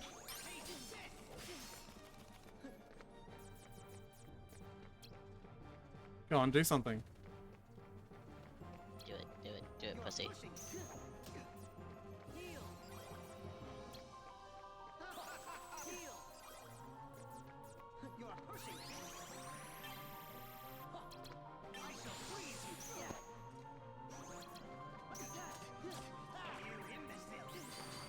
No! Oh.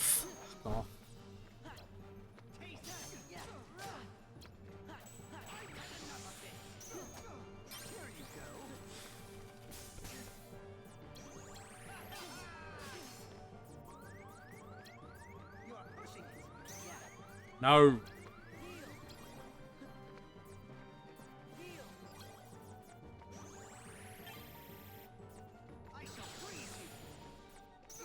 No. And then he does that one immediately. He's... Yeah, that wasn't as bad as Riku.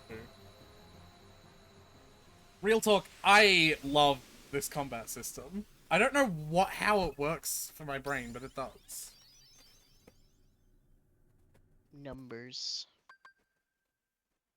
The slate called Holy. That's interesting. Slate.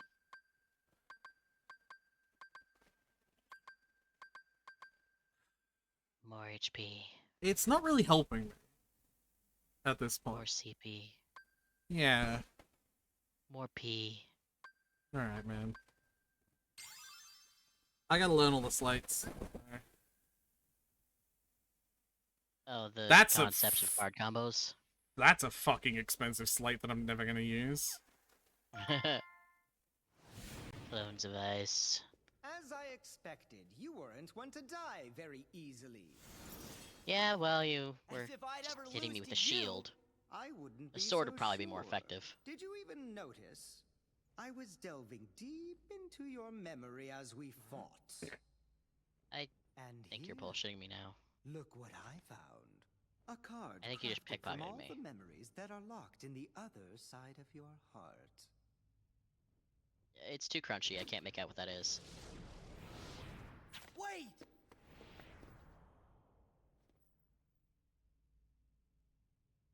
You guys throw cards really well. Yeah. That's Memories impressive. in the other side?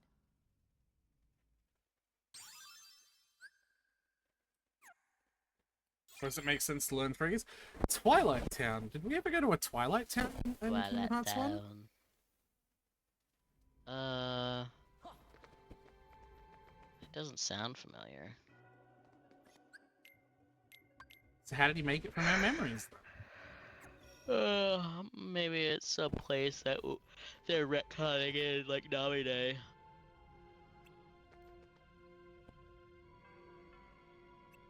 Other side of your heart, is that the stuff you forget goes? That's stupid. Anyway. If Sora disappears, So there's that at would least mess up the 11 of these organization's fuckers. plans. Oh, you know what? I guess it hasn't... Yeah, okay. No, that's fine. At least 11? Why do you say that? Because Vexen said in the organization we're ranked, you're 11 and I'm 4. Oh, yeah. So I there's trust at that you least know 11. You're doing the same thing as you did with the Harbingers. what you need to do. Yeah. Haven't a clue, really. Maybe you could spell it out for me. Vexen has clearly committed a treasonous act against the organization. You must eliminate the traitor. No taking that back later.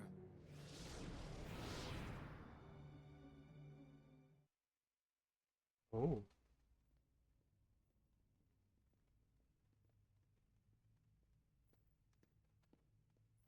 Axel. Yep. The thing I was noticing is he seems aloof and kind of goofy, but I noticed in that conversation with what's that guy's Malusha. name? Malusha, and in the other conversation with Vexen before, he and Larcene are really good at seeming to guide the conversation in certain directions. Oh, yeah. I noticed that. They are very good at Like, manipulating. he was clearly goading for a certain answer. In, like, both scenarios, it seemed like they were trying to guide the conversation in direction, and they succeeded. Mhm. Without seeming, while making it seem like it was the other people's idea that, like, they wanted to go there. And it's like, no, we did. Yeah, no, they are very, very good manipulators. All of the organization members are to some degree. It's just Axel seems like the most obviously good one here. Yeah. It's like, I've noticed, I'm on to you, pretty boy. I see what you're doing. We'll find out soon enough. It's the only one I mean, we it's a have left. place card. It's the... No other way to move forward. It'll do the same thing as the other place cards. It'll make a place. Yeah, but we've never been there.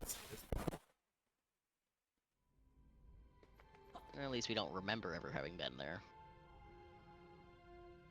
No, the memories are in your brain, Goofy. I mean, probably, but that's unrelated.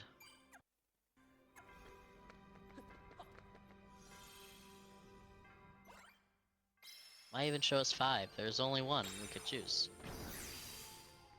Where are you getting the other ones?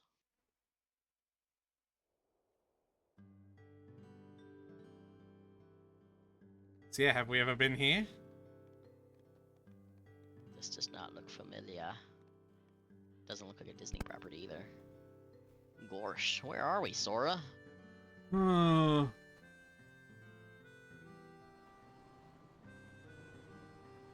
Here's a tram. I don't know. I've never been here. Me neither.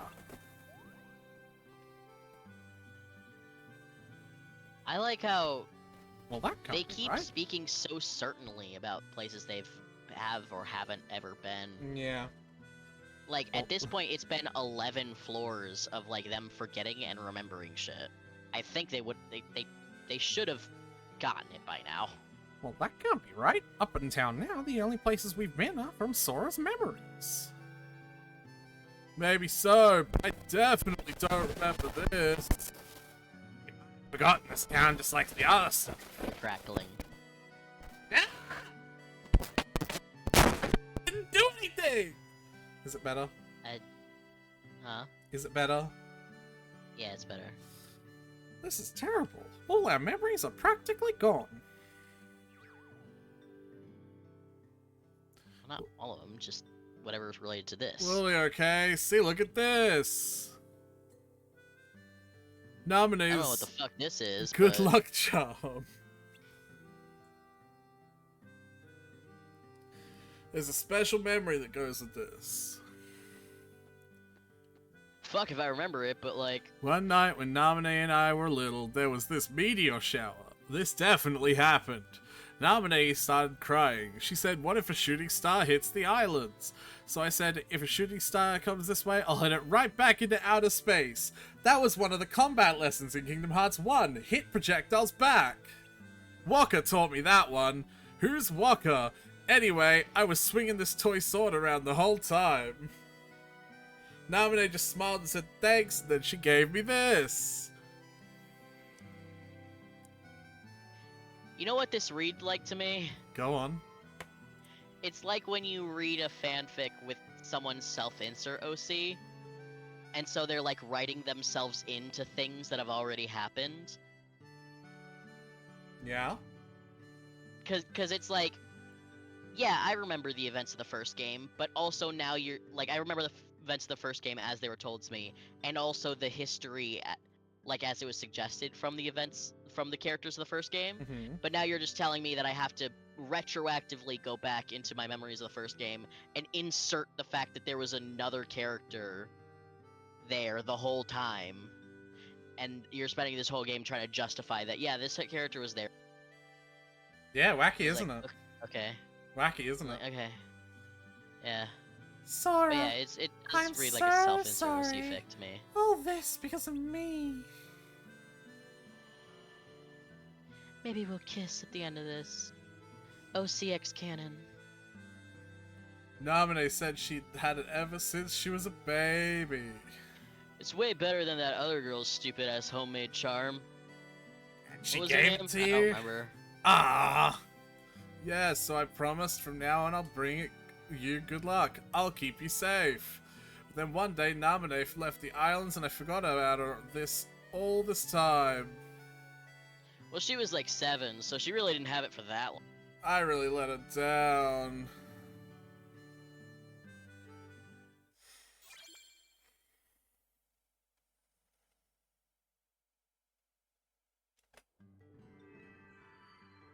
So this is Twilight Town. You are correct, it is not a Disney property. It is not like an existing... City. Hotness.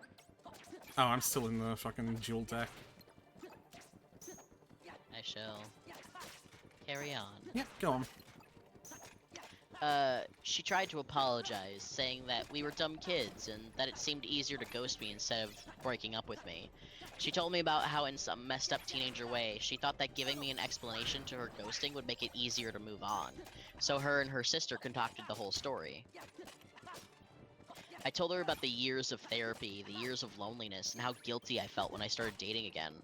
I told her how I used to think that she was the one for me, even through the nights of arguing, and that she left me more hurt than if she'd just thrown me away.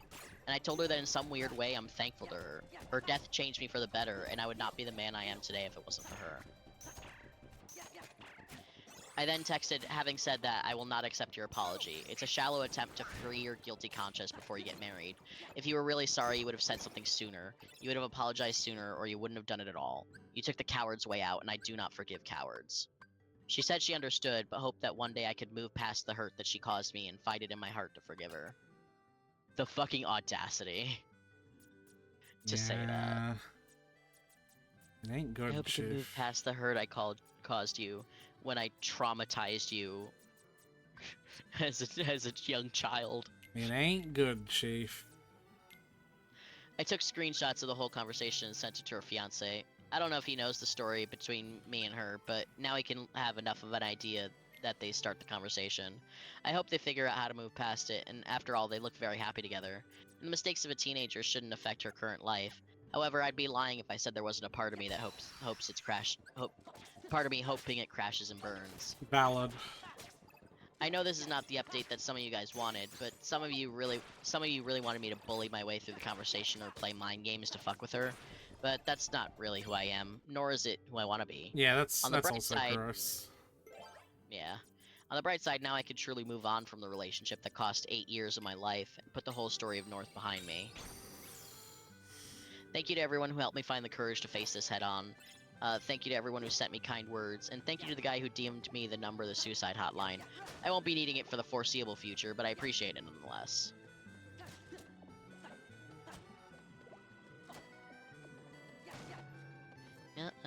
Yeah, that's that one. Oh! Hello. Hell yeah, we got some high numbers. Oh, hell yeah, that's what we were looking for. Alright. If I could get a really high level ether card, that'd be so fun too. Let's get rid of this.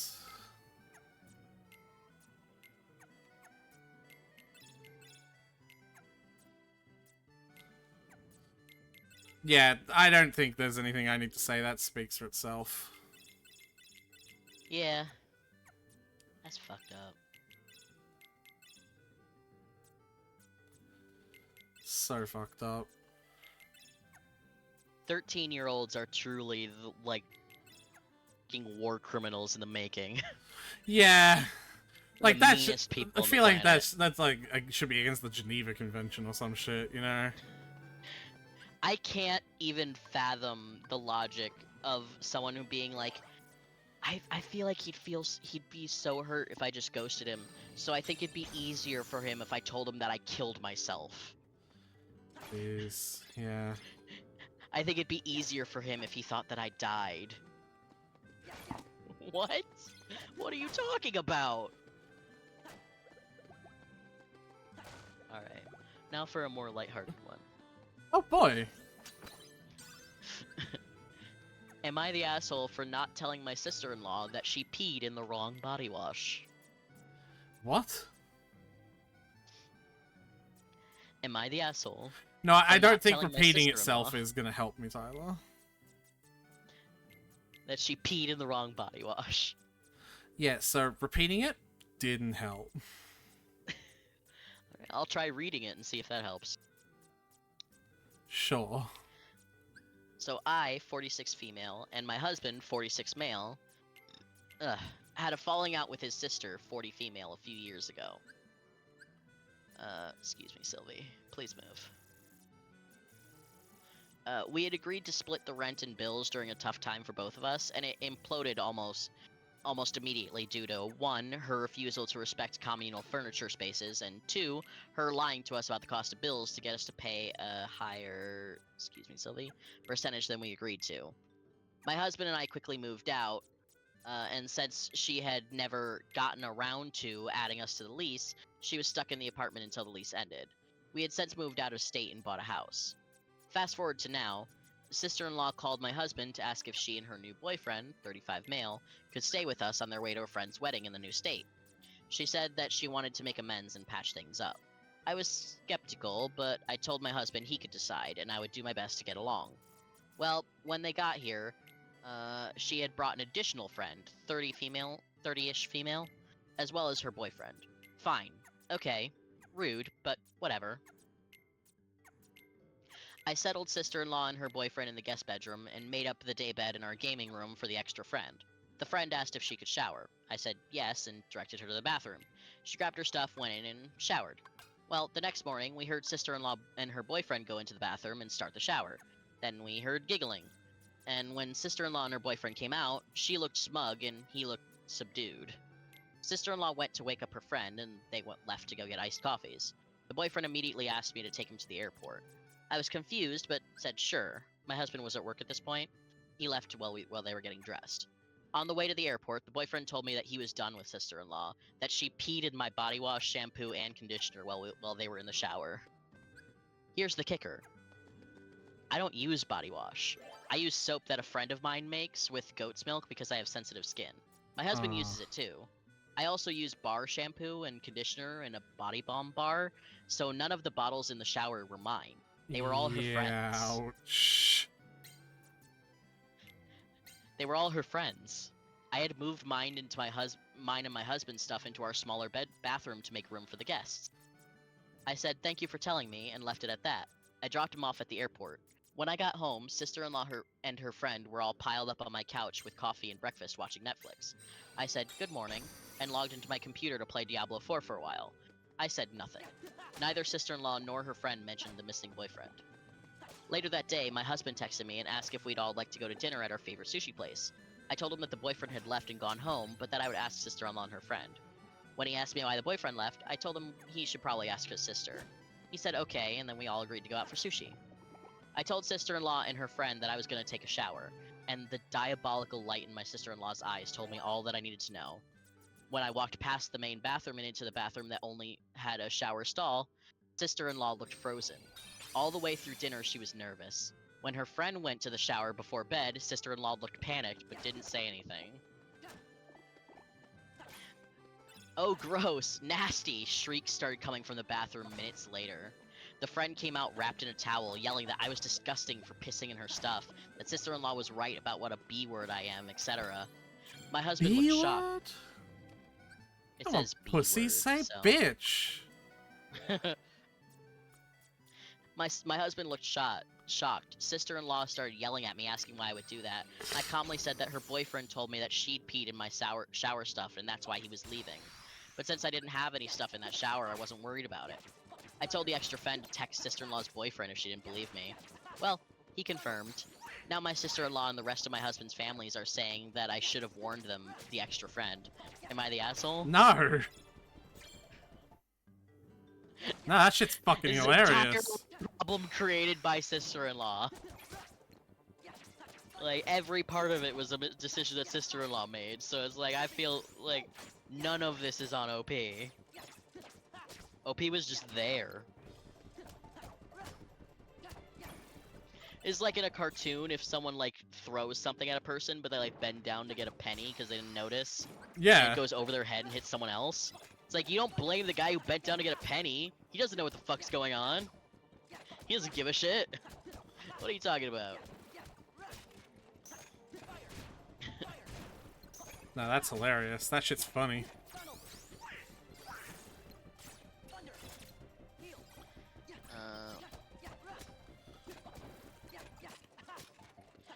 Edit. This is blown up way more than I expected. I'd like to address some of the more common responses. 1. Sister-in-law has been enabled by her family her whole life. Everything she does is either blamed on someone else or excused because she's on mental disability. Everyone is expected to coddle her and never confront her no matter what she says or does. My husband grew up in that environment and I hate that for him. 2. Additional details. Her now ex-boyfriend disclosed to my husband later that he was not allowed to leave the guest room after their shower until he promised not to tell, and also promised that he would stay with her for the trip and wouldn't tell anyone they broke up until after the wedding. She took his keys away, thinking he wouldn't leave without them. As soon as she and her friend went to get coffee, he asked me to drop him off at the airport. 3. When the extra friend found out that it was sister-in-law who peed in her stuff... What the fuck was that? Huh? I did not see whatever it was, so I don't know. A new card. What it do? I don't know. It says mingling worlds. Anything could happen. Oh, I think it's just a random. I just think it's a... I don't know. I didn't know. What it do though? Shut up. There must just be a random card. Ah. This looks like a boring world with nothing in it. Yeah, it's just a save point. Shall take. Yeah, I suppose. Yeah. 3. When the extra found out that it was sister-in-law who peed in her stuff, she cried, asked to use my shower, and I gave her some spare hotel bottles of toiletries that were in the basket in the guest bathroom. Why do you have hotel bottles of toiletries, you thief? Sorry. You pay for the hotel, you can have the toiletries. That is not how that works. They're gonna throw them out anyway. No, they're not. What? You're not gonna use the half-used bottle of shampoo. Why? Because it was used. They didn't shove it up their ass, Tyler. All they did was hold it and squeeze some in there. No, that's the thing about hotels. Actually, I guess you have a point.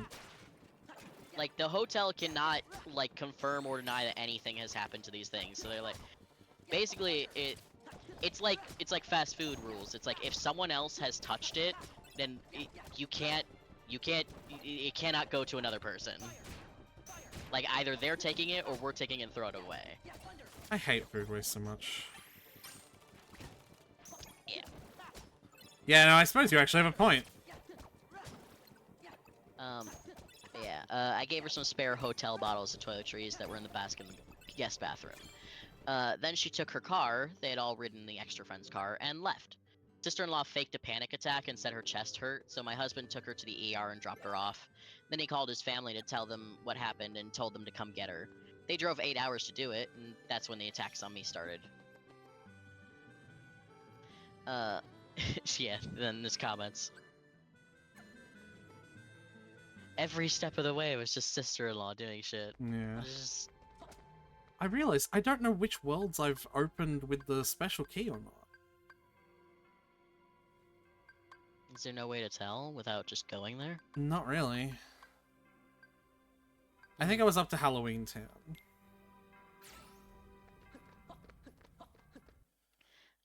Not the asshole. Well, she had the chance to tell the truth when you walked past the main bathroom, but she didn't. And another comment replied. She also had the chance to tell her friend when she saw her about to get in the shower, but she chose not to. Another comment. Not the asshole. Of course sister-in-law is mad and getting family to gang up on you. Simply remind everyone that she asked to stay with them and said she wanted to make amends. But then she purposely urinated in those bottles to get back at her brother's wife for something that sister-in-law caused. This would also work well under the petty revenge sub. Reply. Make a big Facebook post about it. Do it out of concern for her failing mental health and ask why anyone would support the person and not go get them a good shrink. And OP replied, I would absolutely love to do exactly that, but for my own peace of mind... Excuse me, Sylvie. But for my own peace of mind, I haven't had any of them on my Facebook in years. What? Yeah, that's fair. Yeah, you wonder why, huh? Yeah. She fucked around and found out. What kind of stupid 40-year-old does shit like this? Her family should be more concerned about their 40-year-old daughter being unhinged and mentally underdeveloped. Nope, he replies, she's, quote, fragile. Their entire family tiptoes around upsetting her and always has. Everyone is always expected to keep the peace and be the bigger person, so she does whatever she wants.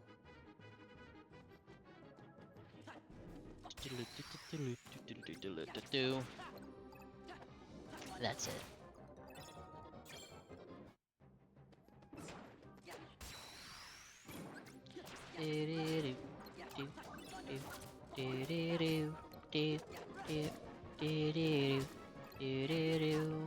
Whee!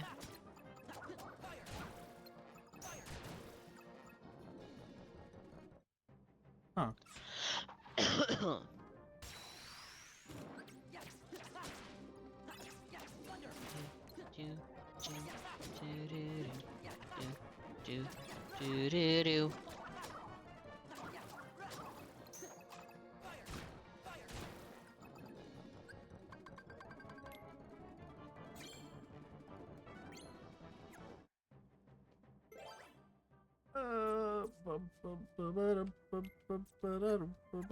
Where am I going? I'm going the wrong way.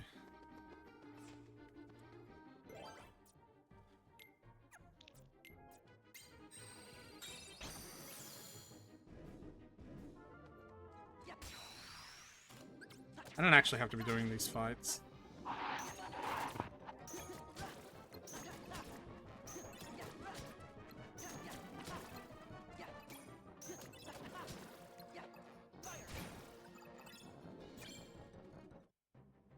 Ah, the bounty is so calm.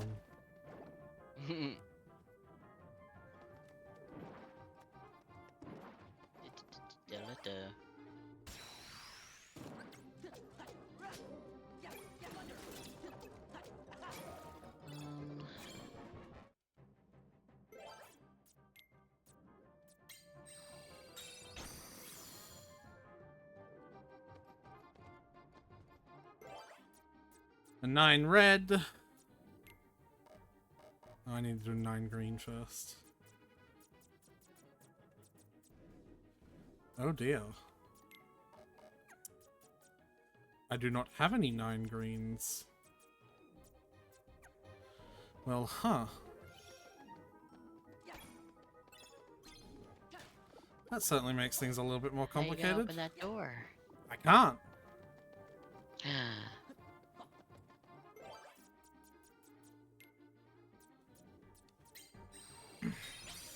I'll see if I can acquire a 9 green in a roulette room.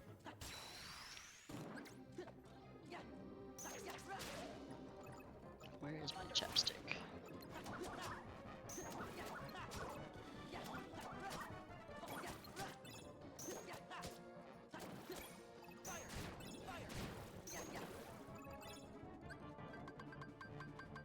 Any 9 greens? Nope.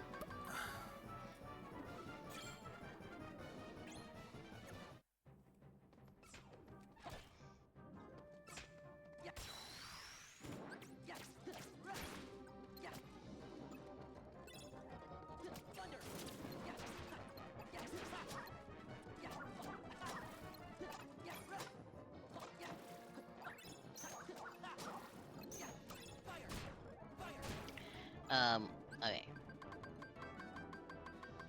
My 26 male wife, 25 female, and I are newly married, and we have lived together for a year.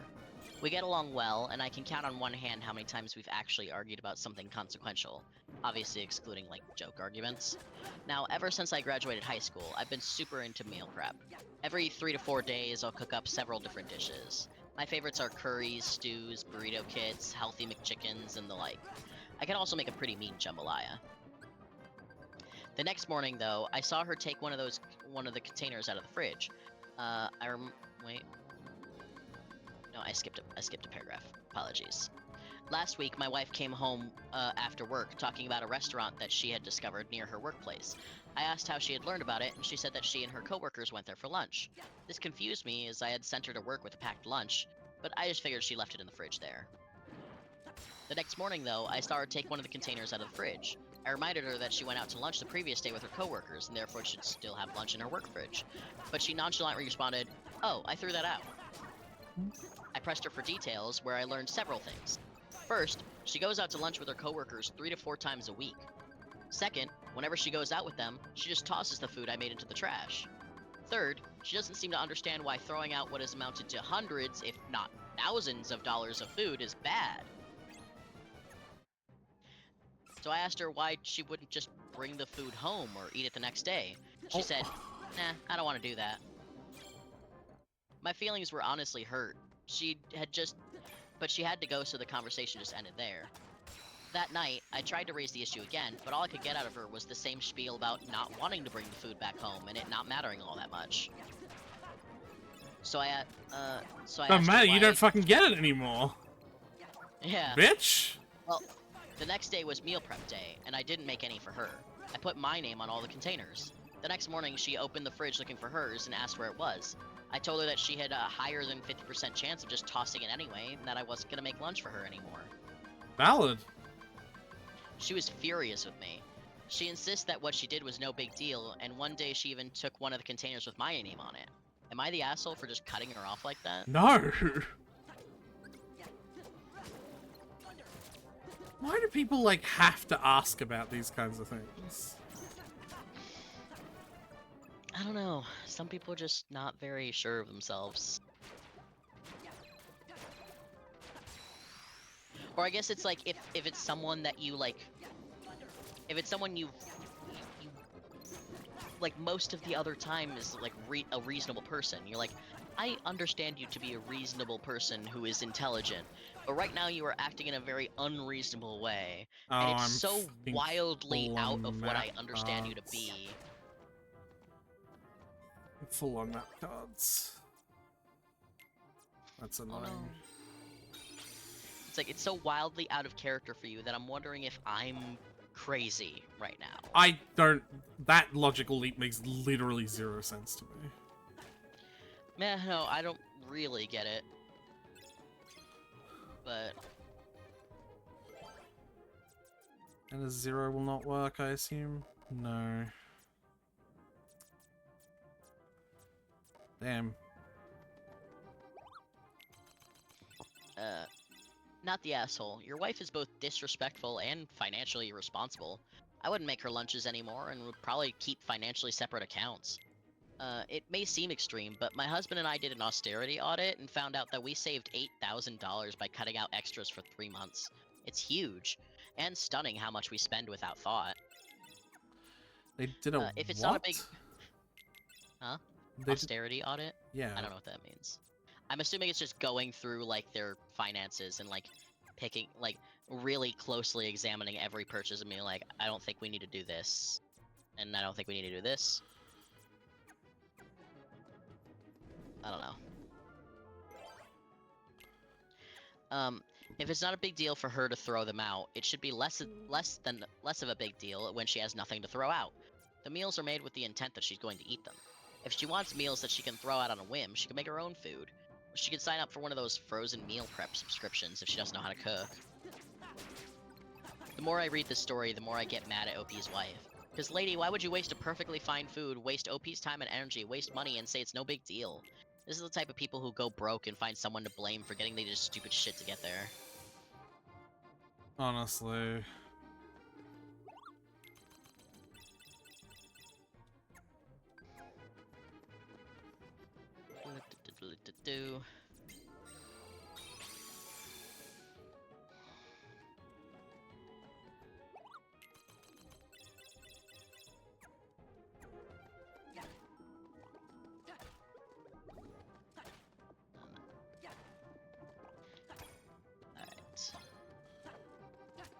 That's all there's that one. That was a short one.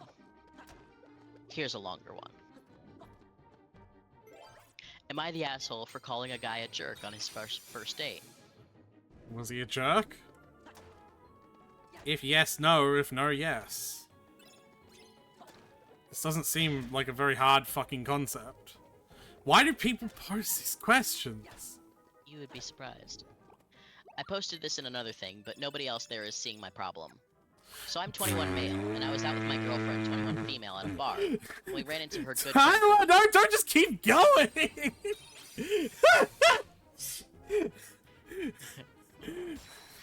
Come on! What?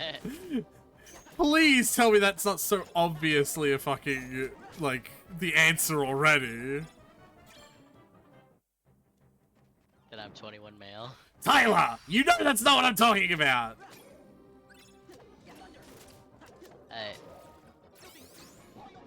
I don't know. What? I said too many things between You starting said to laugh, one thing. so You said one thing, and I immediately started laughing at that. Right, but then I continued saying things, so that overwrote my brain. So now I don't know what I said immediately before you started laughing. I posted this in another Discord, and no one else could see my point of view. Oh yeah, yeah, that does forebode. That does seem to suggest that perhaps you were simply incorrect.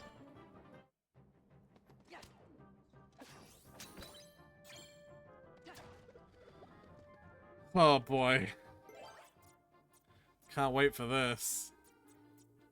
So I'm 21 male, and I was out with my girlfriend, 21 female, at a bar. And we run into her good friend from high school, Katie, fake name, and this other guy that she, my friend, knows, John, also fake name. Both are 21 also.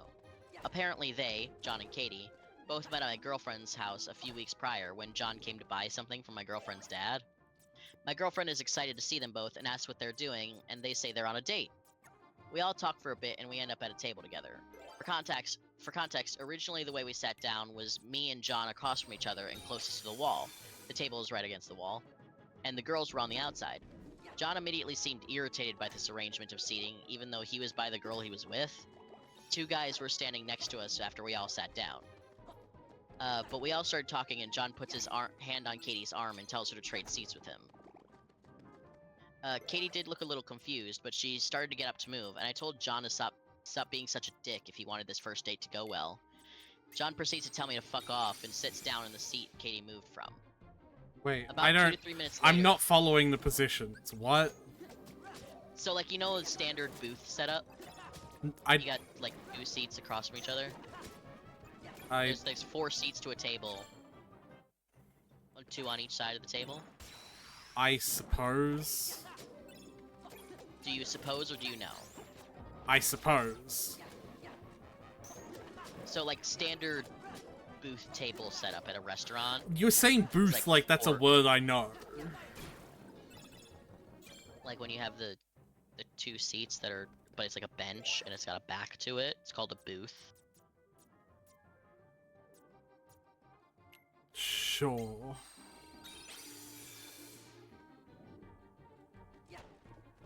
Okay, so you could consider a table if you want. Like, it doesn't surely matter if you think it's a booth or not.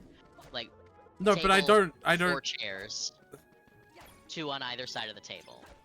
Why aren't there on? Well, I suppose because it's a booth. Because it's a booth. I was gonna say There's like 2 on either side. Of yeah, why aren't there? The long side of the rectangular table, and one of the short sides is against a wall. One of the short sides? So, you know how a rectangle has, like, 2 longer sides? Is the table a rectangle, or are the chairs rectangles? The table is a rectangle. Tyler, this story fucking sucks. Have you never been to a restaurant before? Yeah, they have square tables, Tyler, and chairs on all 4 sides of them. Have you never been to a restaurant? Like, they still have tables against the walls, no? Sure. Yes, they have square tables in the middle, but they also have tables against the wall that are rectangular. No. I mean, like, they have tables against the wall, but those are also square, and they just have 2 or 3 chairs next to them. Okay. Well, imagine 2 of those smaller tables right next to each other, but still against the wall. So now there's 2 on each side of the table. No, I can't do visual shit like this, Tyler. Alright. Well, I don't know how to help you then. Yeah, I don't either. It's a 4-person table. They're sitting at a table that's against the wall. Both the guys were sitting in the spots closest to the wall, and both the girls were on the outside of the table. So it wasn't guy, girl, it was guy, girl, and one of the men got fucking overly conscious about how close he was to a guy and fucking had a nut about it? Is that it? That's how OP is interpreting it. He's like, John didn't like the arrangement, so he switched with his girlfriend, so he was sitting on the outside, and the girls sat closer to the wall instead. Right, because we're assuming that OP is actually bad here, I forgot. Yeah, and then OP was like, don't be such a dick if you want this date to go well. And John was like, fuck off. So anyway, they all sit down. Uh-huh. About 2 to 3 minutes later, a fight broke out between the other 2 guys that we mentioned before. There's like 2 guys near the table. And one of them got punched and fell directly back into John. Okay. When everything finally got settled, I was like, wow, that sure was crazy. And John looked at me and asked, so am I still a dick? if you'd been paying attention to your surroundings, you would have noticed they were arguing before I made her move seats with me. And you would have known that's why I made her move seats with me. And I understand he thinks he's a hero or something, but he didn't make my girlfriend move. He's only worried about that girl. But now my girlfriend is mad at me because she says I was a dick to him. So am I the asshole? If he did that genuinely because he noticed that dudes were getting, like, violent before it happened, if that really is the reason why he did it, yeah, you kind of are. Because, like, not to, like, lean into, like, masochism, not to lean into, like, the typical masculine role of, like, man must protect girl, but, like, he was, like, doing it to, like, move her further away from something that could have caused her harm. Right? And that's not a bad thing. And also, she didn't seem to be upset about it. She was, like, a little confused because... But probably he didn't want to be like, hey, babe, do you want to move further away from the two dickheads that are about to get violent behind you? But, like, you know... Yeah, because that's surefire way to trigger the violence much quicker. Exactly. And it was, like, weirdly judgmental of OP to be like, oh, you're such an asshole for doing that. What an asshole. Yeah, and to he slaps his... preempt the description. He slaps his soup. Look at the way he slaps his soup! Yeah. What an asshole! And the way OP immediately preempted the description by saying he wasn't happy with this arrangement, so he had to... Which is like...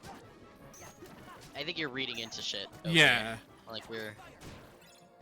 I'm not gonna call OP an asshole for not moving his girlfriend out of the way. His girlfriend out of the way, if he, like, didn't realize or didn't notice.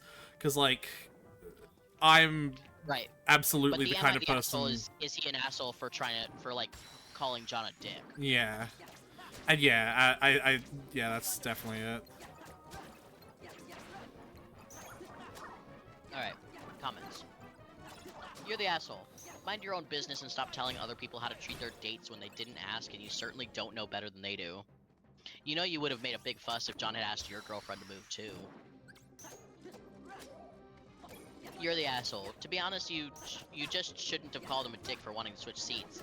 Like, even if you don't know why he wanted to, there's literally no issue with wanting to switch seats. It's immature of him to think he's a hero in the situation, but also weird of you to get so invested in his personal potential relationship that you called him a dick for such a small reason. I don't think why do you care so much? I don't think he does think he's a hero in this situation, though. Yeah, I think that's just OP's... Yeah, like... When you tell a story, when you're as jaded about the story as you are, like, you don't tell it with the right, you know, unreliable narrator. Right. But even if he does, who cares? Just get your nose out of his business. Yeah, he's not like a fucking hero, but he did the right thing. He's chivalrous at the very least. Yeah. Like, who cares? Like getting mad because he held the door open for his girlfriend and is like, what, you fucking dick? What, like, why would you do that? Then OP replied, him switching seats put him facing my girlfriend at the table and me facing his date, so any conversation happening would have been weird. Why? If you think. Presumably, you would have been talking to the whole table anyway. So, like, it wouldn't... Jesus fucking Christ, they're not dropping! I just need a green 9! You're the asshole. It seems like John was trying to be considerate and protect Katie from a potentially dangerous situation. Instead of assuming he was being a jerk, it might have been better to ask why he wanted to switch seats. Sometimes people have reasons for their actions that aren't immediately obvious. It's understandable to want to look out for your girlfriend's friend, but jumping to conclusions without a full picture can make you come off as a jerk in a situation. Maybe apologizing to John could clear the air and show some goodwill.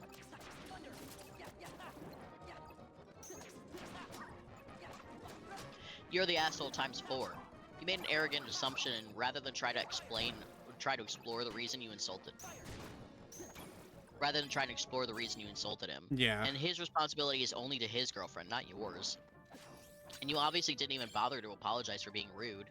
Then you repost this thread because you didn't get any sympathy in another thread, and now you're fishing for justification.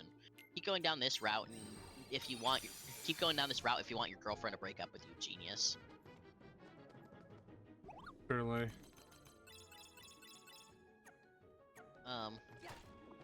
And Hopi replied, he was pissed off by the seating arrangement when we all first sat down, first of all. Second, he put his hand on her arm and told her to change seats with him. He didn't ask.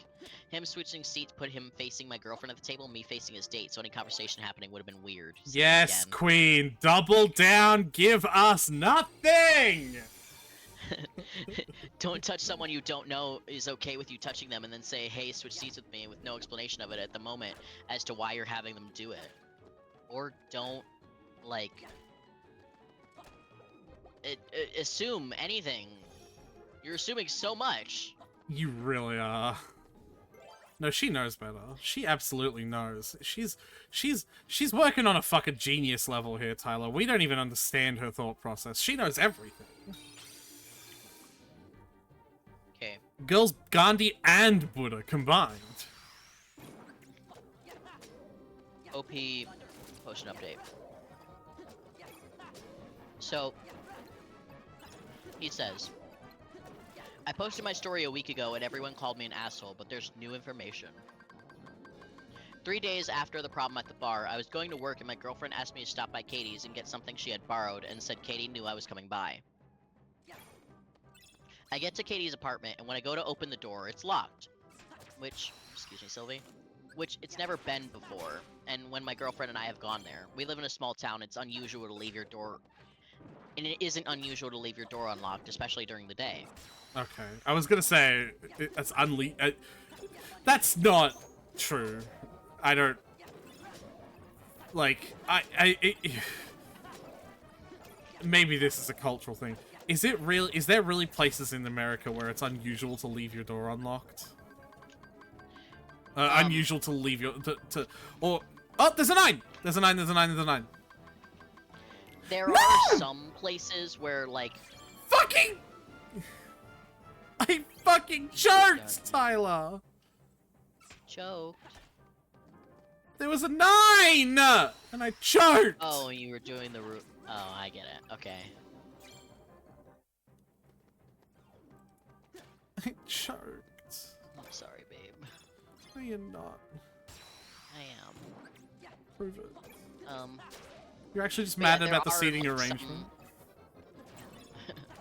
There are some, like, small towns where, like, everybody basically knows everybody, so they don't really see a point in, like, locking their front door during the day, because they're all buddies. There's no 9 in this one, though. Of course not. Anyway, 3 days after the problem at the bar, Katie says you're coming by. Door is locked, it's never been before. So I ring the doorbell, and who answers the door? John. Well, it seems like their date went well. Yeah. In spite of your machinations. I asked him what he was doing there, and he gave me this stupid smirk and said, I've been here for 3 days, besides work. What are you doing here? I told him I needed to talk to Katie. He called for Katie, who I guess was in the bedroom, and she comes out and brings me what my girlfriend needed. I asked her why the door was locked, and John, who was still in the room for some reason, decided to pipe up and say, because I told her she needed to lock it so people don't just try to walk into her apartment like you just tried to do. Katie's never locked that door, or at least if she has, it's not when she knows someone is coming to her house. I told him what Katie does in her own home isn't his business, and if he's that worried, he can leave, and he just laughed at me. Why are you trying to interfere with this fucking relationship? Are you, like, jealous? Do you have a problem? Calm your tits! So once again, he's trying to control Katie, and this time it's in her own house where he has no say. He's not trying to... Katie... I asked Katie to step outside with me, and she did, and I asked her if she felt safe, and she said she felt safer than she's ever been, but she rolled her eyes when she said it. I left and called my girlfriend to tell her about all this, and she got mad at me again and told me to leave John and Katie alone, but I'm really concerned about Katie's safety. My girlfriend hasn't heard from her in a few days now. I've tried texting her, but also my messages won't deliver. Yeah, probably because she's blocked you! Because you're fucking insane! You're fucking stalking her.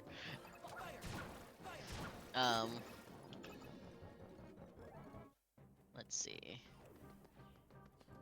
Like, get a grip! a comment accused OP of being obsessed with Katie, and OP replies, "I'm not obsessed with Katie. Katie can't see how John is, and it's dangerous for her. He's already controlling everything she does, and she immediately let him come to her house and tell her what to do there. Katie is being naive." So John just has the same mentality I do, which is maybe don't leave your house unlocked even in a small neighborhood. And OP is like, "You're so controlling, oh my god!" Because, like, I live in a small town. It's the kind of town where everyone would know everyone. And the idea of leaving my fucking door unlocked is fucking wild. Well, I mean, the everyone knows everyone reason for doesn't work if you know everyone and you know the don't trust, I suppose. Yeah. Like, that's the crucial addition. It's the implication behind the everyone knows everyone small towns is that everyone knows everyone and trusts them.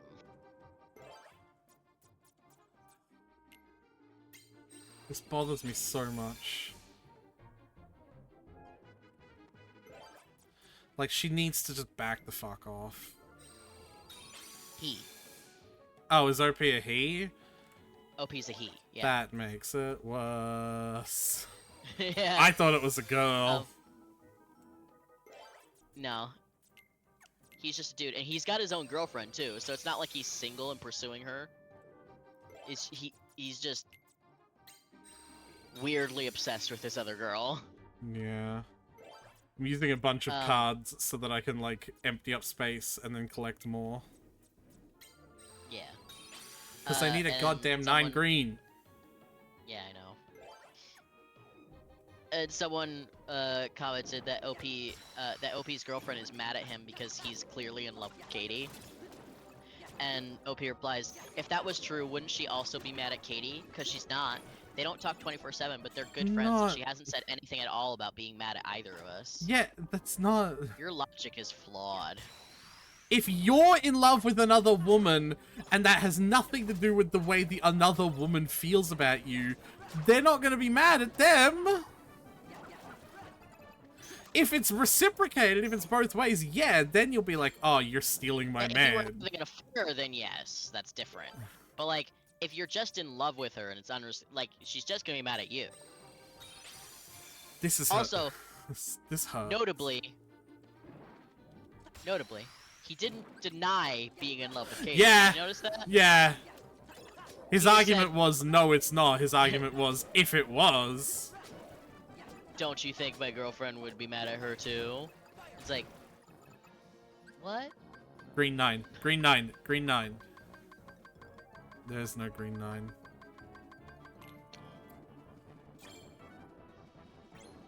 OP also commented, "She's not his girlfriend as far as I'm aware. They went on that first date is all I know, and apparently he went home with her and never left." And I know Katie pretty well. I need a moment.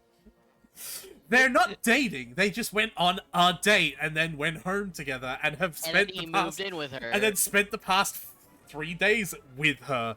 And they've, like, he's been going to work and then going back home to her. They've probably been eating together and, like, spending time together, but they're not dating. They're not dating. It would be too devastating to my fragile ego Oh, if they were dating. Jesus Christ, you can't make this up. Alright, I know Katie pretty well. She and my girlfriend hang out often either at my girlfriend's place or at Katie's. And... excuse me, Sylvie? And I've been at, Why at do you many have her on your hangouts. I don't have the energy for that conversation, Tyler. She's mining. She's making so much money right now. She just occasionally runs into the middle of the paragraph I'm trying to read, and then I just have to move her. I've been at many of these hangouts, but I met John for the first time at that date that they went on. And that must mean that she's never seen John before that date. Ever. Yeah, because obviously she only exists and interacts with people when you can see it. Also, you definitely take someone on a first date with as a Oh, it's a 9! Alright, shut up. Alright, it's after the 6. I'm gonna fucking scream! Tyler! That's fair. You did warn me that you. That's. Why did You got this, buddy. I don't want to be in Nightmare Town for the rest of my life, Tyler! Well, it's got fun music. If you want to, you could go grind a green 9 somewhere else and then come back here, couldn't you? There's no Like, if point. you wanted a change of scenery. There's no point. It doesn't matter. It doesn't matter where I grind it. It's not different chances anywhere else. And I don't want to have to go through all the rooms again. That's fair. Met John at the first time of the date. No green 9 here as well. And then someone was mentioning that, like, John and Katie are together, and says, like, hate to break it to you, but that's why the door was locked. Yeah, And they were fucking, OP, and it was yeah, OP good. quoted that part.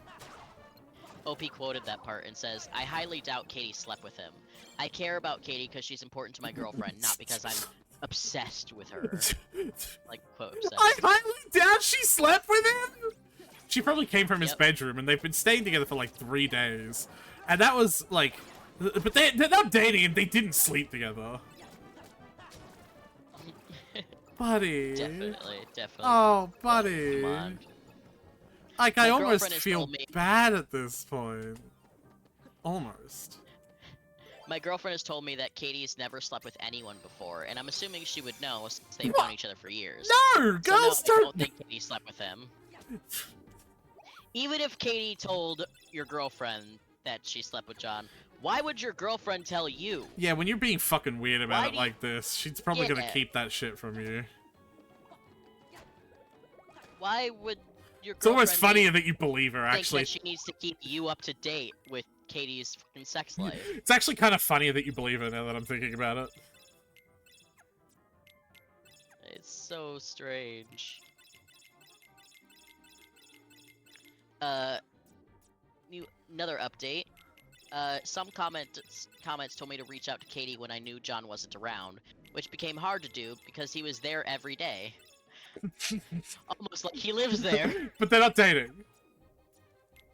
I passed by her house on the way to work, and I can see his car there. Oh, okay, that's gross. Can you not do that, please?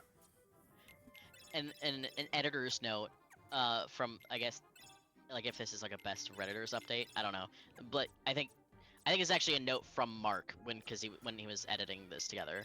He notes, I couldn't find a single comment that told him to reach out to Katie. Yeah.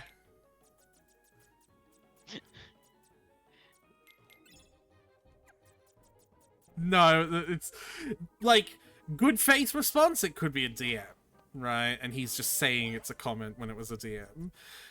Right. But it wasn't that. We know it wasn't that. There is nothing about the OP thus far that would signal good faith, like... would suggest that we should believe anything he says. Yeah. Or read any of his actions in good faith. Or with the benefit of the doubt. Oh, yeah. But I did manage to stop by 3 times and try to talk to Katie. That's too many times. That is... Ah! 3...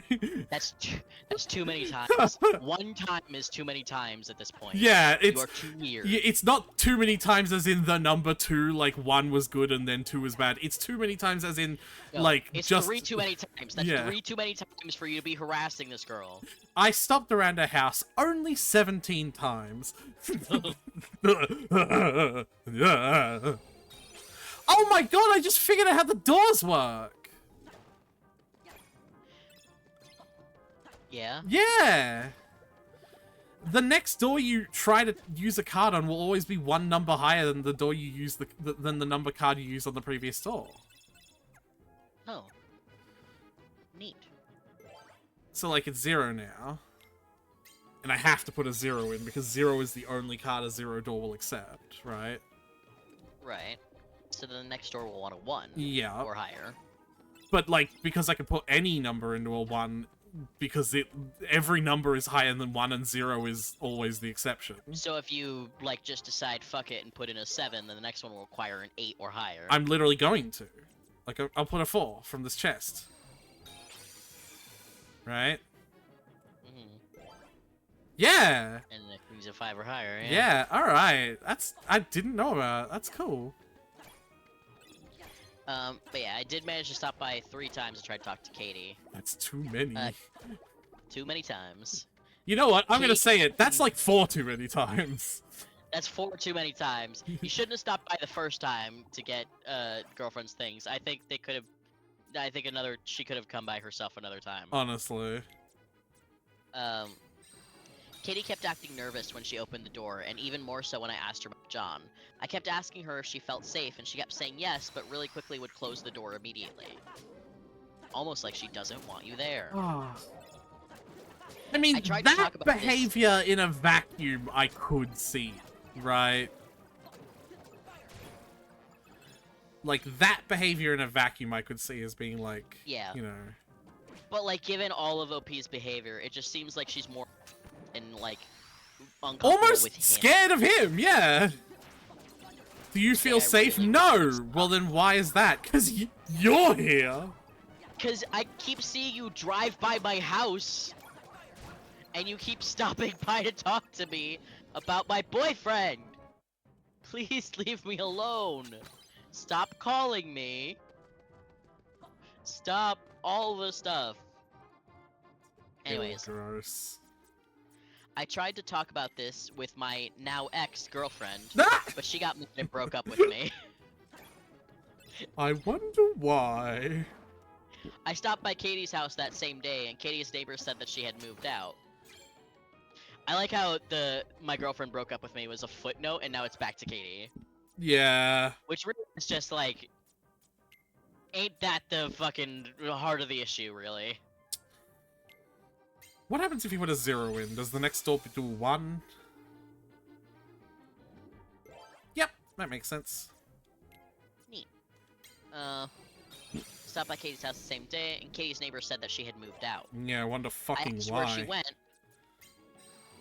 I asked where she went, and the neighbor told me that she thinks, quote, she's staying with that nice boy who's been staying here. Katie, so you should have told your neighbor not to say anything. Why do I have the hiccups? Oh, I hate it. Well, at least I doubt OP knows where John lives, so... Yeah. So I guess John managed to convince Katie to cut off all her friends and move in with him. That's... I don't know where John lives, so I have no way of knowing if Katie is safe or not at this point. Their relationship has moved at lightning speed for no reason other than John wants to have her under his not lightning control. speed! She was just in the relationship with him before... I'm an adult. I can... this doesn't affect me. I need to calm down. I need to calm down. I'm not sure what to do at this point. I just hope Katie is okay. It could not be more blatantly obvious what is going on here. I see what's happening here. You're fucking crazy and it shows. I like that song a lot.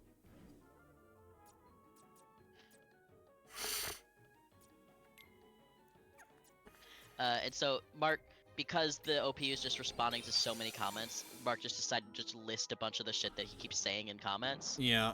Instead of like posting every comment and reply. Yeah, so yeah. Stuff that OP says in comments. She's not his to protect. He's making her do all these things that she never did before. And then someone commented, somebody tell them that they're way more unhinged than John. And he replies, at least you acknowledge that John is dangerous and unhinged, even if you're wrong about me. John is... I just like, you're right about John being unhinged, but I'm not unhinged. So you're half right, because I'm not unhinged, but John is, but I'm not. I just care about Katie. She's a good, soft-hearted, and kind person, and John is a typical alpha male who thinks he can control everything and bully That's everyone. not... You met him once. You met him once at a dinner where you called him a dick for swapping seats with her. I'm also... So, like, I didn't realize that was... the extent to the conversation. I also didn't realize this for a moment as well, right? like, OP was... I thought that OP was calling his first date. Like, I didn't realize OP was going with his partner to a first date. I thought OP was calling his own... That's why I thought OP was a girl. But, like... No, OP was just looking at a different partnership, like a separate pair of people going in a relationship. It was like, you two must be going on your first date, and you need to not treat... Don't be a dick. Don't if be you a... want this first date. Yeah. Like, what the fuck do you know? You know nothing!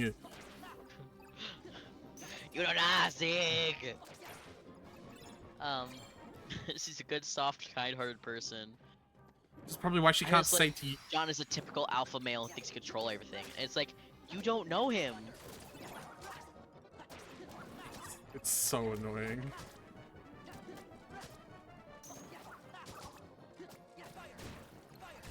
And someone called him a dick or called him an asshole or something. And he says, for caring about a friend. Okay, way to miss the whole point.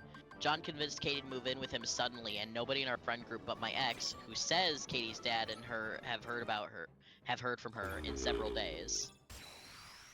I like how the people literally have heard from her, but he's like, no, I don't believe you. But he's like, she says that people have heard from her. It's like, that people have heard from her. Like, just because you don't believe it doesn't mean that didn't happen. That is controlling and it's dangerous. Oh, sure, buddy. I don't have the energy for this, Tyler. Oh, it gets better. Does it? It does. Okay, here's how it would get better for me. He realizes that he's fucking insane and what's the word for when you put yourself in the insane asylum? Like, what's the commits himself. That's how it gets better. Himself. There's another way it can get better. Oh. Just bear with me. A few more comments from OP. Oh, cool, great. Says nothing to be embarrassed about. He's not a stand-up guy. He's a typical alpha male who thinks he's more important than he is. Christ. And, dude, respectfully, you don't know Katie. Katie, this is still OP. Katie, the preacher's daughter who never had a boyfriend or slept with anyone before, who's the most soft-hearted of people I've ever met, salt of the earth, all of that. Katie wouldn't willingly be with this dude. He's a dick. He's abrasive. He's standoffish and arrogant. Please, Tyler, save me. You're torturing me. You don't know these people. I do. You are so funny. You are actively torturing me, Tyler. And the only one obsessed with Katie is John. He's not her boyfriend. That's why I'm getting the hiccups. You're making me sick with all of this. What he did was wrong. It was to try to control every move she makes and decide he was gonna stay at her house and never leave, and then convince her to leave her house and live with him. They've been together for like a month. That's how controlling he's being. They've been. They went on one date. That doesn't make her his girlfriend. That's not true. Ah! It was their first date my girlfriend and I ran into them on. He took her home and never left, then made her move in with him. Nobody goes on one date and decides they're gonna live with someone. Right, because that's not their first date! That's stupid fast. I mean, lesbians do that, but, you know. True, but lesbians are lesbians. They're crazy. Anyone else would say that's unreasonably fast and concerning. Y'all are just mad because Katie has someone who cares about her and doesn't want anything to happen to her. Also, half the time lesbians are dating their exes, so they've already gone through the first date before. So yeah. Tyler, I am in physical pain. No, she moved out because she's scared to tell John no. How do you know? You haven't talked to her in like a week. Katie has never had problems with me until she met him. And then I love how OP keeps asserting shit about John that he has no idea. Because he met him once. John manipulates people into thinking he's the best thing that ever happened to them. John is good at making people think he's the White Knight. John is good at manipulating people. He's crossing major boundaries. You don't drop a girl off after a date and then stay over for over a week. And you don't make her move in with you other than just wanting to control her and you're desiring her to sleep with you a few times and toss her away. She probably left because of you, though! This is the most delusional person I have ever met! John has a reputation for being a bit Oh, of a of course fuckboy. they do. Oh, yeah. Where'd you get that from? Sure. Your brain? Does he have a reputation for being a fuckboy in your head? Yeah, all So those she times hasn't that I said anything imagined bad. him being a fuckboy. So if she hasn't said anything bad about him yet, she will when she gets cheated on or When what? Sorry, you cut out. when she gets cheated on and thrown out for the next girl. Holy shit, man, you have a problem. Well, apparently, someone John knows and may know me, I'm not sure who it is, saw the post and put 2 and 2 together and showed him. Thank God. I just know that he's seen them because he texted me to tell me that he did. Thank God.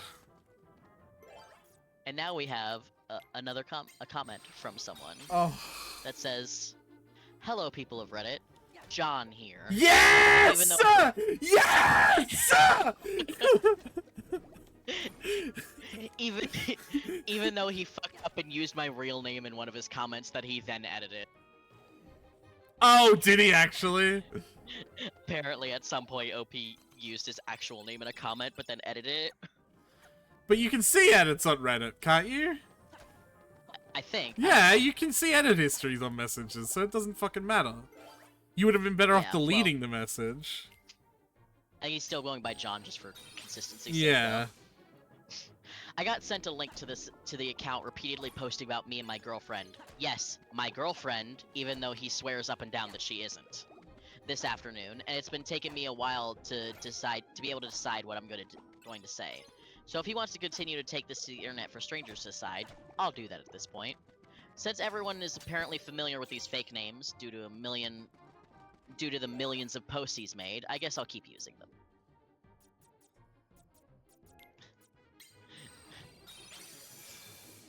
First of all, Colton, you don't get a fake name. Hell yeah! Nobody one time ever told you that the bar was our first date. You just decided that it was because you didn't know better. You posted that post 3 weeks ago, and in it you were correct in saying that I met Katie at Haley's dad's house. You never gave your girlfriend a fake name, so I will. A few weeks before that. So that means that we met 6 weeks ago. Our first date was the day after I met her. Whether Haley knows this or not, I have no idea. It's not something I ever bothered to ask Katie, because it didn't seem that important and still doesn't. Yeah, because it isn't. Second, I don't know why Haley told you about Katie's previous sex life or lack thereof, but that was uncalled for and not her private business to share. It also wasn't your business to put out on the internet. Yeah, that's More than that, fucking disgusting. More than that, I can't even fathom how you managed to maneuver that question into a conversation with your own girlfriend. I doubt she just offered up that information. Third, you keep commenting very adamantly in your first, and maybe second, I lost track, post that Katie was definitely not sleeping with me. Please allow me to put your misplaced concerns to rest, since it's already out there and I've talked to Katie about posting this. Yes, she is, but the sleep comes after all the sex.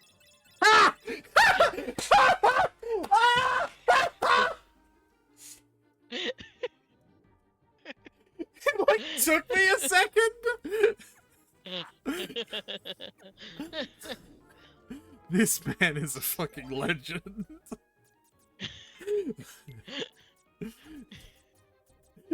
They're only sleeping together after all of the sex. She is sleeping with me. After the sex, though. Holy fuck. Fourth, let's talk about how you showed up to get Haley's sweater.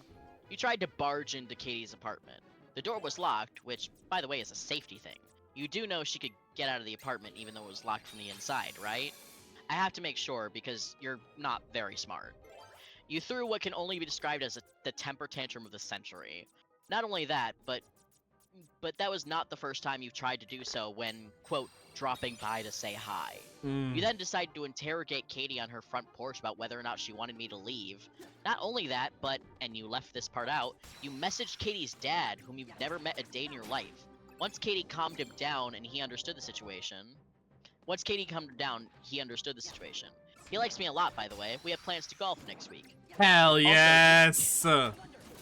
Also, you texted and called Katie so many times it was insane.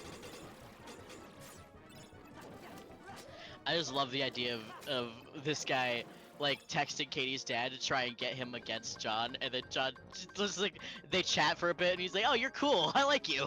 I like you way more than the other guy." Yeah. It's like a power move. It's like, you can't turn her dad against me. He loves me. This is just embarrassing. Fifth, when you kept dropping by repeatedly after all of this when I was at work, you left out the fact that during the last visit, you went to the apartment manager's office and said that you were there to check on your friend and convinced her to give you a key to Katie's apartment. Oh! And you conveniently left out the part where Katie got out of the shower and found you standing in her fucking kitchen while she was in a towel. I need you to understand that you scared the shit out of her. She called me while I was at work crying. I had to leave work, call my brother, went to rent a U-Haul, and that was the day that the three of us packed up all her shit in her house and she moved in with me. Yeah, no fucking wonder I called her, right? Like she moved. Oh! Yeah, she moved because of him. I personally would have also sued that fucking landlord. I would beat the shit out of him. You can't just give a copy of, like, my apartment key to someone else? What the fuck? And, like, something like that is gross as well, because, like, he'd be able to hear the shower running. Like, you could hear a shower running in a house. So it's not like you can't even tell. Chose to just Stand and wait, yeah. Sixth, in your comments, you've repeatedly said Katie wouldn't willingly be with me. Buddy, she's not chained in a basement. She has her own car and money and everything. Nobody has taken away any freedom she had before she and I got together. Seventh, you mentioned in some of your comments that I have a reputation for being a fuckboy. I'm not even really gonna address this other than to say, okay, and... There's a 9, there's a 9, there's a 9! Alright. Oh, Jesus fucking Christ! Hey, woohoo! Wait, no, Tyler, that's a problem! What? 9 blues! Oh, I'm back in the fucking building! Because I used it! Building again. The blues are easier to get, they're more common, so... Yeah, see, look at all these blues, Tyler. Look at all these blues! Back in the fucking building! I love the way he says that. It just sounds so primal. It genuinely sounds like a man who's, like, broken by being back in the fucking building again.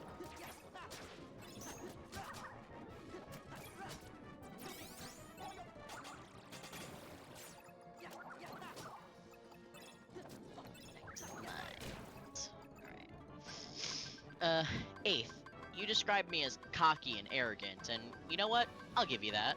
I am, and I know I am. And you must think Katie is bottom of the barrel intelligence-wise if you think she doesn't know it too. Ninth, Katie quit her job because you know where she works and she doesn't want to go back there. You can say a lot of things about me, and some of them might be true, but I can promise you that I'm not the one Katie is afraid of. You are. Oh, yeah. And lastly, stay away from my house, and stay away from Katie. Katie might be too nice and gentle to hurt your feelings, but I'm not. So am I really the asshole here? No. Holy shit, man.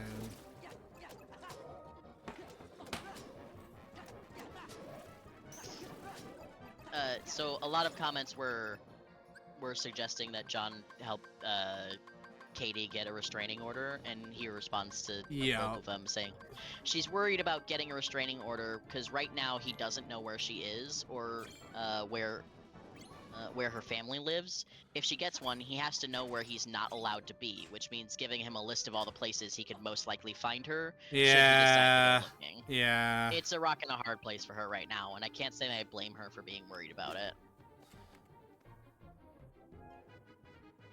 Oh, Jesus. Christ. What an objectively terrible person. Yeah. John coming in the comments, though, is legendary. I was gonna make a joke, I don't know if it... You know where else he was coming? He's coming from all the sex. Yeah.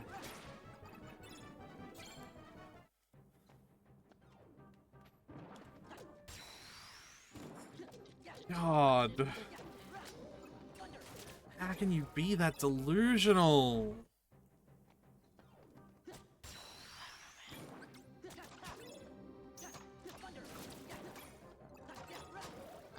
And the way he just so casually brushes over the fact that, like, oh yeah, my ex dumped me.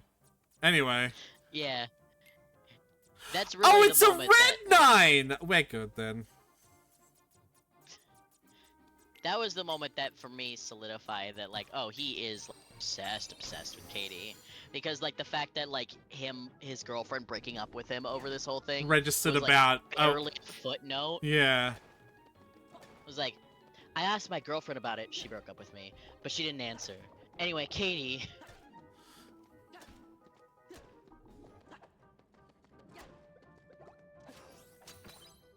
The like, she broke up with me was only in the context of... yeah. She didn't answer my question. Instead of answering my question about Katie, she broke up with me. So I went back to Katie. Oh, it's horrid.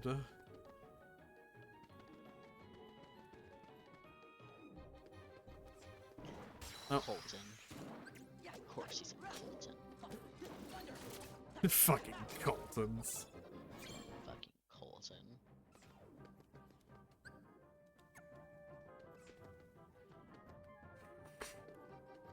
Yeah, it's kind of funny. Like, John points out, like, you never gave your girlfriend a yeah, fake no, name. actually, I just realized that.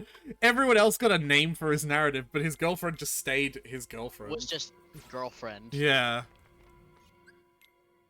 Until she became ex-girlfriend. Well, yeah. That's her nickname, X. Woohoo. It is 1 in the morning.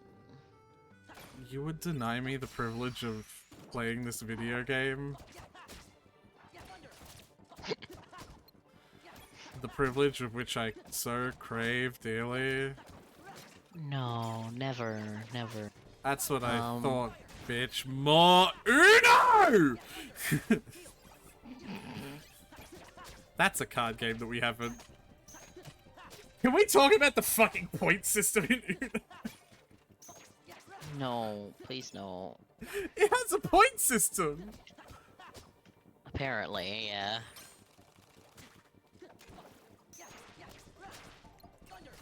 I don't... I mean... Like, the game doesn't end when the game ends!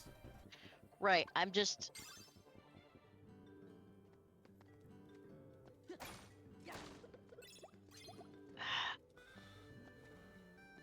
I understand why the more, like, accepted form of gameplay is the, like, just a run out of cards thing, because it is much more elegant in its Well, it is design. still run out of cards. That's still the tertiary. It's right. It's just a tertiary goal. Right, but like I understand why people just decide it's like, no, you know what? If you run out of cards, like That's it. That's you the win. game. First person to run out of your card. First person to run out of cards wins. Because that is very, it's very elegant. It's a very like, it creates a very clear, like you can see very obviously who's winning. Yeah, as opposed to points, Because which it's are the these. person with the least cards. As opposed to Because points, which is like with- this with the esoteric. ecosystem, you can never know who is closest to winning because it's all dependent on first who runs out of cards and also how many cards everyone else has. And of what type. When that person runs out of cards. And of what type, right? And of what type, yeah. How many of what value cards everyone else got in their hands when they run out. And then like how that tallies up with the amount of points everyone has at that point. And it's like, that just... Yeah. Doesn't make any fucking sense.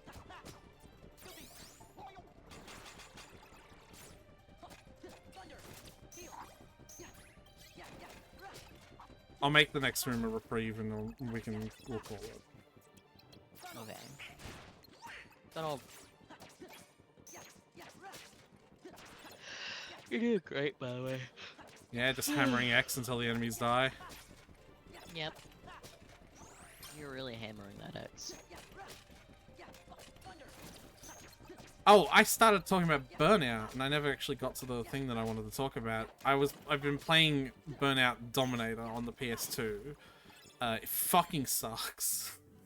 It is like honestly the worst iteration of Burnout that I've played. I'm so frustrated by it. So like Burnout, right? Like it's racing but also combat, you know, because it's like vehicle combat, right? Like you gotta smash your Right. It's racing, but it's also right crashing artfully. In Burnout Dominator, the ability to like take down your opponents is way harder, right? Like they resist almost all of the like ways you can slam your car into theirs, like artfully. Not only that, but half of the time when you are very much the one slamming your car into the opponent's car, the game will just be like, oh, that's them hitting you. So whoops, now your car goes swervy for a little bit because now you're in debt because that was them hitting you. Even though it wasn't, even though it was you hitting them. And then, on top of that, most of the time when you hit them, to try and hit them, even if it is a successful, like, oh, you hit them and are putting them in danger, you also still just lose control of your car for a bit. Like, your car also just goes swerving. Like, it's so... Which I understand that's realistic to how a car crash would work in that scenario. Yeah! But also... That's not the point. Burnout for the realism. If you want fucking realistic driving, go play Gran Turismo, right? Like... Right. We are playing Burnout to crash cars. Yeah! And then, on top of that, the rubber banding is ridiculously in the enemy's favor. Like, I am talking, I could spend 2 whole laps in a 3-lap race constantly doing, like, the burnout, like, the boosting, right?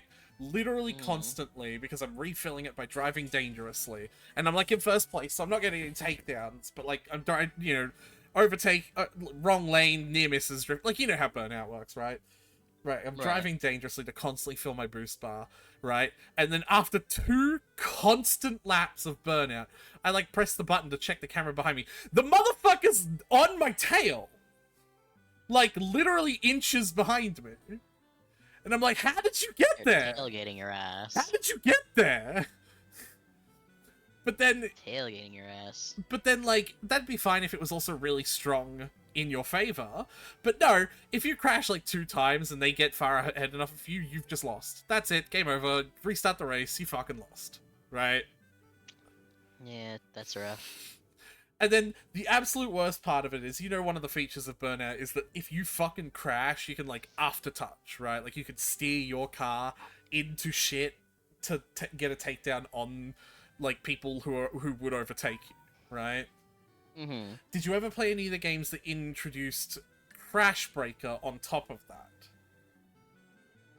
Crash Breaker. It's like while you're have to describe what that is. It's like while you're after touching, you can also explode. And like, so if you nearly get someone with after touch, but they like just scoot under your car, you press the button, use however much like of the nitrous you have left, and explode, and then the explosion will get them instead of just physically touching them. And I do. I do remember exploding. yeah, that puts them in front of you. That's how that works. You know, when you both get reset and put back onto the road, they're in front of you. And usually, they get reset and put on the road immediately, while you still have to wait out the entire aftertouch, like, 10-second period, you know? But they get exploded and then immediately just get reset on the road in front of you. Isn't that... I hate it so much, Tyler. With a passion. So it was going to be a game that I was going to get the mastery for on Retro Achievements. And I have decided not to do that. You don't care? Nope. I firmly believe in not 100%ing or getting all the trophies of games that you don't enjoy. Like, and I got halfway through. I got over halfway through, but like, I'm not gonna fall to like, what's the name of the phrase where you like sunk cost, right? I'm not gonna fall to sunk cost fallacy. It fucking sucks. I'm not having fun. I'm dropping the game. Yeah, you know, if it sucks, hit the bricks. Yep. Hit the road, Jack. Don't you come back no more, no more, no more, no more. Hit the fucking bricks. Let's get out of here. What did we learn in Kingdom Hearts today? Crunchy. Is that it? Is that all we learned? We learned that Namine is a self-insert OC. Mm-hmm. And yeah, there's trouble amongst the ranks of the organization. Vexen's now a traitor. Yep. Axel's been assigned by Marluxia. the pink one, Marluxia, to kill him. It's Marluxia, like as in Mars, but that's not a big deal. Marluxia. Yeah. Axel's been assigned to kill Vexen. Mm-hmm. Except it was so Axel's very, very suave manipulation that put him in that situation. Axel And it's wanted his to kill very Vexen, and it's his very suave manipulation that put Vexen in the position to be a traitor as well. Yeah. Like he set all of these pins up, and now he's just fucking bowl through them. Vexen and Larxene very cleanly manipulated Vexen in committing treason, and then very cleanly manipulated, and Axel very cleanly manipulated Marluxia into being his own Marluxian into being having him. You're saying Lucian now. Mars bars. Mars bars. Yeah. Yep. No, that's it. That's exactly it. I love that you picked up on that. I'm actually so happy that you picked up on their manipulation, because a lot of people don't.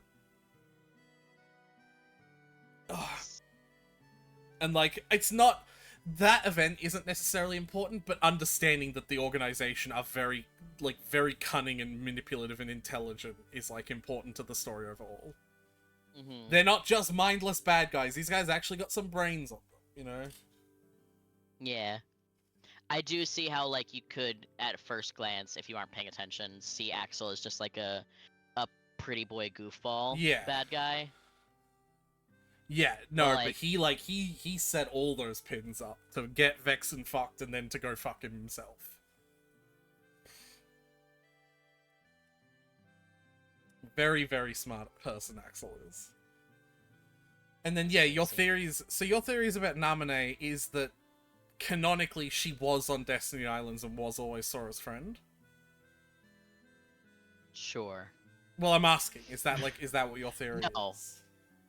Because that's what you've been saying, that's your theory for a while now, that like we as a player have to. I've been saying it just seems like she wasn't supposed to, and the game's just trying to like retcon her into there. Mm-hmm. It just doesn't feel natural. Right. And it's just very strange. Okay. So I don't think she was canonically there. Mm-hmm. Castle Oblivion seems to do some weird shit. Understandable. Well, we are nearing the end of this, of Sora, of you know, this. The end of Sora? Yeah. This is where Kingdom Hearts ends because Sora fucking dies? Awesome. Yep. We are nearing the end of this, so, like, I guess I just wanted to get the theories out there. Yeah, probably next time we play the game, we'll be finished with the story. With this story, I should say. Mm-hmm. But yeah. Are you excited to move on to a different game? A different Kingdom Hearts game? Yeah. Yeah.